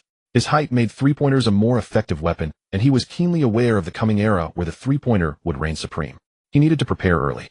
Begin, Qin Hao said, bending at the waist and knees ready to catch and shoot. Many players neglect detail, standing upright before receiving the ball, then crouching, jumping, and releasing. This wastes precious time. By the time they complete the motion, a defender could already be closing in. The correct technique is to bend and lower oneself before the ball arrives, hands outstretched to receive it. This eliminates the need for additional crouching and bending after the catch. By saving that motion, the release becomes quicker, ensuring no opportunity is wasted. Qin Hao executed this flawlessly. As the ball reached his hands, he rose, aimed at the rim, flicked his wrist, and the ball arced gracefully through the net. An observant eye would notice that Qin Hao's form was textbook perfect, elbow, index, finger, ball, eye, and hoop all aligned in a straight line. Of course, shooting involves more than just these elements, with many subtle details that even Fu Chang and Zhao Hai watching from the sidelines might miss. Yet those very details were the key. Again, after sinking the shot, Qin Hao raised his hands once more. Wang Lei passed the ball. Qin Hao caught it and released in one fluid motion, a thing of beauty. With another swish, the ball swished through the net cleanly. Then came the next and the next. Watching Qin Hao shoot time after time, each finding its mark, Fu Chong and Zhao Hai grew numb. Though Qin Hao missed some, he was shooting three-pointers with nearly 60% accuracy, a terrifying feat in their eyes. Sigh, Lei Yuchuan groaned, covering his face. Compared to him, we're nothing. That's talent, real talent. Yeah, Fu Chong and Zhao Hai nodded in agreement. They exchanged glances, silently consoling themselves. It wasn't for lack of effort, but effort alone couldn't rival such innate ability. Compared to Wang Lei, the talent Qin Hao displayed was even more disheartening. His progress was staggering. During the City League Finals, his game-winning three-pointer had seemed a stroke of luck, yet just half a month later, Qin Hao had turned three-point shooting into routine. Of course, this wasn't the result of just half a month. Qin Hao had been practicing three-pointers long before. But Fu Chong clearly recalled that less than a month ago, Qin Hao's three-point accuracy was below 50%. After more than 10 minutes, Qin Hao stopped. Still not consistent enough, he muttered, dissatisfied with his performance. His accuracy had been decent at the start, but declined sharply later, dropping below 50% by the end. This was just practice. No defenders, no running, every shot from his sweet spot. How could such a low percentage? He forgot that all told he had only been training seriously for 3 months. Alright, that's enough for today, Coach Jiang Fangping announced, clapping his hands to signal the end of practice. Gathering the team, he said, tomorrow marks the start of the holiday, so this is our last training session. Winter break is here, and I know you've been waiting. Let me wish you all a Happy New Year in advance. Happy New Year to you too, Coach, the team chorused. Jiang Fangping raised a hand, his tone turning serious. During this month-long break, I hope you won't just play around. Try to squeeze in some training. After the new year, the provincial league will be upon us, and time is tight. The players fell silent, the weight of his words settling on them. They nodded in unison. Yes, Coach. As the team dispersed and said their goodbyes, Jiang Shui suddenly called out, Qin Hao. Something wrong. Qin Hao turned. Jiang Shui blushed, hesitating. Can we exchange phone numbers now? We're classmates after all. Just so I can wish you a Happy New Year. Qin Hao glanced at his teammates, wondering if she had asked for everyone's numbers. But he wasn't oblivious enough to refuse, and smiled as he exchanged numbers with Jiang Shui. After Jiang Shui left, Qin Hao noticed the knowing looks from his teammates. Only Jiang Feng remained cold-faced. No, even colder than usual. Hey, why are you staring at me like that? I was just going along with it. The winter vacation arrived, and the students were ecstatic. Although the winter break was much shorter than the summer holiday, it heralded the approach of the new year, a joy the summer vacation lacked. As the new year drew near, a festive atmosphere permeated everything. By the 28th and 29th of the 12th lunar month, streets were bedecked with lanterns and colorful banners, bustling with excitement. Yuyang City, situated in the south, saw no snowfall. The temperature was milder than in the north, and many children could be seen playing happily on the streets. Yet even at this time, Qin Hao did not slacken his training. Thanks to the vacation, he actually had more training time than usual. From the start of the break until this 29th day of the 12th month, Qin Hao trained every single day without fail. Moreover, he increased his training volume. After several months, he had grown significantly taller, and his physical fitness had improved by leaps and bounds. Coupled with some unknown reason, his physique was extraordinary, enabling him to withstand training intensities that his peers could not endure. Swish! Standing beyond the three-point line, Qin Hao released the ball from his hand, and it sailed through the net. This was a community court near his home. As the new year approached, few people came to play, allowing Qin Hao to monopolize the court without worry, staying the entire day if he wished. But today, with the family reunion, he didn't have much time. He practiced shooting for half an hour, followed by conditioning, ball handling, driving, and passing drills. After completing all the exercises, Qin Hao paused to rest on the sidelines for a while. Then he stood up, grabbed the ball, and gazed at the hoop, wondering if he could finally dunk. Ever since the City League Finals, Qin Hao had been itching to dunk, but he lacked the height, and his formal training had been too brief for him to achieve it. He had tried many times during this period, but had never succeeded. He took a deep breath, determined to try once more. Holding the ball beyond the three-point line, Qin Hao sprinted forward. He quickly crossed the free throw line, stomped hard on the ground, and launched himself into the air, his right hand gripping the ball as he slammed it toward the hoop. Bang! He still couldn't make the dunk. The ball flew away. Qin Hao landed, staggering a couple of steps to steady himself. He picked up the ball, looked at the hoop, and clenched his fist tightly, vowing to succeed next time. When Qin Hao returned home, his uncle, maternal grandparents, and paternal grandparents had already arrived. The two families sat together, creating a particularly lively atmosphere. Qin Hao dutifully greeted his grandparents. His grandmother beckoned him over, and when he reached her, she scrutinized him with a smile, noting how much he had grown. His maternal grandmother agreed. Having not seen him for nearly half a year, they were both surprised. Compared to 6 months ago, Qin Hao was much taller, now standing at 1.78 meters. In truth, this wasn't the result of 6 months. Strictly speaking, Qin Hao had grown 8 centimeters in just 4 months, from 1.70 to 1.78 meters. If his parents hadn't seen him every day, they too would have been astonished. The family enjoyed a reunion dinner, the atmosphere exceptionally harmonious, not only because of the New Year and family gathering, but also because the apartment purchased 2 months ago by Qin Hao's parents and his uncle Lu Jiarong in the Iha Jingyuan complex on Puyuan Road had appreciated in value. Before the winter break, an official document had confirmed the earlier rumor the city know. One high school would relocate to Puyuan Road. Iha Jingyuan instantly became a school district property and housing prices soared. In less than a month, the unit price for Phase 1 of Iha Jingyuan had risen from 3,300 yuan per square meter to 3,800 yuan per square meter, with every indication of further increases. This directly led to the postponement of the originally scheduled launch of Phase 2, as the developer clearly intended to hold back and wait for further appreciation. It was foreseeable that the launch price for Phase 2 would certainly not be 3,300 yuan per square meter, it would likely exceed 4,000. In other words, the total value of the properties bought by Qin Hao's parents and his uncle had already increased by 200,000 yuan. Consequently, Lu Jiarong frequently visited Qin Hao's home, overflowing with gratitude. He offered to buy Qin Hao a game console, but Qin Hao declined, opting for basketball shoes instead. Lu Jiarong even promised that once the apartment was sold, Qin Hao could have as many pairs of basketball shoes as he wanted. Watching the property appreciate rapidly with a handsome profit just waiting to be realized, Qin Hao's parents finally felt at ease, their smiles becoming more frequent. It wasn't until evening that the maternal grandparents and uncle left. The paternal grandparents stayed to spend the new year with Qin Hao and his family. Qin Jinghua had 2 older sisters, but both had married and moved away. His grandparents usually lived in the countryside, disliking city life, and only visited during holidays. Qin Hao offered a fruit platter to his grandparents, then looked at his parents beside him, his heart filled with warmth. On New Year's Eve in the early hours, Qin Hao stayed up with his parents. Suddenly a bang sounded outside, and the sky was filled with a riot of colorful fireworks, a spectacular sight. These were the fireworks of the new year. Just then the phone rang, one call after another from Qin Hao's classmates and teammates. With so many classmates and over a dozen teammates, Qin Hao was busy for a while, finally getting through them all. He also called Jiang Fangping to offer New Year's greetings. Just as he thought he could relax, the phone rang again. Qin Hao picked up the phone. "Hello, who is it?" A sweet voice came through. Qin Hao was startled, then recognized it. "Jiang Shui, it's you. Your brother just called to wish me a happy new year, and now you're calling too." There was a long silence on the other end. Jiang Shui's voice finally came through, tinged with irritation. "My brother is my brother, and I am me. What he can call you, but I can't." Was she angry? Qin Hao quickly apologized. "No, that's not what I meant. I was just saying." Before he could finish, her voice cut in. "Happy New Year. Happy New Year," Qin Hao replied. Starting from the second day of the Lunar New Year, Qin Hao resumed his training. The streets became more crowded, but the court he used was old and worn, frequented only by a few children. Today was the 6th day. When Qin Hao arrived at the court, he found it already occupied by a dozen or so people. A high school-aged boy with a crew cut around 16 or 17 waved at him. "You here to play?" Qin Hao nodded. "Yeah, I live nearby, and come here every day. But I haven't seen you before. You're not from around here." The crew-cut boy sighed in frustration. "I live near Nantong Street. I wouldn't be here today if those thugs hadn't taken over the court there. Damn, it pisses me off just thinking about it. Just because they're gangsters, they think they can hog the court. If I could beat them." "Nantong Street? Gangsters?" Qin Hao raised an eyebrow, intrigued. Since the court was too crowded for him to train, anyway, he decided to check out Nantong Street.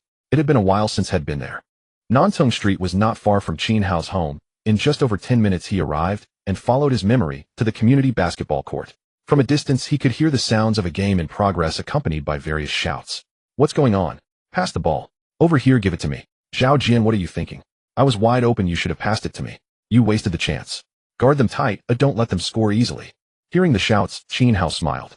In truth, he was no stranger to this court. He had frequented it before, but now, due to training, the crowd here made it unsuitable for practice. So in a sense, this was his first time coming to this court.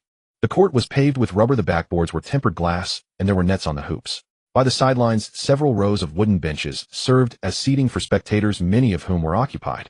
Some were players in jerseys resting on the sidelines, while others were spectators simply watching the game. As Qin Hao entered the court, he saw both halves engaged in 3-on-3 games, all involving adults. One group particularly caught his eye because they were all tall, around 1.8 meters, which was a significant advantage on such a community court. These men also had conspicuous tattoos on their arms, explaining why the crew-cut man had called them gangsters. I had heard there was a group like this who sometimes came to Nantong Street, taking over the court and not letting anyone else. Qin Hao sat down on the spectator benches, planning to first observe their skill level. He had heard of them before, but had never encountered them on his previous visits. No sooner had he sat down than he heard a young man with dark skin, about 1.7 meters tall and lean, mutter indignantly, "Damn it, these guys are too much. Coming to play is fine, but there are only about 10 of them, and they hog both halves, not letting anyone else play. What's that about?" Their court bullies said another equally angry, but then he shrank back and advised, Brother Xing, forget it. They're thugs and we can't afford to mess with them. I just can't stand it. Why should they? Brother Xing exclaimed, but he dared not speak too loudly, fearing the Qin Hao observed for a while longer and noticed many others shared their resentment, mostly students sitting on the sidelines fuming, but afraid to provoke those men. On the court a few thugs were playing 3-3. To Qin Hao's surprise, they were actually quite skilled, especially a long-haired man, who tied his hair into a top knot. He had a neck tattoo, stood about 1.8 meters tall, had dark skin, impressive jumping ability and speed, and decent ball handling skills, though his moves were a bit flashy, leaning towards street ball and somewhat impractical. But on this kind of playground, the top knot man was already considered a pro. Hey, how much longer are you going to play? After waiting a bit longer, Brother Xing couldn't hold back and shouted at the court, don't you have any sense of fairness? So many people are waiting to play, and you're just hogging it. The players stopped. The top knot man was clearly the leader. They exchanged glances and he said, you want to play? Fine, form your own team and play 3-3 with us. Winners stay, losers get lost. You up for it? Feeling the top knot man's contempt, Brother Xing was provoked. What's there to be afraid of? Let's play. 3-3 first to 6 points, losers leave. Deal, the top knot man said with a smirk, picking 2 others to join him. He gestured to Brother Xing. Come on then. Seeing the commotion, many people gathered around the court. Some murmured, none favoring Brother Xing's chances. Qin Hao watched with interest, not planning to intervene just yet. He was here to enjoy the show, so he would wait and see. But the excitement didn't last long. Brother Xing picked 2 teammates, but they were outmatched in both physique and skill. Within minutes they were crushed 60, a one-sided slaughter with no suspense. 60 you lose, the top knot man sneered disdainfully. With that kind of skill you dare to step up? Dream on. Get lost. This court is my turf. Don't show up here again. Brother Xing gritted his teeth, let out a snort, and turned to leave. Just then a voice rang out. You say this court is your turf? Hearing this, everyone was taken aback. Brother Xing stopped and followed the sound to see a boy under 1.8 meters tall, about 15 or 16, with a youthful face, holding a basketball and wearing a smile. The top knot man frowned, looking at Qin Hao. So what if it is? Little bro, this isn't your kind of fun. Go play somewhere else. I'm not that little, and I'm still growing. Qin Hao replied, ignoring whether they understood his cheeky remark. He parted the crowd and stepped onto the court. Besides, I'm here to challenge you. You up for it? The crowd erupted. Challenge? Him. This kid's got some nerve. Is he even in middle school? Didn't he see those thugs with their tattoos? He dares to mess with them. People whispered. Some kindly advised Qin Hao, little brother, don't be impulsive. We all want to play, but we can't afford to mess with them, and we can't beat them either. Just forget it. Qin Hao smiled softly, his gaze fixed on the top knot man. Unknown first to 10 points. Whoever loses leaves their jersey and gets out. The top knot man looked Qin Hao up and down, puzzled by the kid's confidence. After a moment he laughed. Fine, since you're asking for a beating, you'll oblige. Just as you said, first to 10 loser leaves their jersey and gets out. No, Qin Hao shook his head. I meant if you lose, all of you have to leave your jerseys, go shirtless, and never come back to this. No problem, the top knot man agreed without a second thought, confident of victory. The crowd buzzed with even more excitement than before. Players from the other half stopped their game and gathered around the sidelines. Brother Xing didn't leave either, just shook his head as he watched Qin Hao. This kid's got guts, but he's probably no match for them. He's going to get hurt. Those around nodded in agreement. No one thought Qin Hao could win. After all, he looked only 15 or 16 under 1.8 meters and didn't seem particularly formidable. How could he possibly beat the top knot man? Everyone retreated to the edge of the court, leaving the court empty with only Qin Hao and the top knot man remaining. Seeing that Qin Hao appeared to be no more than 15 or 16, the top knot man looked down on him from the bottom of his heart. Thus he feigned magnanimity and waved his hand, saying, since you are young, I'll let you attack first. All right. Qin Hao did not stand on ceremony and tossed the ball to the top knot man. This was called checking the ball, letting the defender touch it to indicate readiness for defense. The top knot man tossed the ball back to Qin Hao, signaling that he could begin his offense. Holding the ball beyond the three-point line, Qin Hao saw the top knot man approach, standing a full meter away with a lazy demeanor, his contempt unmistakable, as if he were almost daring Qin Hao to shoot. Seeing his opponent so arrogant, Qin Hao chuckled inwardly and immediately leaped for a shot from beyond the arc. Not good. The top knot man's heart skipped a beat as he witnessed Qin Hao's shooting form, realizing he had underestimated him. This kid was no ordinary player. Swish. A soft sound rang out, followed by gasps from the sidelines. The top knot man knew the shot had gone in. A 3 counts as 2 points, so it's 20. Humph. The top knot man's face darkened as he let out an irritated snort. I underestimated you, but this is just the beginning. Come again. In this type of unknown, possession does not change unless the offensive player fails to score or gets blocked. Only then does the defender become the attacker. Thus it was still Qin Hao's turn to attack. He remained beyond the three-point line, assuming a triple threat stance. The so-called triple threat refers to an offensive player's stance after receiving the ball, posing 3 threats: passing, shooting, and driving. Specifically, the player holds the ball at the waist, not in front, as it can be easily stolen, steps forward with the right foot, as if to drive, slightly bends over to prepare for a shot, and if necessary, can also pass at any moment. NBA star Carmelo Anthony was a master of this technique. His triple threat stance was both in form and spirit, often leaving defenders baffled and making erroneous defensive moves. At this moment, Qin Hao's triple threat stance was equally impeccable. There was a period when he had specifically studied Anthony's triple threat, scouring numerous videos, replaying them in slow motion to analyze every detail. Furthermore, he had studied the triple threat stances of other players, cross-referencing them with Anthony's to thoroughly master the move. Qin Hao held the ball at his waist, slightly bent forward, and took a half step with his right foot while shaking his shoulder. The top-knot man, merely an amateur, was no match for such professional deception. Instinctively, he assumed Qin Hao was about to drive and immediately shuffled to his left. But in the next moment, Qin Hao pulled his foot back, jumped, and released another three-pointer. Swish. Another one in. My touch is good today. The top-knot man's face turned pale, feeling a burning sensation on his cheeks. He never imagined that this kid, who clearly looked like a middle school student, could be so formidable.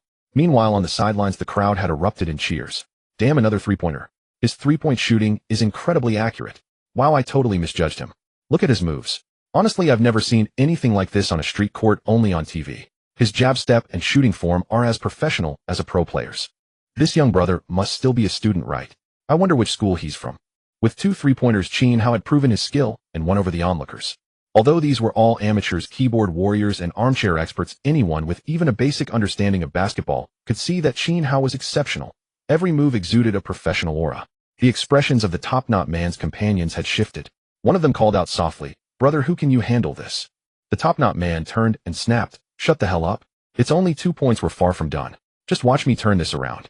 With that, he tossed the ball to Qin Hao, his face dark, and roared defiantly, "Continue." Qin Hao shook his head inwardly. This man's temperament was truly poor. If he could stay calm and adjust his state in time, he might have a chance to stop one shot. But now, sorry, I'm going to crush you without mercy. Qin Hao took the ball and resumed his triple threat stance. The top-knot man's face twitched momentarily, at a loss, unable to determine whether Qin Hao would shoot or drive. Of course, an unknown duel, passing was not an option. The next moment, Qin Hao pulled the ball back and raised it. Again, the top-knot man, enraged, leaped for a block without a second thought. However, as he jumped, he realized he had been duped. Qin Hao hadn't shot, it was merely a pump fake. After baiting him into the air, Qin Hao accelerated for a drive and easily scored a layup. In unknown matches, many prefer to drive, because with only one defender, once you get past him, only the basket remains, making scoring effortless. But for a true master, driving is not the only option. The optimal approach is to skillfully combine shooting. 50, Qin Hao said, returning to the three-point line. Damn it, the top-knot man fumed. The next shot, and the one after that. Qin Hao drove repeatedly. His speed was too fast, combined with highly deceptive feints. The top-knot man was utterly unable to stop him. He could only watch helplessly as Qin Hao scored 3 consecutive baskets, turning the score to 80 in the blink of an eye. Only 2 more points, and the duel would be over. The top-knot man was completely panicked. While the gap in skill is enormous, this young brother is incredibly talented. Yeah, this is the difference between pro and amateur. Could this young brother be a player from some youth team? He's just too strong, 80. The crowd murmured. Xing Ge's eyes sparkled, feeling immensely gratified. 2 points remained. Qin Hao took the ball and made a jab step first. Having been repeatedly beaten on drives, the top-knot man had gained some understanding of Qin Hao's feints and didn't fall for it easily. But in the next instant, Qin Hao truly drove, tapping the ball forward and accelerating. Holy shit, the top-knot man yelled, hastily retreating. Yet again, he guessed wrong. Just as he retreated, Qin Hao chuckled softly, abruptly pulled the ball back, nimbly tapped his feet on the ground, and stepped back beyond the three-point line. My touch is good today. I wonder if this third one will go in. Qin Hao wasn't entirely certain, but he was only 2 points away. If a three-pointer could settle it, why not shoot? Fooled again. The top-knot man felt like crying, lacking even the strength to lunge forward. Qin Hao leaped, his right hand holding the ball. With a flick of his wrist, the ball left his fingertips, arcing through the air before swishing through the net. 100, it was over. Is that it? Hey, no surprise there. The gap was just too big. Haven't you heard the saying? Never challenge a professional with your hobby. That young man is clearly a pro. He's young, maybe a player from some youth team, but he's a professional after all, not comparable to us amateurs. Yeah, that man with the top knot seemed pretty tough before. None of us could beat him. But against this young man, TSK. Strange, why haven't I seen this young man before? Or maybe he's not from around here. Could be back home for the new year, visiting relatives. The outcome of the unknown was a huge surprise. Everyone thought Qin Hao would lose, that he would be utterly defeated. But the result was the opposite. One side was utterly defeated, but it was the man with the top knot. Now people were filled with curiosity about Qin Hao, discussing his origins, even fabricating a story about him being a youth team player back home for the holidays. Qin Hao didn't bother to explain. He had actually been here before, but that was when he was in middle school. His height and appearance had changed, so only those who knew him well could recognize him. Moreover, the turnover of players at this community court was high. The people here now might not have been around when Qin Hao came before. It was perfectly normal that they didn't know him. "You lost," Qin Hao said, looking at the top-knot man and the thugs behind him. "As agreed, leave your jerseys and never come to this court again." "That's right, a bet's a bet. Leave the jerseys and get out." The crowd, fearing the top-knot man and his crew might renege, shouted in support of Qin Hao, pressuring the thugs. The top-knot man snorted, but he was a straightforward sort. He peeled off his jersey first, then yelled at the others, "What are you waiting for? Take them off." "Huh? For real, eh? Brother, who does that mean we really can't come to this court anymore? How embarrassing." Seeing them dithering, brother, who already fuming, couldn't hold back. His face dark, he rained down punches and kicks, cursing, "I told you to stop blabbering. Don't you know a bet's a bet? Haven't I taught you what matters in this life?" A timid underling shrank his neck and whispered, "Brotherhood. Brotherhood comes first." "Wrong, brother," who roared. "It's integrity. Integrity is paramount. Say what you mean and mean what you do. Damn it, you useless idiots, it'll beat you senseless." Brother who, we're sorry. Please stop hitting brother who. I'll take it off, okay?" The onlookers watched, stunned, wanting to laugh, but not daring to. Qin Hao didn't expect this scene, either, his mouth twitching. These thugs were quite amusing. The top-knot man and his crew slunk away, leaving only their jerseys behind. Once they were sure the men were gone, Brother Xing laughed heartily and told someone to pick up the jerseys and hang them on the court fence. "These are our trophies. From now on, if anyone wants to act tough, here, let them look at these jerseys first and think about the consequences." Qin Hao picked up the basketball, ready to leave. "Brave warrior," Brother Xing yelled, then caught himself wondering if had been infected by the top-knot man's stupidity. He quickly corrected himself. "Young man, don't go. You're the boss of this court now. Stay and play a bit." "No thanks," Qin Hao shook his head. "I just happened to be here and joined in for fun. You guys go ahead. I probably won't come to this court again." "Huh?" Brother Xing was stunned. Qin Hao waved his hand and walked away nonchalantly. But Qin Hao didn't go straight home. Instead, he returned to the old court near his own neighborhood. The crew with the crew cut was still playing 3-3. The court was old, but it didn't dampen their enthusiasm. Seeing Qin Hao return, the crew cut guy and his friends stopped. The crew cut guy grinned and asked, "Hey man, did you go to Nantong Street?" "Was I right? Damn, those guys are really something." Qin Hao smiled. "I just got back from there. But those thugs you mentioned are gone. They probably won't go to the Nantong Street court anymore. You guys can go back and play there. Honestly, that court is way better than this one. More people, livelier atmosphere. Hey, isn't that right?" The crew cut guy grinned, then suddenly stopped. "Wait, what did you just say?" "Those thugs are gone. They won't come back." "What happened?" "Oh, a really skilled guy saw how arrogant they were and challenged them to a game. Those thugs left their jerseys and promised never to go back to that court." Qin Hao said casually, "Yeah, he's a good guy who does good deeds without leaving his name. I think we can call him Lei Feng too." 0. The crew cut guy and his friends were stunned, hardly believing it. They exchanged a quick word with Qin Hao and then rushed off to Nantong Street. This was exactly what Qin Hao wanted. With those thugs gone, the crew cut guys could play at Nantong Street and leave this old court alone, allowing him to train in peace. Qin Hao took off his jacket, pulled out a basketball, and began to train. Under his jacket and pants was a jersey, and on his legs and body were straps loaded with lead weights. He had been wearing those weights during his unyielding with the top-knot man. Meanwhile, at the Nantong Street court, the crew cut guy and his friends rushed back breathlessly. They saw that the thugs were indeed gone. The court was now split into two groups, playing 3-3 with Brother Xing among them. Brother Xing. The crew cut guy knew him. He greeted him with a smile and immediately asked, "Brother Xing, where are those thugs?" "Gone," Brother Xing chuckled, pointing to a section of the court fence. "Look, they left their jerseys and slunk away." "Wow, it's true." The crew cut guy was astonished. He had found it hard to believe when Qin Hao told him. The top-knot man was very strong.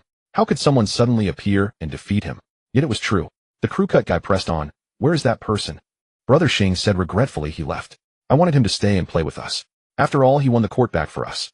But he didn't want to. And it makes sense. With his skill, what fun would it be playing with us? No challenge at all. You guys form a team. You're up next." "Oh," the crew cut guy nodded, still a bit dazed. The crew cut guy and his friends didn't connect the mysterious Lei Feng 2.0 with Qin Hao. After all, Qin Hao looked about their age, 15 or 16, just a middle school student. They never imagined he could defeat the top-knot man. But before long, they would hear more news about Lei Feng 2.0.